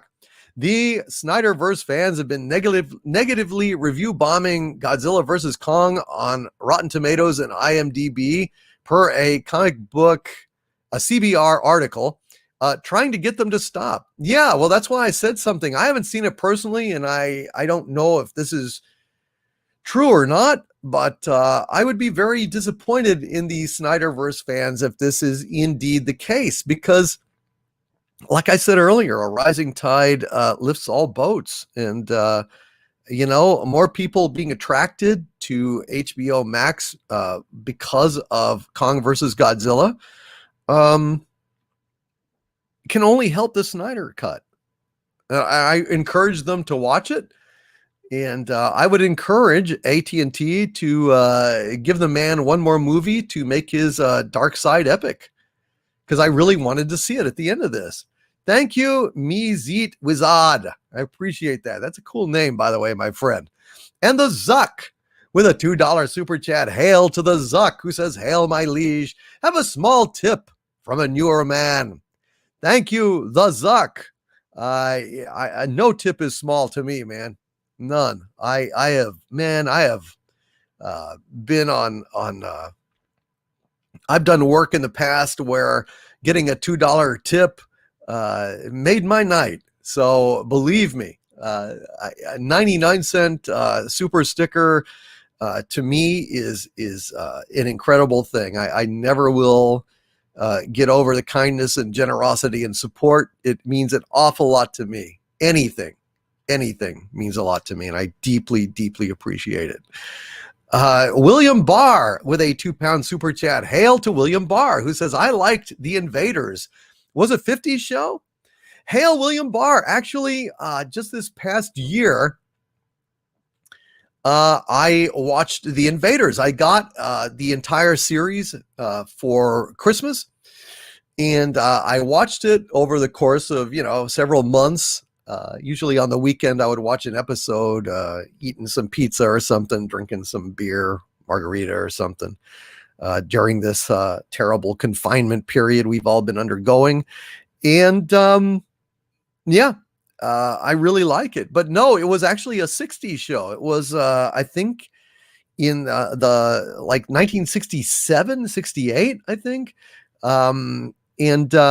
Interesting thing about The Invaders, it turns out that Roy Thinnis is a believer in UFOs.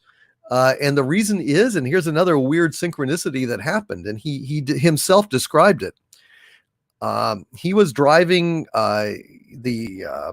I think down the twisty road of Laurel Canyon or stuff, and he came through a curve, and he came around a corner, and he kind of got a glimpse of the wider sky spread out before him, and there was a flying saucer up there.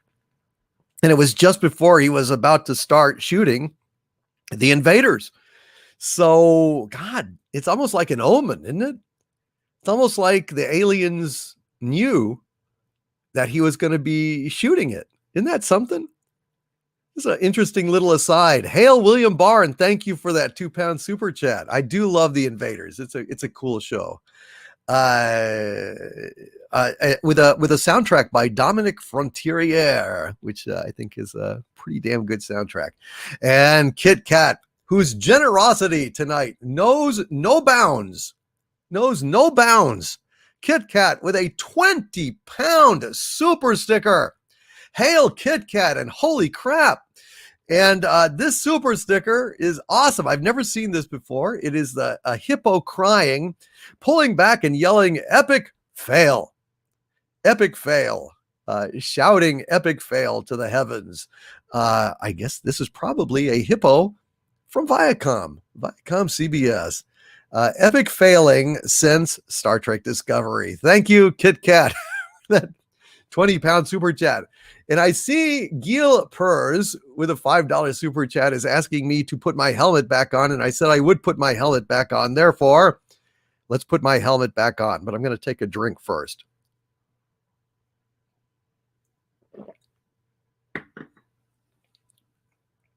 Let us put the helmet back on, shall we? Very well. I am Dictor Van Doomcock, the future ruler of Earth, and I am going to read the next group of super chats here with my helmet on. I hope it does not terrify anyone. Very well then, let us continue. Thank you, Kit Kat, for your incredible generosity. It is deeply and sincerely appreciated. And the fantastic Mr. Knox with a $5 Australian super chat. Thank you, oh fantastic one, who says, honestly, we don't ask for much from the entertainment industry, just to have good stories and to be bloody entertained. Yes, I absolutely agree. Fantastic Mr. Knox. It's not so much to ask for to get a dollar's worth of entertainment for your fucking dollar. But apparently in Hollywood, to the communists that work there now, they cannot tolerate such a demand for quality. And good night, Dixon Cider, my dear friend. He says, got to bow out now. Another long day of work in a few hours. Look forward to all the content upcoming. Yes, my friend, I am trying very hard to reset myself, to get up a lot earlier in the morning, to be able to crank out more content for you guys. So knock wood, I'm going to do the very best I can to have more entertainment for you all in the coming weeks. And answering more emails, answering more messages, getting more things out, getting pop culture breakdown on a more regular release schedule.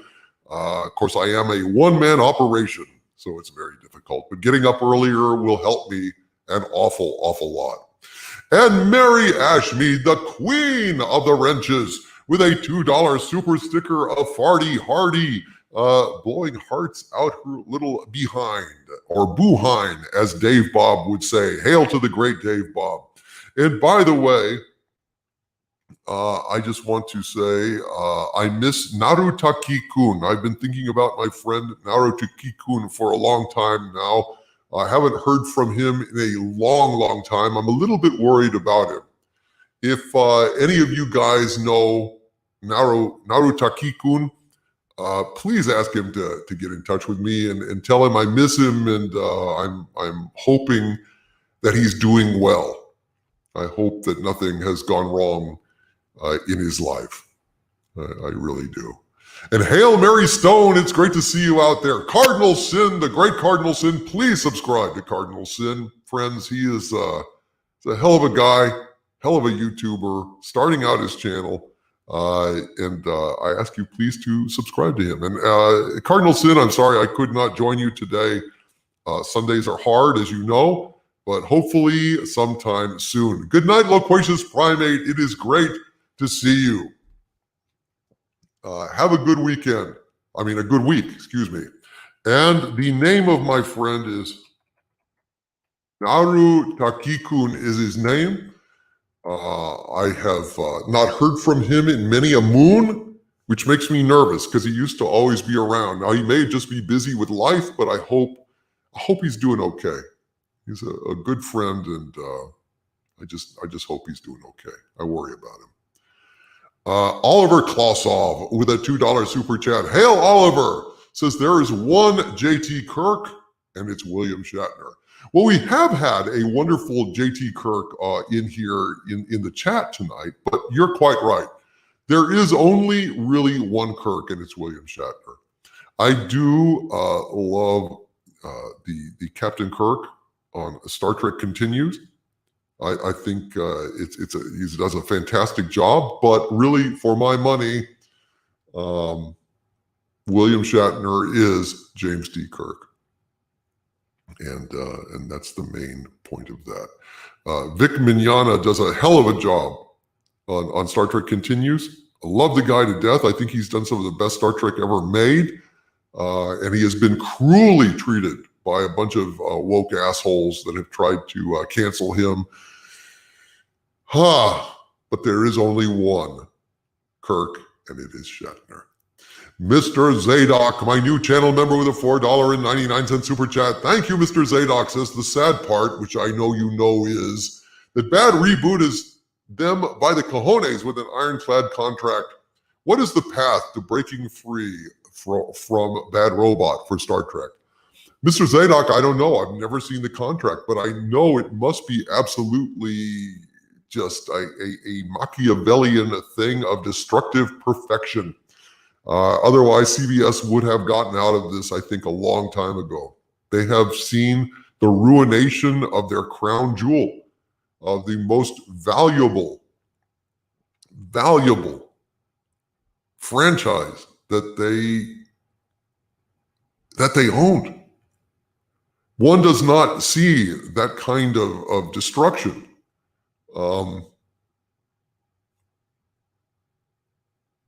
Without some kind of thing tying their hands. So that's what I think.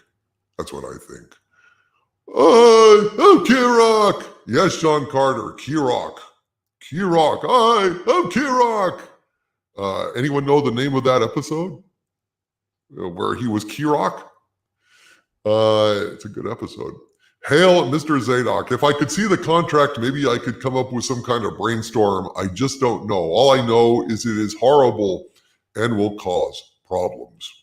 Bionic Belly Button with a $5 super chat. Hail, Bionic Belly Button is asking me, so you were Admiral Cock?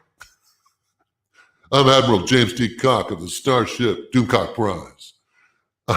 Admiral Cock. Yes, this is in reference to a super chat I was talking about earlier, being a lifelong Star Trek fan, where I scored the Admiral level rank on a Star Trek trivia, a very long and involved Star Trek trivia questionnaire. I had the highest rank. And yes, James Caserta, the great James Caserta, got the name of the episode right. It is the Paradise Syndrome. Miramani, you are quite right. Hail to you, James Caserta. It is the Paradise Syndrome. Doug35 and Sean Carter also got it. Ivan Ivanovich got it. Well done, guys. Well done. You guys know your Star Trek. Yes, Doug35. Salish was the medicine man who said, "You bleed. You bleed, Kirok. Behold the god who bleeds." It's a good episode. Thank you, Bionic Belly Button. Yes, I guess I was Admiral Cock. Thank you, Bionic Belly Button. Oh, and Bionic Belly Button says, the god that bleeds, it's a woman? LOL. John Rendell with a $5 super chat. Hail, John, says, hail, my lord. Additional goodish news. Disney stock is down today, too. It's just $15 down, but still, I take that as a happy. Yeah, well, I think a lot of these companies are going to see more and more of their stocks take a plunge as time goes on, because people are waking up to this woke crap and they are sick of it. Absolutely sick of it. And George, I have found your missing super chat. Hail George with a $10 Canadian super chat. Appreciate it. JORJ says, I literally owe my sanity and continuing existence to Lucas and Roddenberry. I spent time wrongfully doing life, and if not for retreat into their universes, I would not be here. Hail to you, George, man. Listen, I am glad you weathered that storm, brother. I'm very, very glad you weathered that storm. And I know what you're talking about, because, you know, these stories, these modern myths of ours have such cultural importance and such resonance for us, because they not only amuse us, they not only entertain us, they feed our souls. They feed our aspirations. They inspire us. They fill us with joy and hope, with positive role models and examples of how to live your life with nobility, heroism. Captain Kirk taught many of us what it means to be a man. And I tell you, we don't have a lot of role models left in this world, with all that cynicism, all of the wrongful things that happen, the sad things, the tragic things. We need these stories, George. We need these stories. And I tell you, I feel like these Marxist elements are destroying our pop culture, because ultimately they really want to destroy our culture.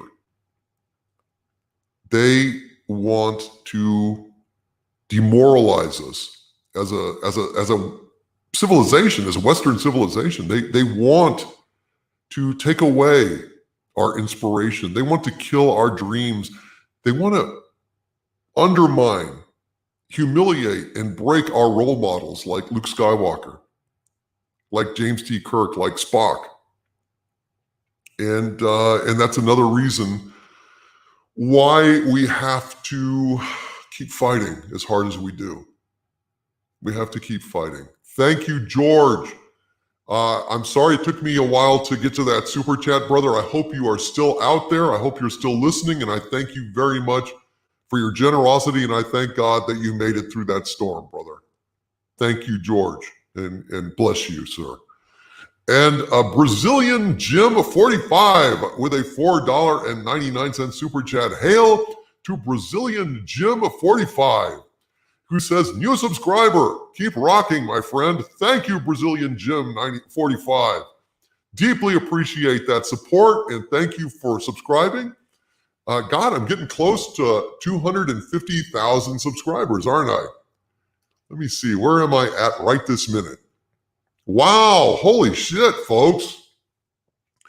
Guys, wow, I think a lot of you out there have subscribed to my channel during this live stream, because holy crap, man, I am at 249,941 subscribers. So, wow, I am only 59 subscribers away from having 250,000 subscribers. Wow. Wow. Thank you all so very, very much for that. Holy shit. At this rate, I will probably hit 250,000 subscribers tomorrow, in which case I'll have to do another live stream to celebrate it. Thank you, Brazilian Jim 45, for bringing me one step closer to 250,000 subscribers. That is absolutely outstanding. I thank you, sir. I thank you. And Kit Kat with a £5 super chat. Hail, Kit Kat, says, do not go gentle into that good night. Rage, rage against the dying of the light. Thank you, Kit Kat. You have been very kind and generous to me tonight, my dear, and I deeply, deeply appreciate it. And James Mint has joined the channel membership. Hail, James Mint. Thank you, sir. Deeply appreciate it. Deeply appreciate it. Thank you for supporting the channel. And Sooty Thunder with a $9.99 super chat of perfect inverted evil. It's 666 turned upside down. Thank you, Sooty Thunder. Says, from what I've heard, the whole review bomb thing is a false flag. Activists are trying to frame the Snyder frames to smear them. Have yet to hear a single Snyder fan who heard anything about this. I wouldn't be surprised. I think you're right. I think you're right, Sooty Thunder. I had just seen this a couple of hours before I came on this live stream. I didn't have a chance to check it out or investigate it for myself, and I thank you guys for being on this stuff. Thank you guys for knowing stuff that I don't know, that we don't know. You know, every time that Gary and I would do an exozone or an Inquisition, and a question would arise that neither one of us knew the answer to, shit, all we had to do was ask you guys, answer would pop up just like that. You guys are kind of like the Krell, the Krell machinery in Forbidden Planet. I think really the answer to any question that we would possibly have to pose could be found in this chat. And I think you guys are the smartest damn people in the world. And I'm just, it's just an honor. It's just super cool. Whenever I say, oh, what about this? What do you guys do? Can anyone tell me the answer to this? And boom, that answer pops up in about 30 seconds. And that's only because we've got a lag. It's only because we've got a lag between what I see displayed and my broadcast. And Dr. Bluebox11 said Clownfish TV did a video on it. Awesome. Clownfish TV does a great job, man. Someday I hope to chat with those guys in a live stream. I think that they're pretty damn awesome. I like them. They have great information. I love Pirates and Princesses. Love to talk to WDW Pro someday as well. Thank you, Clownfish. That's outstanding. Absolutely outstanding. Where's Anne Francis? In my dreams, Lettuce. In my dreams. Anne Francis in Forbidden Planet. That's she was amazing. She was really wonderful. I've never seen her look as amazing as she did in Forbidden Planet again. Hail Vigilante Williamson says, "Hey all, I've been lurking." Well, that's outstanding, Vigilante Williamson. Thank you, sir. It's good to see you. And no one says Ethan's the man. Yes, Ethan is the man. Neon and Geeky Sparkles. Yes, Doug35. They are awesome. Oh yeah, Geeky Smiles has been through a lot too. I didn't know that. I didn't know she's been through a lot. The answer is 42. The answer is always 42, my friends, without a doubt. Thank you, Sooty Thunder. Brett Cohen with a $5 Australian super chat. Hail, Brett Cohen says, Godzilla vs. Kong was a good popcorn muncher, my lord. And I'm pleased to report not too much shaky cam. Fights could have been a bit longer, but hey, it was okay. Well, God, you've seen it? It's not out yet, is it? I thought it was out later in the week. If it's already, holy shit. Okay, so it doesn't look like it's out yet. Thanks, Brett, for that information. And of course, Vigilante Williamson, your senpai noticed you. There's no doubt about it. Hail to you, sir. And Willie Shufflebottom says, can Harvey get a treat put in that tube of his if you hit 250,000 subs? Well, if I open up the tube to give him a treat, he'll get out, and then I will be that treat. So there you go. It's probably not a good idea, folks. Don't encourage me. Don't tempt me in that. Brett, thank you for that super chat. And BunBun299 with a $5 super chat. Thank you, BunBun. Says, my brother has gotten me theater tickets for Godzilla vs. Kong on a work night. By the time I see it, he will have already seen it twice on HBO Max. I can't wait, man. I can't wait. The minute it drops, I'm going to be on that shit. I cannot wait for Kong versus Godzilla. Or Godzilla versus Kong. I think either way is fine. The Tyos. Hail the Tyos with a $4.99 super chat. Thank you, my friend. Haven't seen you in a while. Good to see you. Says, let old Kathleen Kennedy stay. Disney needs to learn not to mess with those that give the money in the first place. Amen. Without respect, we reject. Do not spit in our face if we are putting money in your piggy bank. For God's sakes. Idiots. They just do not remember the first fundamental rule of business: be nice to your fucking customers, you morons. Thank you, the Taos. I can't imagine why there would be a false flag. What the fuck are they thinking? Why would Warner Brothers, when there is goodwill to be had and Snyder fans are tickled pink with the Snyder Cut and grateful for the release, why would Warner Brothers be trying to smear fans and alienate fans again? The fuck, man? What is it? Is it something in the water? Is it vaccines? What the fuck is the problem? What is causing this corporate brain damage? What is causing this corporate brain damage where these idiots hate their fans?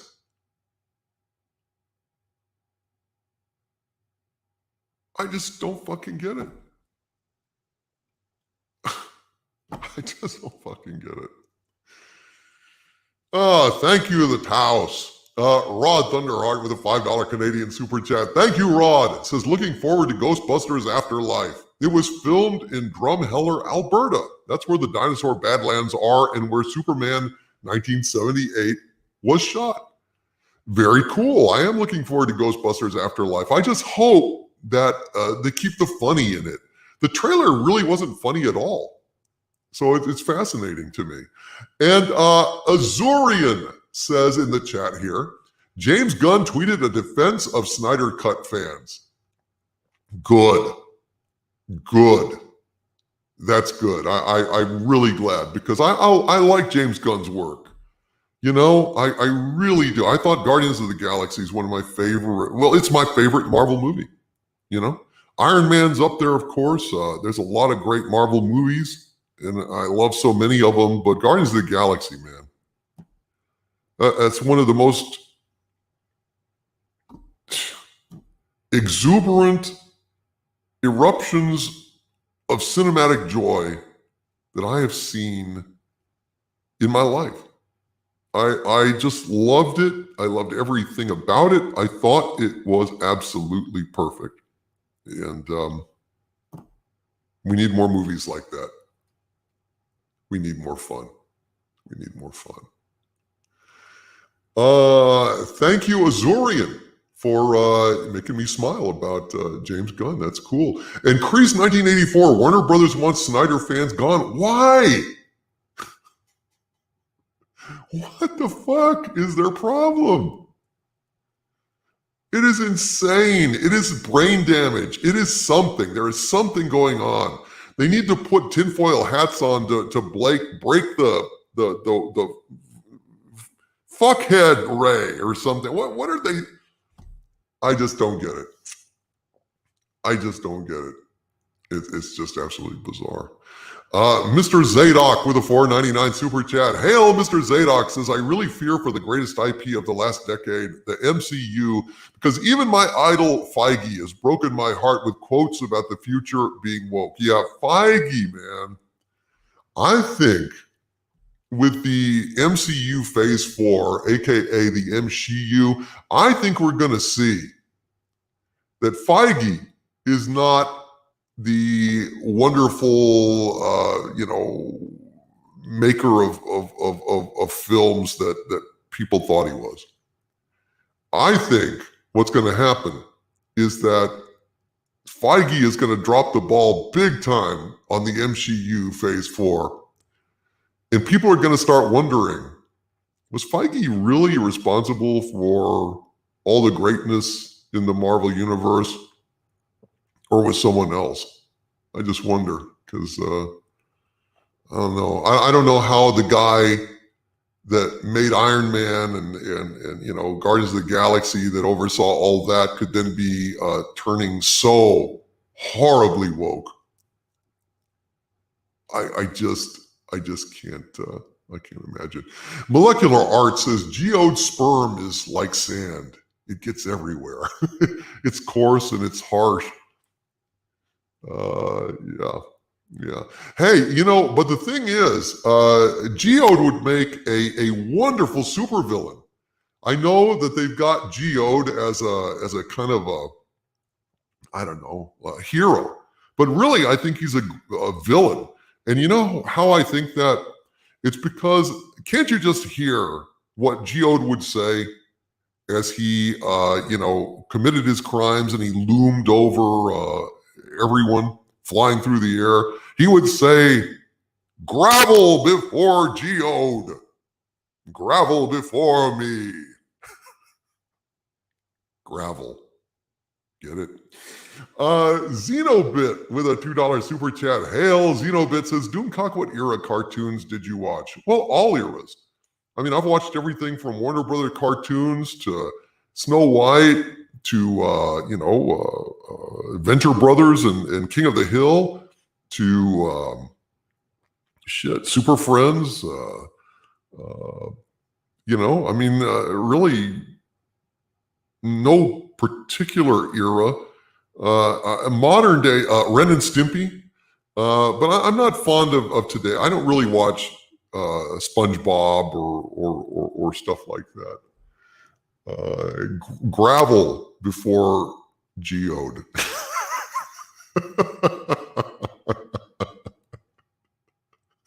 I tell you what, though, he really would make a marvelous supervillain. He would be a real marvel to behold. A marvelous superhero.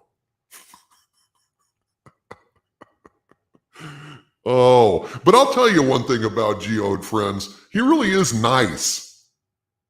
He really is nice. Nice.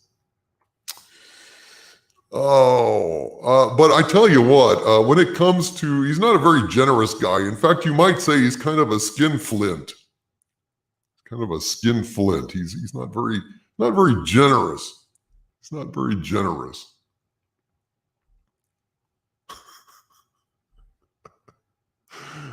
Hey-oh. Hail Irish Diabol says, see ya. This was a great first stream for me. I had lots of fun. I shall be back. Thank you, Irish one. Have a good one. And hail Ireland. I love the Irish. Geeks, Graves, and Good Stuff with a $5 super chat. Hail Geeks, Graves, and Good Stuff says, your thoughts on Shatner never watching Trek? Poo-poos his credit on his Star Trek novels, I say. Well, yeah. That's the problem. Geeks, Graves, and Good Stuff. He's not really a fan. It's hard to be a fan of your own stuff. Now, he's really gotten much more open to those of us who are fans, to his credit, and he's very supportive of Star Trek and Star Trek fans, and I love the man for it. But, he'll never know as much about Star Trek as I do. He'll never know. George says, all these geode puns are quartzing disaster.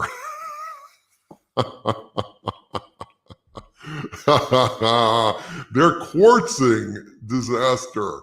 Oh dear. He writes metamorphanfic. He wrote some metaphor fanfic. Let's see. Shogunai with a $9.99 super chat of perfect inverted evil. Hail Shogunai, who says, DC, your words, methodical destruction of our culture is dead on. They are slowly making viewers lose faith in heroes and creating victims. Victims who don't respect heroes or are willing to help others. Very true. They revel in their victimhood. And do you know why? This is it, man. This is really it. They revel in their victimhood because they use it as a crutch to explain their lack of success.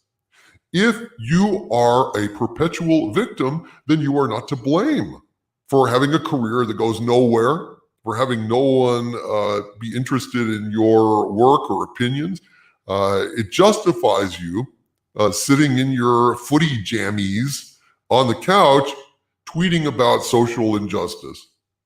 It's like, well, you got no work to go to. You got nothing better to do. You're just a sad washout who's a victim. It's the man's fault that you don't have any shit going on. That's what it is. That's what it is. Thank you, Shogunai. Methodical destruction of our culture. Amen, sir. Amen. And the Tios with another $9.99 super chat. Thank you, the Tios says, this is a Pyrrhic victory. Yes, a Pyrrhic victory. They won, but the cost of Star Trek Discovery and Shatard, pause for dramatic effect, was too high. Yes, it was. The cost was too high. And there you go. Thank you, the Tios. You are quite right. And you got very close to Pyrrhic. I think it's Pyrrhic. I think that's Pyrrhic victory. I think it's from Pyrrhus, the Greek character. Thank you, the Tios. I appreciate that super chat very much. And thank you for being here tonight. Are y'all having fun?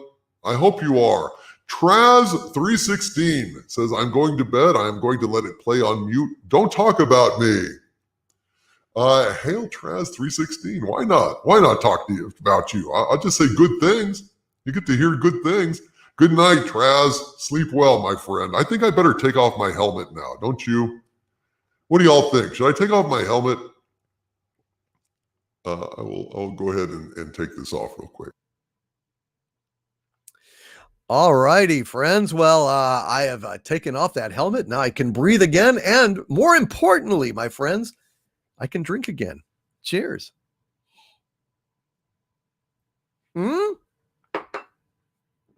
Mighty Healthy says, oh, wow, Godzilla versus Kong is all over the internet already. I just checked. Where? Where is it, Mighty Healthy? Where did you see it? Where did you see it? Let me know, will you? And Culture Casino has upgraded their membership to the exalted arch villain level. Hail Culture Casino, and thank you very, very much for joining the channel, supporting, upgrading your membership. That is outstanding. Anyway, I have taken off the helmet. And George says it's not even about heroes making them feel bad so much as heroism being exceptional. And to an SJW dependent on the idea of everyone being equal, anyone exceptional breaks their narrative. That's true, George. The thing about it is, Jordan Peterson put it very well. I listen to a lot of Jordan Peterson. I think the man is absolutely admirable. The man is incredible. And Jordan Peterson talks about how these SJWs are really, truly Marxists, really commies, essentially. And what they want is what all of these communist regimes have pitched to rubes and dupes, equality of outcome. Can you imagine how awful that would be in a world where there was equality of outcome, where everyone, no matter their brilliance, their level of work, their dedication, got the same shit as everyone else? Can you imagine how demoralizing that would be? How that would strangle the human spirit, the desire to excel? That's when you get institutionalized mediocrity. Institutionalized mediocrity.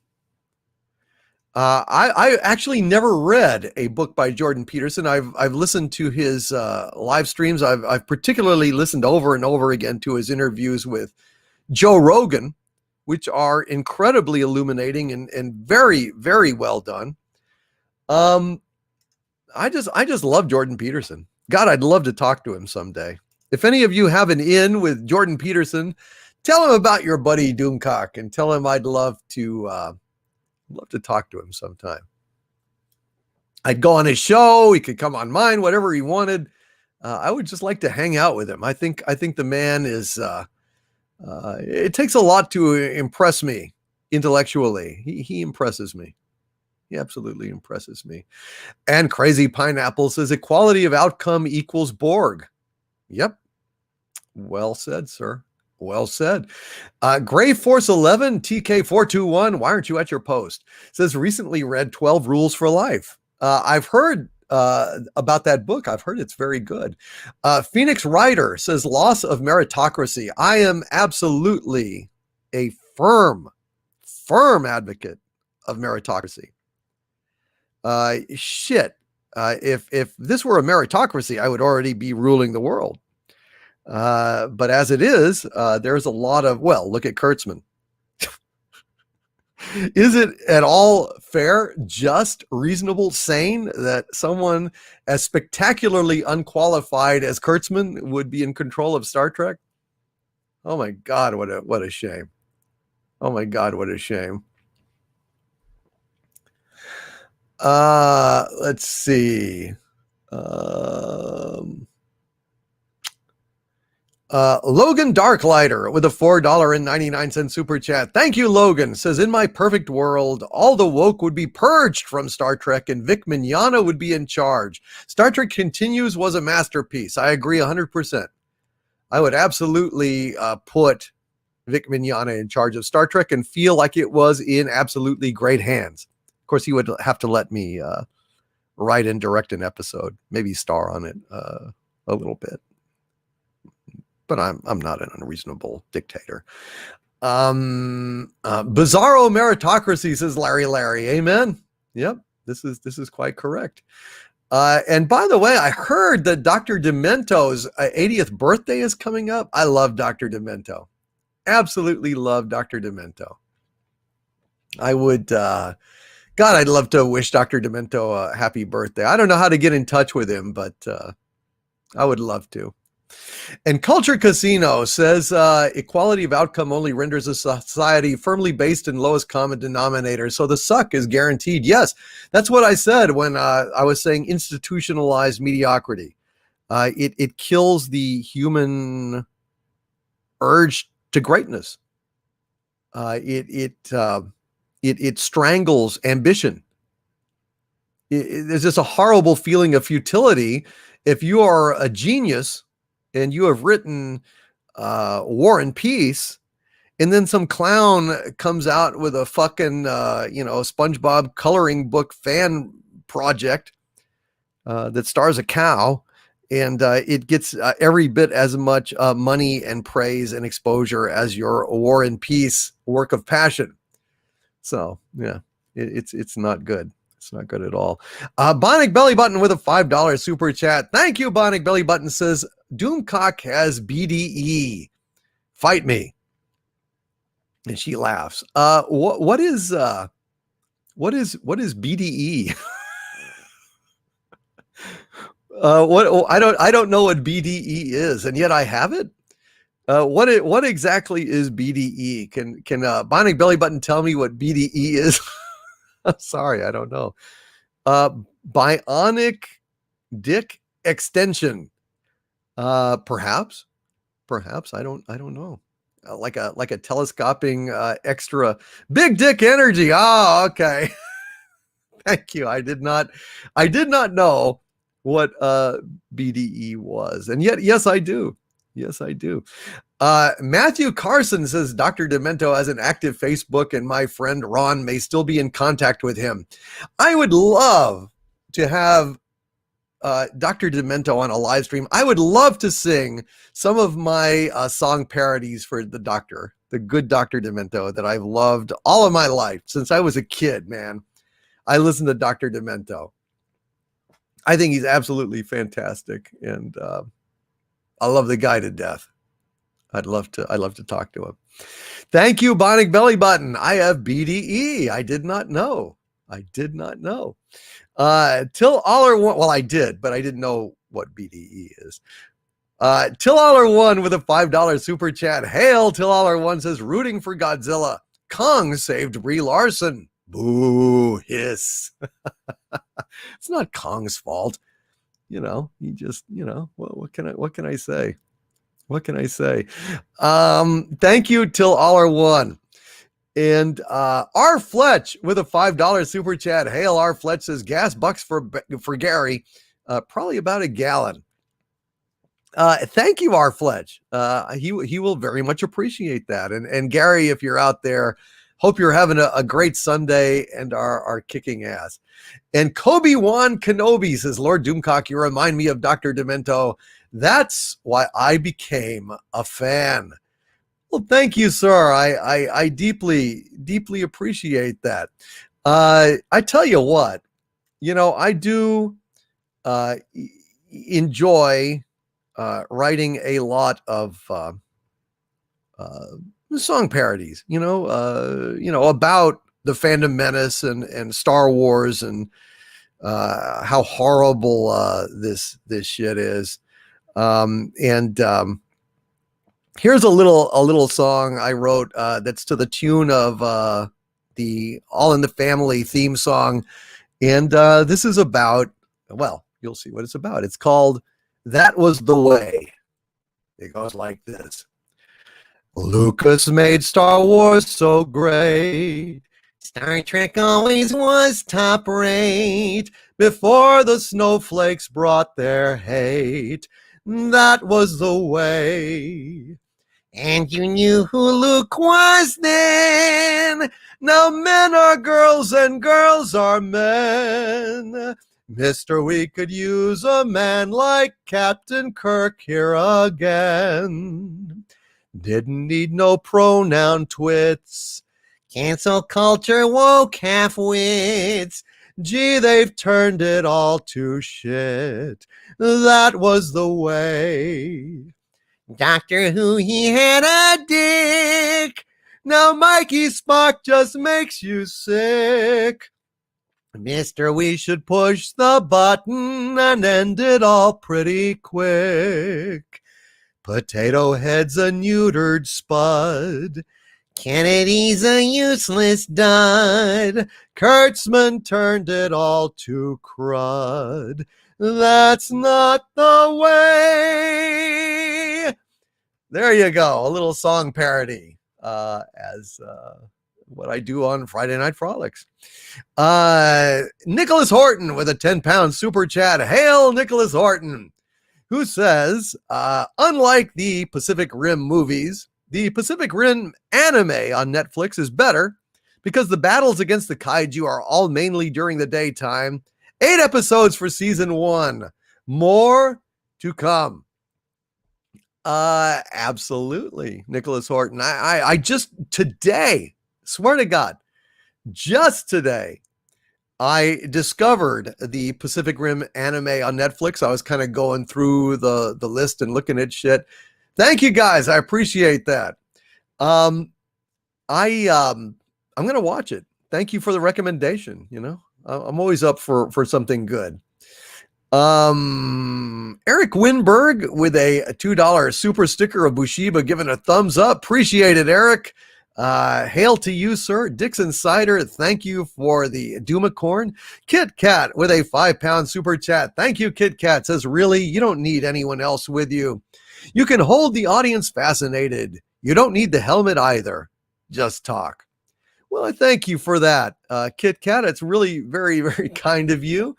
I just enjoy being with Gary, hanging out with him. We're pals, and it's fun to talk to him every Sunday, and hang out with you guys. And I miss him, but I appreciate that. I appreciate that very much, Kit Kat. We're going on 4.5 hours here. Not bad for a guy speaking on his own. What do you mean? What am I chopped liver? Well, I had Harvey's help, of course. I had Harvey's help. Thank you, Kit Kat, very, very much. Till Aller One with a $5 super chat. Thank you, Till Aller One, who says, am I the only one that was kind of hoping Mechagodzilla would look like the Dragon Zord? Is Mechagodzilla in Kong versus Godzilla? I've heard rumors that he was, but did I dare hope? Mechagodzilla is my favorite kaiju. Just is. I love Mechagodzilla so much I can't even tell you. And 80s Totally Awesome is in the chat. Says, I had a message in chat that appeared right behind Hentai Happy's heart and didn't show on DC's live chat, so it must be getting taken off or something. Well, I didn't take it off. Maybe YouTube did something. Maybe it's a malfunction. I don't know. But you're always welcome here. 80s Totally Awesome. And thank you Till Aller One for that $5 super chat. I'm hoping Mechagodzilla will make an appearance. That's super damn cool. Marked Ashamed with a $5 super chat. Thank you, Marked. Says, remember Stage 9 VR recreation of Enterprise D? Bankruptcy to CBS. Hail, Marked Ashamed. Yes, I do. Yes, I do. And that makes me sick that those fans meticulously created a absolute replica of the Enterprise D, and fucking CBS sabotaged it, which absolutely makes me sick. Thank you, my friend, for reminding me of something that makes me furious, just in case, I forgot to be furious. It happens. It happens sometimes, mostly in my sleep. Mostly in my sleep. All right, let's see. Where are we? Holy smokes, where are we? Oh dear, oh dear, oh dear. Okay. Ryan Ferguson with a $1.99 super chat. Thank you, Ryan. Says, pre-JJ Trek is the only relevant and good Trek. Yes, sir? Yes, sir, it is. You are quite correct in that regard. Thank you, Ryan. Stephen Kraft with a $10 super chat. Thank you, Stephen. Says, hail, Harvey. $10 to warm your black heart, so you'll spare me once the button is pressed. Unless Kurtzman Trek is the only thing left after your rampage, in which case, please kill me first. I will take that into account, sir. I will, when I get out, and I surely will get out one of these days, I will spare you. And I will be sure and take out Kurtzman Trek first. I will erase and eradicate every copy, every database, every possible outlet for Star Trek Discovery and Star Trek Picard. So that'll go first, and then I'll save you for the last, Stephen Kraft. Thank you, sir, for the 10 wampum. I really appreciate it, Sammy. Savvy. And BDE has just been typed in the chat. And now I know what it means. And it is quite correct. Xenobit with a $5 super chat. Hail Xenobit says, did you see what J.J. Abrams said about King Kong and Godzilla back in 2007 when he was making Cloverfield? No, I did not. I did not, Xenobit. But I imagine that it was something idiotic. And I did not like Cloverfield. Cloverfield was absolutely, positively, exactly the epitome of what I'm talking about. Absolutely the epitome of what I'm talking about. It was shit. In the dark, shaky camera, everything running around. It was a complete jip, a complete cheat. I hated Cloverfield. Thanks, Abrams, you idiot. Elite Spanker with a $5 super chat. Thank you, Elite One. Says, if it were not for Martin's fans, HBO would never have offered that contract. He owes the fans. 110% Elite Spanker. He owes the fans, the people that put their trust in him, invested their time, invested their money. The fact that he has treated them like shit is deeply, deeply offensive. Now, House of Trades with a $5 super chat. Thank you, my friend. Disagrees. He says, sorry, Doomcock, I have to disagree. What if you lost all passion to keep making videos, but the fans forced you to keep going? Forcing R.R. Martin is wrong. Well, but House of Trades, my videos are modular. I would never, vilify George R.R. Martin if he just wanted to stop writing regular books. That's his right. If he's not inspired by it anymore, that's fine. But he is writing still. He's just writing other stuff. He got bored with something that is not complete unless he finishes it. So all those folks, in my opinion, are getting really, really cheated, really abused, really disrespected. I don't like it. I do not respect it. And I think he needs to finish what he started. He needs to finish what he started. Good night, Captain Spire. Hail to you, sir. I didn't see you lurking there. God bless you, Captain Spire. And thank you, House of Trades. We can certainly disagree, sir, respectfully. And I appreciate your point of view. I really do. My ex-wife with a $5 super chat. Hail, my ex-wife says, I've wanted to do a paranormal segment on my YouTube with a friend, but he's a skeptic and wants to do a buzzed style discussion. Well, sounds like he might not be the streaming partner for you, my friend. If he's a skeptic, it's okay to be skeptical. Certainly, I consider myself a skeptic, but I have seen enough evidence to believe that there are unidentified craft in the sky that are not of terrestrial origin, at least not of terrestrial origin in this time, or at least not of human origin. Now, I guess undersea creatures might be, they'd be considered terrestrial, certainly, or terrestrial visitors from the future, if these discs are also capable of time travel. I mean, God only knows. I know it ain't China or Russia, and it ain't us. So, but I am otherwise skeptical. I'm skeptical of the Loch Ness Monster. I'm fairly skeptical of Bigfoot, although I would like Bigfoot to exist. But what can I say? Hail my ex-wife, and you do that segment, man. You do that segment. Hell, maybe I'll come on and chat with you for a little while on some of this stuff. Nolly with a $5 super chat. Thank you, Nolly. Says, if you like the supernatural overlord, there's a really hard to find series called Dark Corners, narrated by a guy calling himself The Teller. Shit, I've never heard of this series. If you have a link to it, Nolly, would you shoot it to me? At Doomcock on Twitter, or at dictorvandoomcock@gmail.com, which is really the best way to get a hold of me. Thank you, Nolly. Dark Corners. I've never heard of that. I will check it out if you shoot me a link to it. Thank you. And Mary Stone, thank you for the Rose Super Sticker. Very, very kind of you, Mary. Appreciate you being here tonight. Are y'all having fun? I hope so. Oh no! And Captain Spire had a super chat out, and he was going. Oh man, I am so sorry. I didn't know you had a super chat out. Captain Spire says when Picard orders 4 light bulbs, they deliver 5. Also, I really think communities like the ones you've created are litmus tests for better entertainment. I agree, Captain Spire. I absolutely agree. Thank you. When Picard orders 4 light bulbs, they deliver 5. He thinks it's disrespectful. I think he just can't count. Senile old git. Thank you, Captain Spire. I really appreciate you, sir. And Fat Steven Seagal beat up Twitter with a $2 Canadian super chat. Thank you, Fat Steven Seagal. He says, as you wish, I can send you the original geode graphic via DM. Thank you, sir. I would appreciate that. I did save off what you put online, but if it's like a better version or something, please let me take a look at it. I will post it out there. I'll put it on a pop culture breakdown and give you credit for it.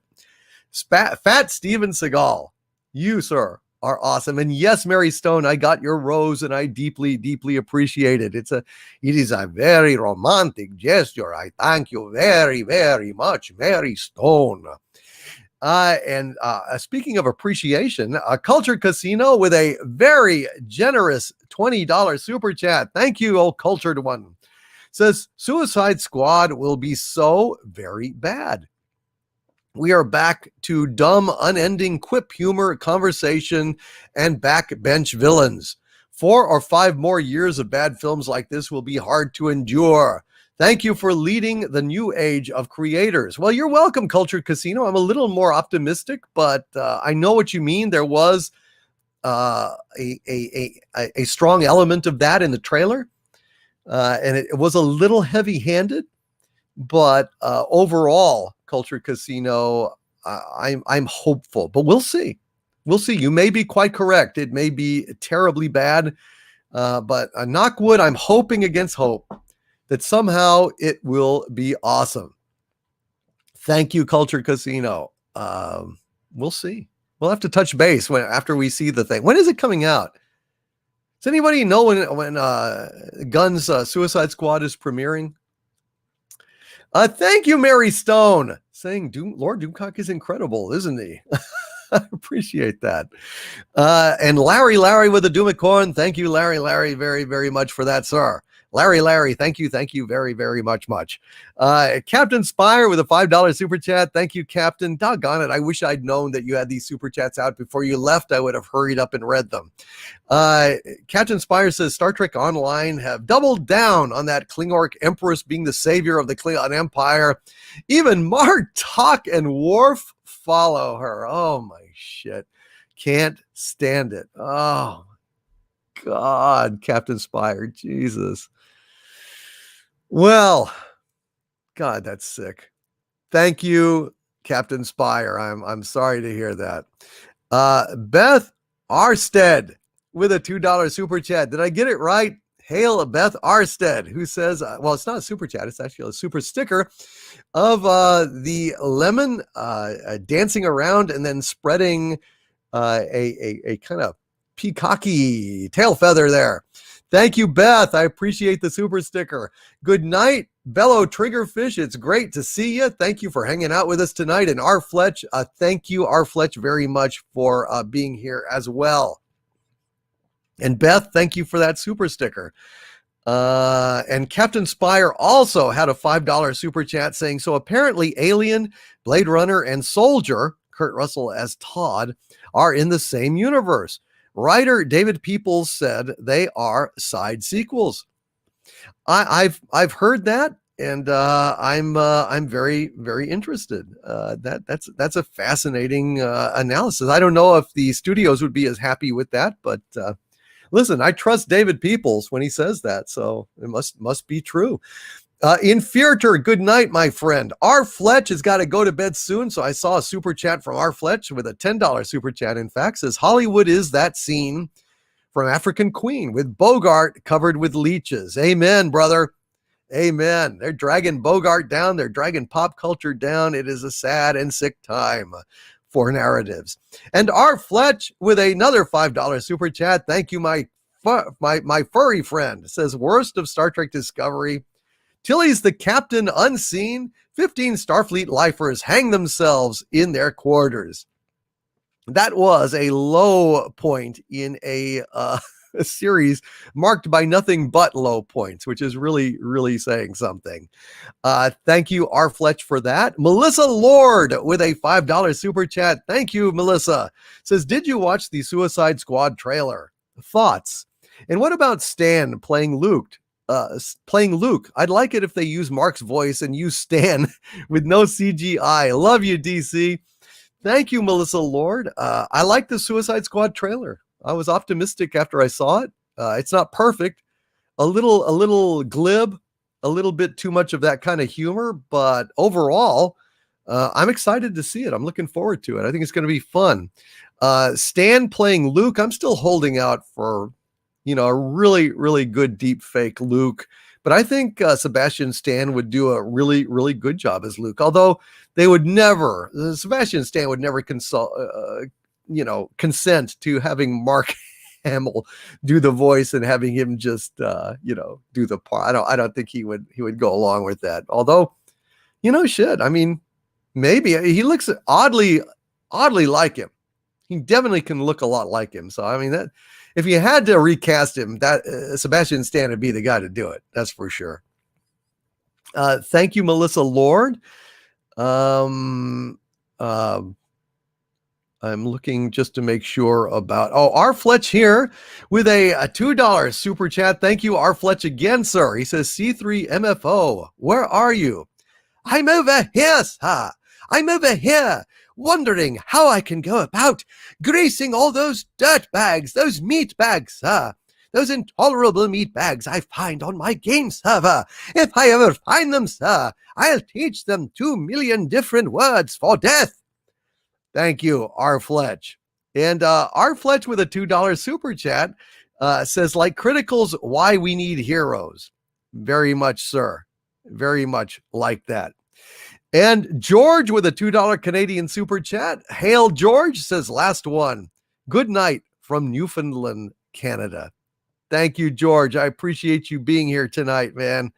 Very, very much appreciate you being here. And let's see. Okay. Culture Casino, again, thank you for upgrading your membership again to Archvillain. And thank you for sending me the $2 super chat where you say, F it. I am clearly an Archvillain in many eyes. So you might as well own up to it. Own it. Embrace it. Thank you, Culture Casino. That is awesome. And thank you very, very much. R. Fletch, hail Bello Triggerfish with a $5 super chat. Hail Bello. He says, have you seen the interview where Sharon Stone blasts cancel culture? She is as beautiful as she is savage. Yes. Holy shit. Sharon Stone, man. In her day, she was absolutely drop dead gorgeous. And did you know that she was romantically involved with none other than Gary Shandling? That's right. Larry Sanders himself, Gary Shandling.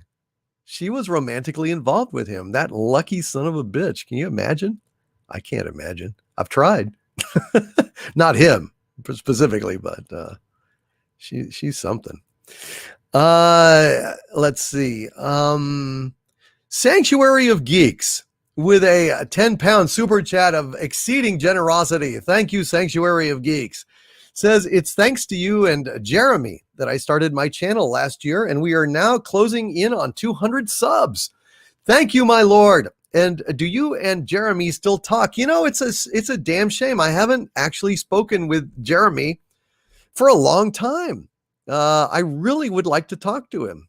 I need to look him up. I need to find his number again and give him a call. He's a great guy. Love him to death.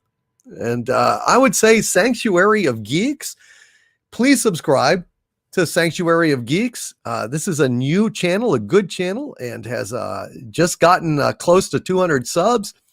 Shit, we could easily get Sanctuary of Geeks up to 300 or 400 subs tonight, easy. Please check out Sanctuary of Geeks and see if you can support them, because good channel. Phantom Menace, absolutely. Thank you, Sanctuary of Geeks. Hold on just a sec here.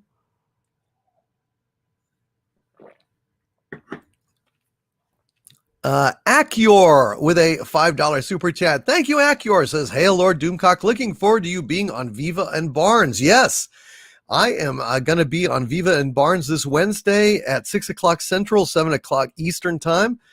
Looking forward to hanging out with them and chatting away for a little while. Thank you, Acure. WG with an incredibly generous $50 super chat. Thank you, WG. Very much appreciate that. And WG says, "Hail Doomcock. Seeking your wisdom regarding a matter. Why is it that women SJWs look odd, and the ones that are good looking are odd? Please advise and keep up the fight to save pop culture." Well, women SJWs look odd because if they looked hot, they would be too busy having fun and, getting laid and going out on dates to worry about bitching about everything under the sun joylessly on Twitter. And the ones that are good looking are crazy. And that is because the beauty gene and the crazy gene are adjacent on the DNA double helix. And so it's funny, the hotter that a woman is, chances are the crazier they will be. Now, there are outliers on that spectrum. There's kind of a sweet temperate zone where, they're beautiful enough and sane enough. And those are the keepers. And then, of course, there are some extremely beautiful women that are bug nuts crazy. But you can't resist, right? Look at Amber Heard, for God's sakes. I mean, there's no denying that Amber Heard is like towards the top of the just super uber hot, spectrum. But you want to spend the night with her? My advice, if you ever get the chance to bang Amber Heard, fuck her on the couch. You don't want to go over to the bed. We know what she does in that bed, and yeah, we shouldn't. Now, not all beautiful women are crazy. Okay, sometimes it's recessive. Sometimes they are extremely beautiful, but can be a little less crazy. And those are like unicorns. You should definitely ride those as long and hard as you can. They are keepers, but very, very, very scarce. Very scarce. Yeah, you definitely want to bang her on the couch, not on her bed. We know what she does on her bed, and also she might stab you in the night. Pull the ice pick from under the bed, and just like at the end of Basic Instinct, which was a great movie, by the way. I really like Basic Instinct, and it had a fantastic score by Jerry Goldsmith. And do you know who orchestrated that soundtrack? Jerry Goldsmith wrote it, but it was orchestrated by none other than Alexander Courage. And we all know what Alexander Courage wrote, the theme to Star Trek. Just an interesting little thing. Doomcock knows many things, and he is a collector of soundtracks, so he knows a lot about soundtracks. Cash Kester with a $2 super chat. Hail, Cash Kester, who says, "Just wanted to say hail and thanks." Thank you, Cash Kester. I appreciate you being here, man.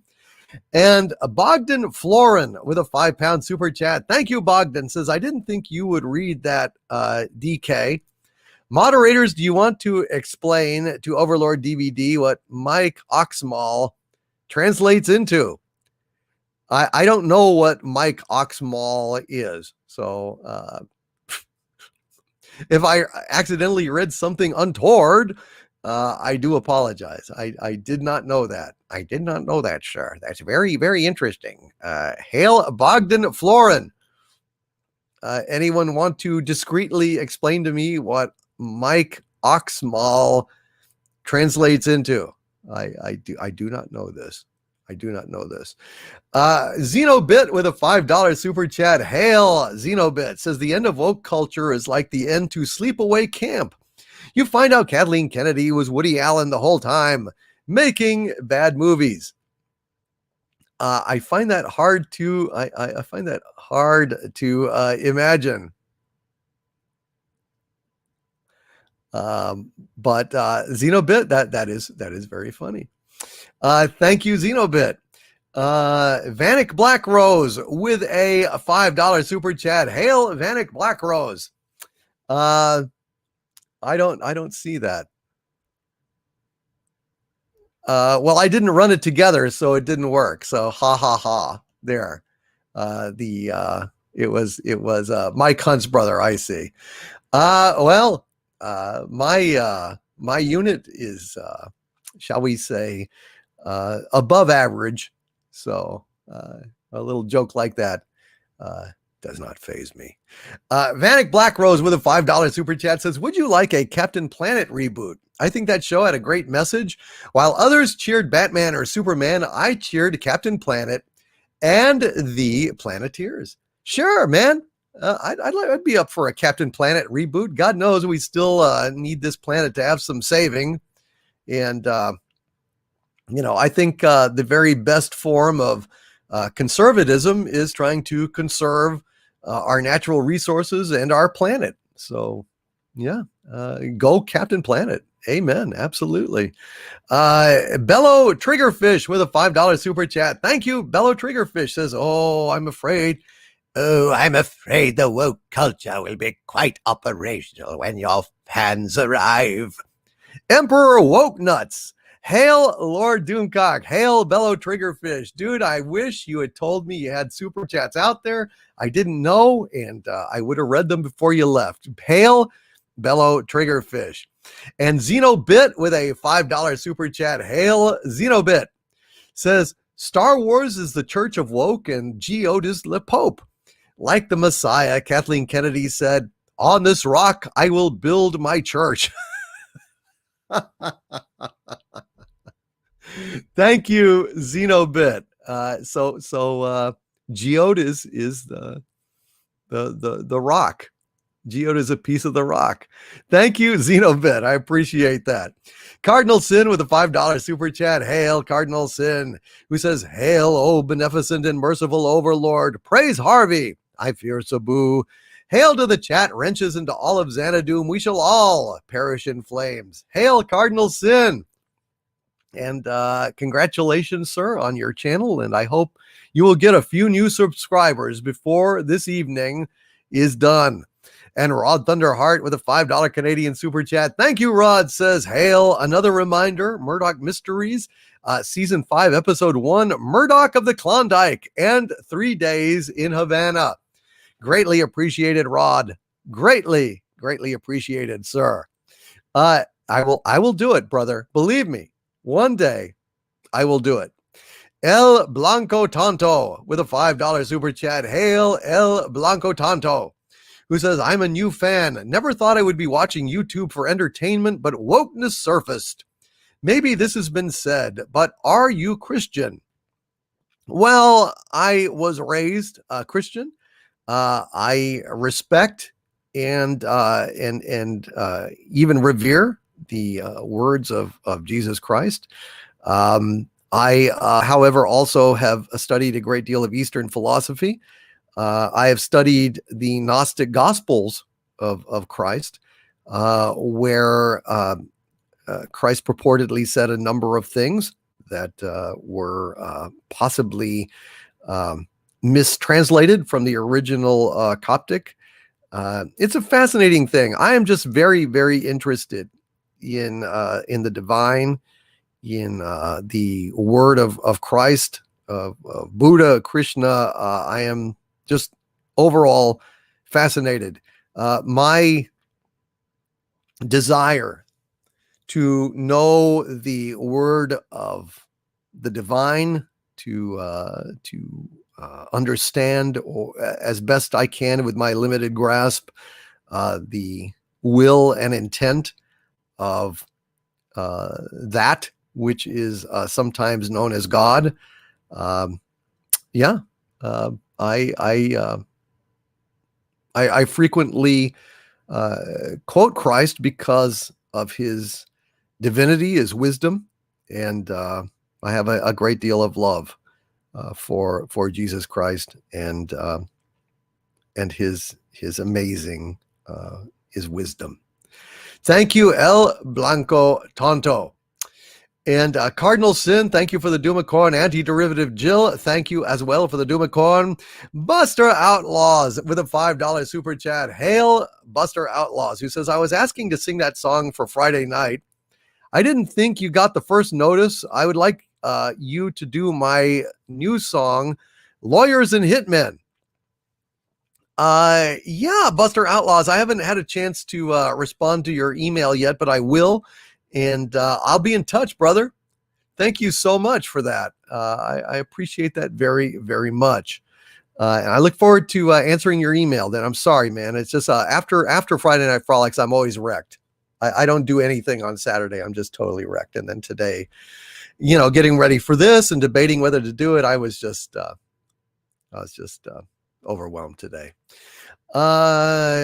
Gil Prez with a $5 super chat. Thank you. My new member, Gil Prez, says, love your channel. On the same page. Please put your evil mask on, my lord, and Harvey is the best. I thank you, sir. I thank you very, very, very much. And 80s Tony Awesome is got in the chat here. Oh, yes. He says, if you but talk to me, maybe we can figure it out together. I know nothing, but knowing that I know, I can be knowing.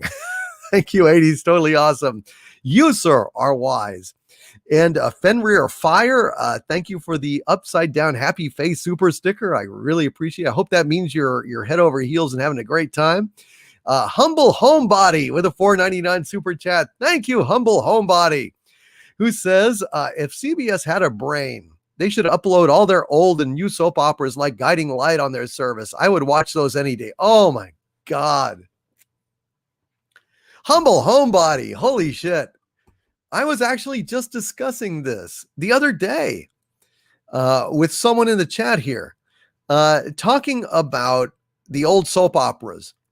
And, I used to watch Guiding Light during summers when I was home because my mother would watch it, and also whenever I was skipping school, playing sick, and I really got hooked on the Guiding Light, and I would love to watch those episodes again. Oh, I'd love to watch a little bit of Guiding Light every single day. That would be smart. That would be smart. If Paramount Plus put the Guiding Light on their service, I would be hard pressed not to give them money. I just got to say, out of memory of those misspent summer days watching the Guiding Light with my mother. She's gone now. God bless her. But, gosh, it would be so good to see that again. It would be so good to see Michael Zaslow playing Roger Thorpe. That would be great. I would just love that. Phantom Boomer with a $5 super chat. Hail to the Phantom Boomer, who says, just a quick visit tonight. Long day and more grunt work tomorrow. Hail all. Hail Phantom Boomer. God bless you, sir. Thank you for that super chat. And Kit Kat with a £5 super chat. Thank you, Kit Kat. Saying, actually, it's a sticker, super sticker, excuse me, saying good job and giving me a thumbs up from Bushiba. Thank you, Kit Kat. I deeply, deeply appreciate that. And Bellow Trigger Fish. Oh, I already read that one. Soraya K with a $5 super chat. Hail Soraya K. That's a cool name. Says new trek. F captain. Mom equals stripper. Dad equals druggie. Grandpa is Federation of the is president of the Federation. So new trek, a female captain, a mom is a stripper, dad is a druggie, grandpa is president of the Federation. Sounds like you are qualified, sir, to work at Bad Reboot and Secret Hideout. Well done, Soraya K. Shit, it couldn't be worse than what they're doing now. And Humble Homebody says, Michael Zaslow, a true dude. Do you know Michael Zaslow was the first person ever killed on Star Trek? That is absolutely correct. On September 8th, 1966, Michael Zaslow was the first Enterprise crewman to get killed on a Star Trek broadcast. It was in the episode of Mantrap. And if you recall, he was the young crewman that saw the Salt Vampire as a really, really hot chick from some pleasure planet or casino or something. Wrigley's Pleasure Planet, I think he said. And he followed her out into the desert, and she sucked the salt out of his body. So Michael Zaslow is lying there on the ground, Roger Thorpe himself, with horrible rings on his face. So there you go. A little soap opera trivia. Doomcock knows all. James Mint has joined the channel membership. Thank you, James Mint. How awesome. We've got 13 new members tonight. 13 new members, which is absolutely fantastic. Thank you, James Mint. And yes, Humble Homebody. No shit, that's amazing. And Larry says red shirt. Yes, however, Larry, in actual fact, Michael Zaslow wore a blue shirt. He was a blue shirt. So the first person killed on Star Trek was not a red shirt. It was a blue shirt. And it was a Roger Thorpe, Michael Zaslow. Cardinal Sin with a $2 super chat. Thank you, Cardinal Sin. It says Mazel Tov on 250,000 subscribers, and hail Doomcock. Hail Cardinal Sin. God bless you, sir. I appreciate that. What's the count now? I wonder what the count is now. I am checking my page. Hold on just a second. We are at 249,963. So we are only 37 subscribers away from 250,000 subscribers, which is absolutely astonishing when you think about it. 250,000 subscribers. Wow. Power Cosmic with a $20 super chat. Hail Power Cosmic says everything is downstream from culture. Scottish writer Andrew Fletcher said, if a man were permitted to make all the ballads, he need not care who should make the laws of a nation. It's all about culture. Hail Power Cosmic. I think that's beautiful. Andrew Fletcher, if a man were permitted to make all the ballads, he need not care who should make the laws of a nation. And that's what they're doing. They are trying to absolutely undermine our culture. They are trying to demoralize us. They are trying to break us, break our will, break our spirit. We got to not let them do it, folks. We got to not let them do it. We got to keep heart. We got to stick together. We got to keep on fighting. Sword Dev with an Australian $5 super chat. Thank you, Sword Dev. Says, have you seen Infinity Train? No, I haven't. I have not seen Infinity Train. I don't know what that is. Is it good, Sword Dev? I've seen Love Train, though. People all over the world join hands, start a love train, love train. Thank you, Sword Dev. I have not seen Infinity Train. I don't know what that is. But is it any good, folks? Does anybody know what Infinity Train is in the chat? I'm sure you do. Nicholas Horton with a £5 super chat. Hail, Nicholas Horton says, because of a short Japanese TV spot We got our first look at parts of Mechagodzilla's design, his tail, his back fins, and his iconic red eyes. Holy shit, I am looking forward to that so much, I can't even tell you. And Vulcan Alpha here. Vulcan Alpha says, if memory serves, I subbed at around 9,000 subscribers. God bless you at Vulcan Alpha. Thank you, Vulcan Alpha. That is very, very kind of you, sir. I deeply appreciate that. 9,000 subscribers way back when. Man, thank you. And Nicholas Horton, thank you for letting me know. I have Mechagodzilla to look forward to. So I guess Mechagodzilla is going to storm the party, and then Kong and Godzilla are going to team up to beat him. They have to, because Mechagodzilla is the best. I love Mechagodzilla. I'm a big Mechagodzilla fan. What can I say, man? I love him. My Zeet Wizard with a $5 super chat. Hail me Zeet Wizard, who says, hail. Godzilla vs. Kong released internationally March 26th. Shit, I did not know that. Really? I'm stationed in South Korea and watched it in the theater at the mall here. Loved it. Fights were brutal. Holy shit. Well, damn it. Well, I need to see this thing as soon as possible. Combaz says, hey, Doomcock, how are the people in Texas holding up? We are persevering, my friend. We are absolutely persevering.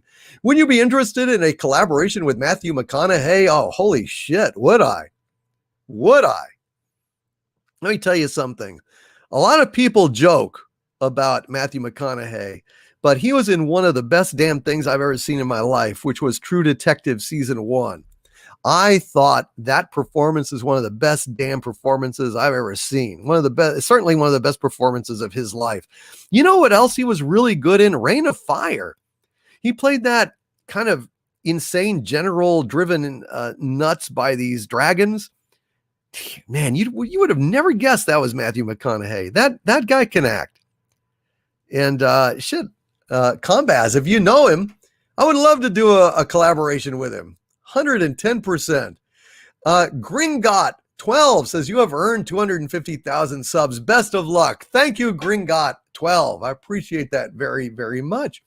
And Gomer Kyle 79 says, I subbed in 2019 when the Shatner charity drama happened. I donated. Thank you, Gomer Kyle. Man, you redeemed me.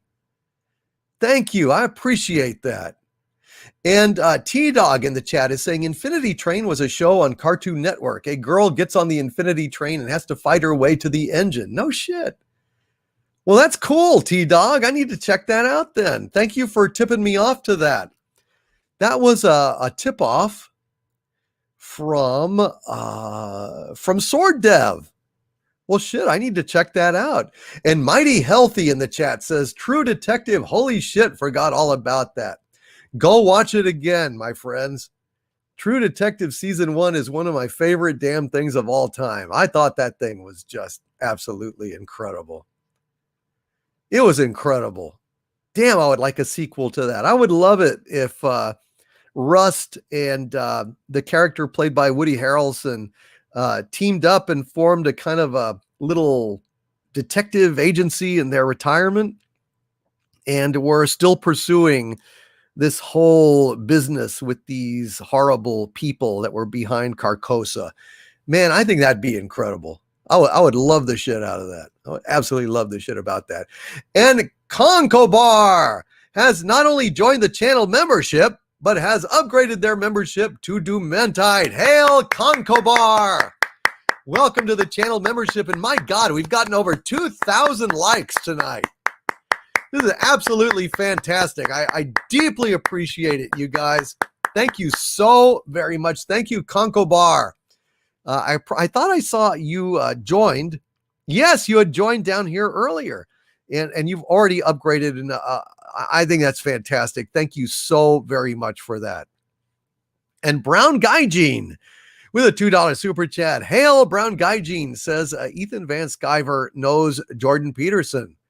Well, Ethan, put in a good word for me, will you? I love the guy. I think he's amazing. I would love to talk to him at some point. And Joshua Calkins with a $1.99 super chat. Hail Joshua Calkins, who said EVS did drawings for Jordan's book, 12 Rules for Life. Fantastic. That is super damn cool. Joshua Calkins, thank you for letting me know about that. EVS is awesome, by the way. Ethan, great talented man. Great talented man. I really need to talk to him again someday. It's been a long time since I've hung. I used to go on the High Council periodically, and I haven't had a chance to talk to Ethan in a long time. He is awesome. I would really like to do a live stream with him again. Absolutely would. Let him know I said hi, any of you guys out there, okay? Let him know I shouted him out, and I think the world of him, and God bless him. God bless Ethan Van Sciver. That guy is a talent. Xenobit with a $5 super chat. Hail Xenobit, who says, JJ said King Kong was too cute and Godzilla wasn't scary enough. Oh, yeah. Well, shit. Oh, yeah. God knows Cloverfield. He really showed him how to do it, didn't he? Jar Jar Abrams really showed all those stupid Godzilla and Kong filmmakers how to do it right with Cloverfield, right? I bet you threw up a little in your mouth when you said that. I did. I threw up just a little bit in my mouth after I said that. No shit. Thank you, Xenobit. I appreciate you, sir, for filling me in on what that idiot said. And 80's Totally Awesome with a $5 super chat. Hail, 80's Totally Awesome, sir. He says, DC, I would love to join you on StreamYard. Be live with you sometime. I won't be as bad as I have been on with Echo Base many times. Any subject you want. Well, shit, 80's Totally Awesome. We'll see if we can make that happen. Huh? Maybe we'll make that happen. Maybe I will see if I can't do some kind of members live stream or something, and bring you in. Just keep rotating people in and out. Maybe I could do that. That might work. I mean, it would be impossible to enforce the rules of fairness or anything. Regular live streams are too full of people to do that typically, but I have to say, the Archvillain live streams where I talk live with Archvillains in StreamYard have worked really well. So I don't know, maybe I could find a way. And 80's Totally Awesome says here, I joined the Doomcock army from the word go. I have truly loved and honored and upheld the loyalty to Doomcock, not just because he reads my asinine crap. It is not asinine, sir. But because I truly feel like family. Hail for life. Love you, 80's Totally Awesome. Not ashamed to say it. You are a kind and sensitive soul. I love you, and we will absolutely talk someday soon. Drop me an email at dictorvandoomcock@gmail.com. We'll see if we can't make that happen. And Hentai Happy says, I came to Overlord DVD at 14,000 subs. It's amazing how he grew exponentially in that time. Thank you, Hentai Happy. I deeply, deeply appreciate that. All right. We're at 5 hours and 11 minutes, folks. So I'm going to have to wrap this up pretty soon. I'm going to see if I can get through the rest of these super chats here. Mizit Wizad. If I'm saying that wrong, I probably am. I apologize. Mizit Wizad. I don't know. Anyway, it says, Hail, Godzilla vs. Kong has monster $122 million overseas debut. Sets record start for Hollywood during the pandemic. International box office. Go, go, Godzilla. Thank you. Me Zeet Wizad. That is absolutely great news, man. I can't wait to see it. I'm really, really looking forward to this. Meg Gillespie with a $2 super chat. Thank you, Meg. Meg Gillespie says, you stand for the nerds, my overlord. I certainly do. Meg Gillespie, I try my best to well, just speak my truth, and a lot of folks, all of my geeky fellow brothers and sisters, they see some of themselves in my rantings and ravings, and I'm glad they do. I'm glad I'm able to give a voice to people who deserve to be heard, and I will keep doing that as long as I can. Gomer Kyle, who has been with me for a long time since the Shatner thing, and he helped to restore me to Shatner's good graces in that big pledge drive. Gomer Kyle 79 with 2 $5 super chats says, "Hail Doomcock, a boy became a man that day when I first saw Basic Instinct and Sharon Stone in the 90s. Yes, when she uncrosses and recrosses her legs and you get a perfect upskirt shot at her beaver, that was one of the happiest cinematic moments I've ever had. One only hopes when one is being a toxic male in public and trying to catch glimpses up women's skirts as they sit there distractedly drinking on their margaritas and chatting with friends. That was kind of like a dream come true, wasn't it, Gomer Kyle?" Yes, Buster Outlaws, I did in fact read your super chat. Did you not hear? I did. And Gomer Kyle 79 also says, "DC, I remember watching As the World Turns and The Young and the Restless with my ma, who passed in 94. I was 15, and hearing your story just now made me smile. Thank you." You're very welcome, Gomer Kyle. I also used to watch As the World Turns and The Young and the Restless. Remember Victor Newman? Here's a trivia quiz for folks out there in the chat. What famous science fiction movies did, there were 2 in particular I'm thinking of, did the man Eric Braeden, who played Victor Newman on The Young and the Beautiful, The Young and the Restless, what 2 science fiction movies did he appear in?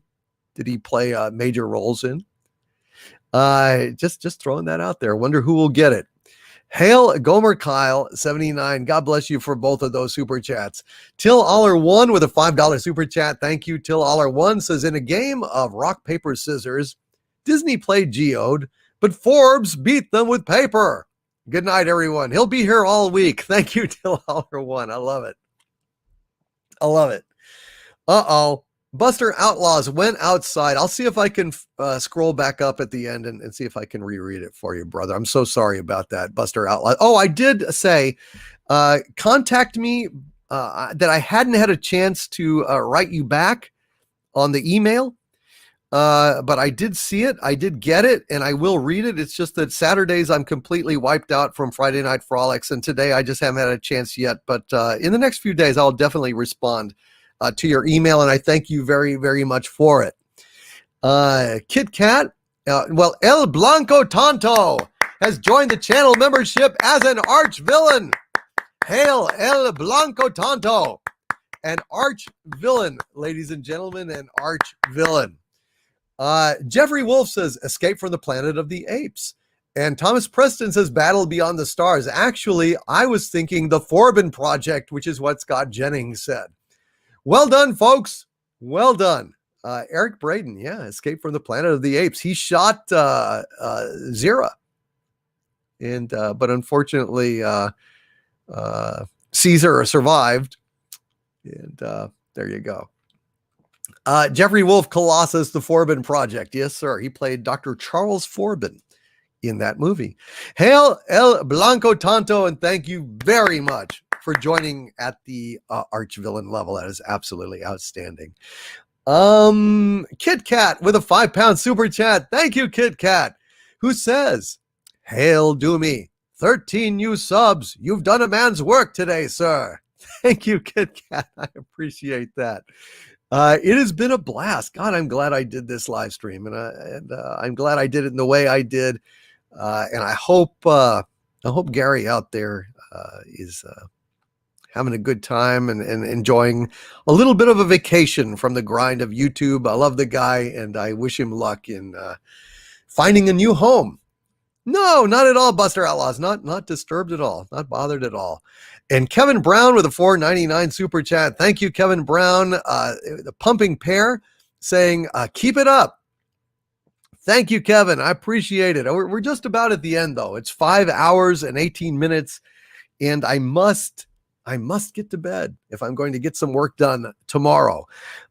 Kevin Brown, thank you, sir, for that super chat. And John Rendell, thank you for the super sticker of Bushiba giving a thumbs up and saying, good job. I deeply, deeply appreciate that.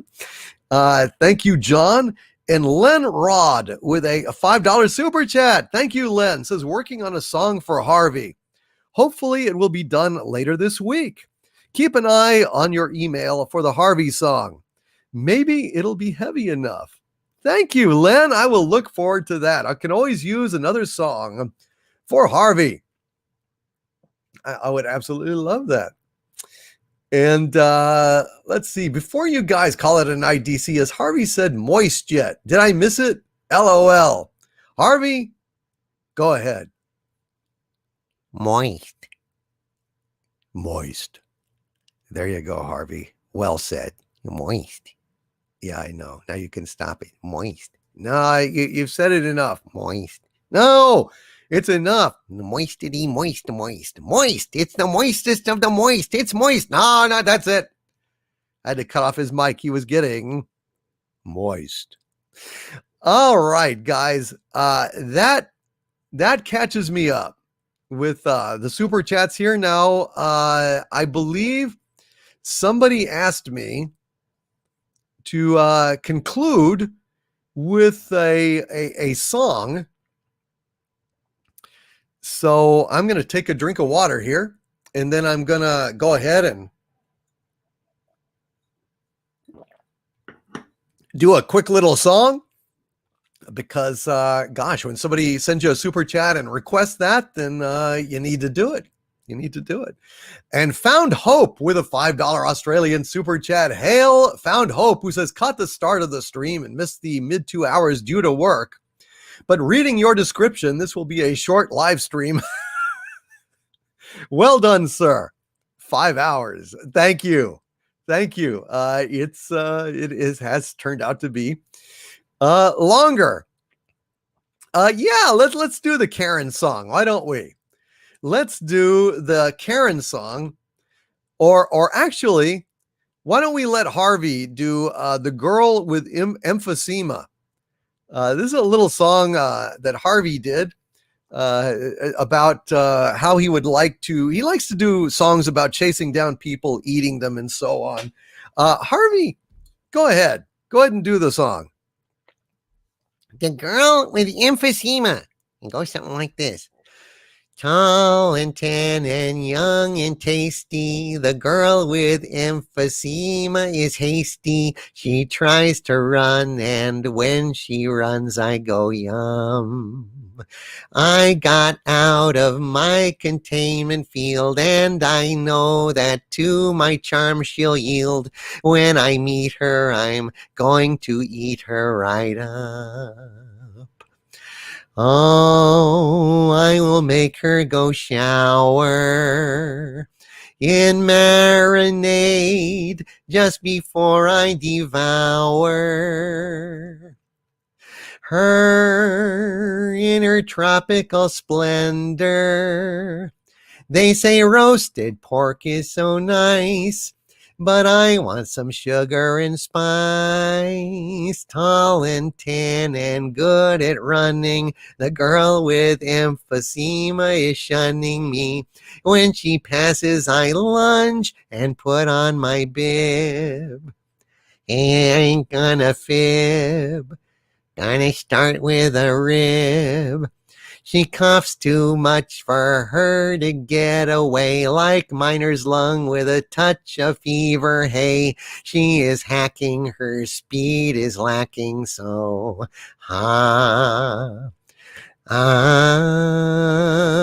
but she watches so sadly as I munch on her so gladly. I don't mind all of her coughing. I regret her respiratory woes. Beg my pardon as I chomp her toes. Tall and tan and young and awesome, the girl with emphysema is coughing. How could she run so dang fast with such a disease? But not faster than me. Doobie, doobie, doobie. Pass the salt if you please. Emphysema is a lousy disease, but it tastes better than you'd think. Kind of spicy. There you go, Harvey Cthulhu. Harvey Cthulhu, ladies and gentlemen. And let's do, what do we do to offend a Karen? Yes, my friends, what shall we do to offend a Karen? Here we go, folks. What do we do to offend a Karen?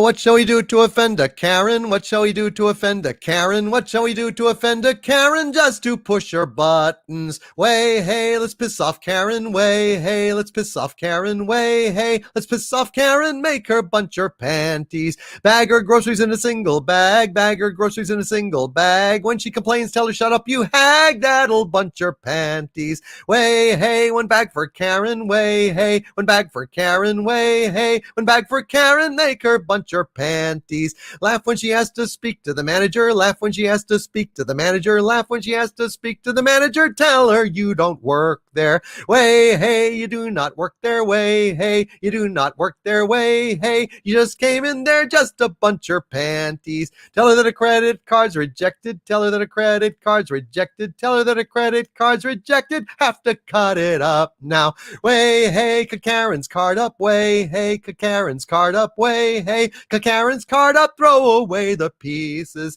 Tell her that her tan looks kinda orange. Tell her that her tan looks kinda orange. Tell her that her tan looks kinda orange, and she needs to lose weight. Way, hey, she needs to lose weight. Way, hey, she needs to lose weight. Way, hey, she needs to lose weight, and she's kind of orange. Tell her that those pants make her ass look fat. Tell her that those pants make her ass look fat. Tell her that those pants make her ass look fat. Hefty orange Karen.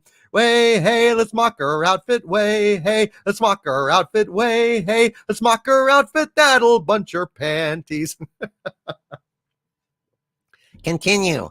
Tell her that her purse is out of date. Tell her that her purse is out of date. Tell her that her purse is out of date. Please, bitch, it's so 90s. Way, hey, her purse is retro. Way, hey, her purse is retro. Way, hey, her purse is bad and it does not go with orange. Tell her that her Gucci shoes are knockoffs. Tell her that her Gucci shoes are knockoffs. Tell her that her Gucci shoes are knockoffs made by kids in China.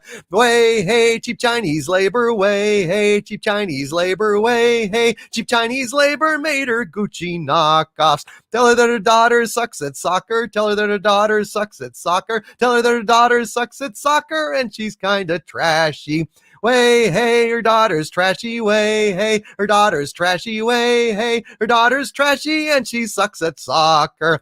Tell her that her husband's in the closet. Tell her that her husband's in the closet. Tell her that her husband's in the closet and he is a catcher. Way, hey, he's not a pitcher. Way, hey, he is a catcher. Way, hey, he's pretty gay and he wears her Gucci knockoffs. Tell her to go make you a nice ham sandwich. Tell her to go make you a nice ham sandwich. Tell her to go make you a nice ham sandwich and to cut the crust off. Way, hey, go cut the crust off. Way, hey, go cut the crust off. Way, hey, go cut the crust off. And don't forget my beer, hun. That's what we do to offend a Karen. That's what we do to offend a Karen. That's what we do to offend a Karen. Make her bunch her panties. Make her bunch her panties. That's that is some nonsense, but there you go. It was requested, so let it be written, so let it be done.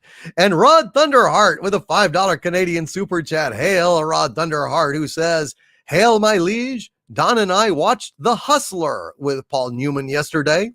All Paul Newman did was play pool, yet I was totally engaged. Great movie. It is a great movie, Rod. Damn, that's a great movie. With the great Jackie Gleason playing Minnesota Fats. That is some serious shit. Great show. Hail, Rod Thunderheart. I'm glad you guys enjoyed that. And Henry with a 5-pound super chat. Hail, Henry. Thank you, sir. Henry says, hail, sir. Please look into the Wheel of Time show. It could be amazing or it could suck. Keep up the good work. Thank you, Henry. I appreciate that 5-pound super chat, sir. I will look into Wheel of Time. Absolutely, I will do so.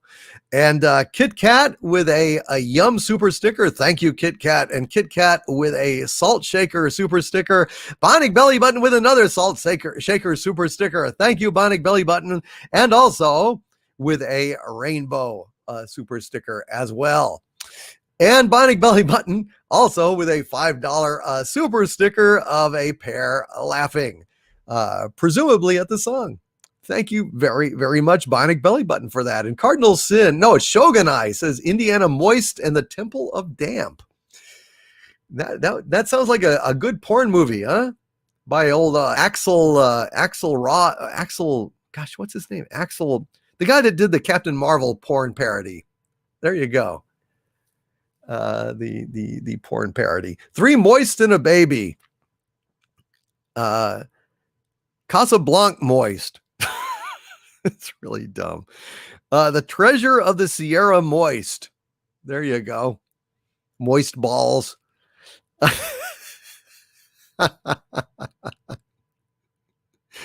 Basic Inst Moist. There you go.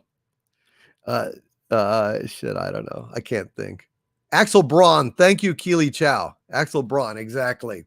Braggy Aggie. Good to see you, Braggy Aggie. Saving Ryan's Moist Privates. There you go. All right, you guys. We have, yes, we got 2,000 likes.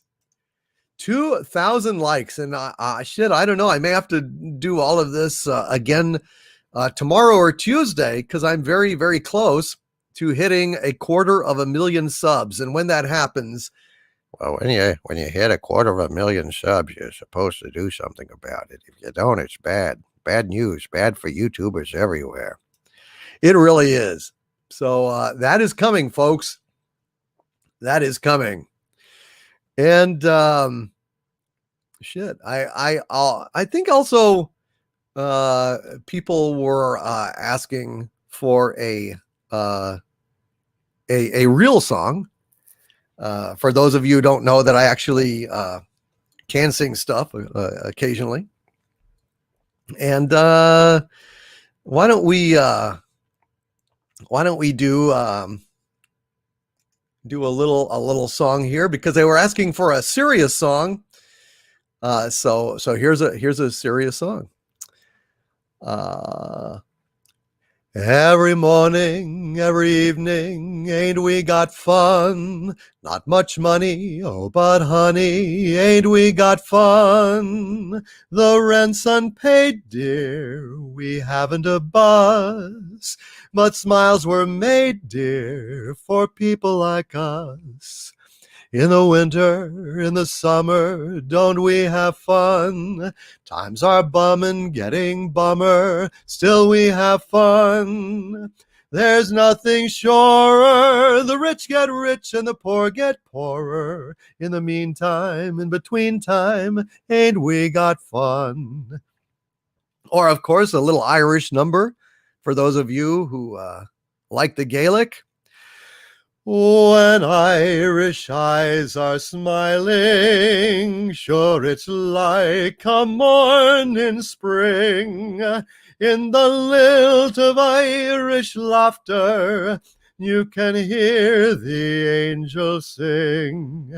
When Irish hearts are happy, all the world is bright and gay. But when Irish eyes are smiling, sure they'll steal your heart away. And on that note, let us go to bed, friends. I hope you guys will have a wonderful weekend. I hope you had a wonderful time here tonight. This has been a blast. And I will remind you guys that We will be having the Inquisition again, not next Sunday, but the Sunday after that. Gary is on the road for 2 weeks, going around surveilling a new home base. But I will be back on Sunday night doing another pop culture breakdown special. And so I hope to see you on Friday Night Frolics on Friday night. And then on the not the Inquisition, but the pop culture breakdown special this coming Sunday as well. You guys are awesome. After 5.5 hours, I'm going to go and get my ass to bed. But I recommend you guys do the same, or if not, at least have a good time and have a good week. Stay safe, stay sane, and above all, stay angry. Good night, you guys. Good night, guys. See you next time, and thank you all. It's been awesome. Good night.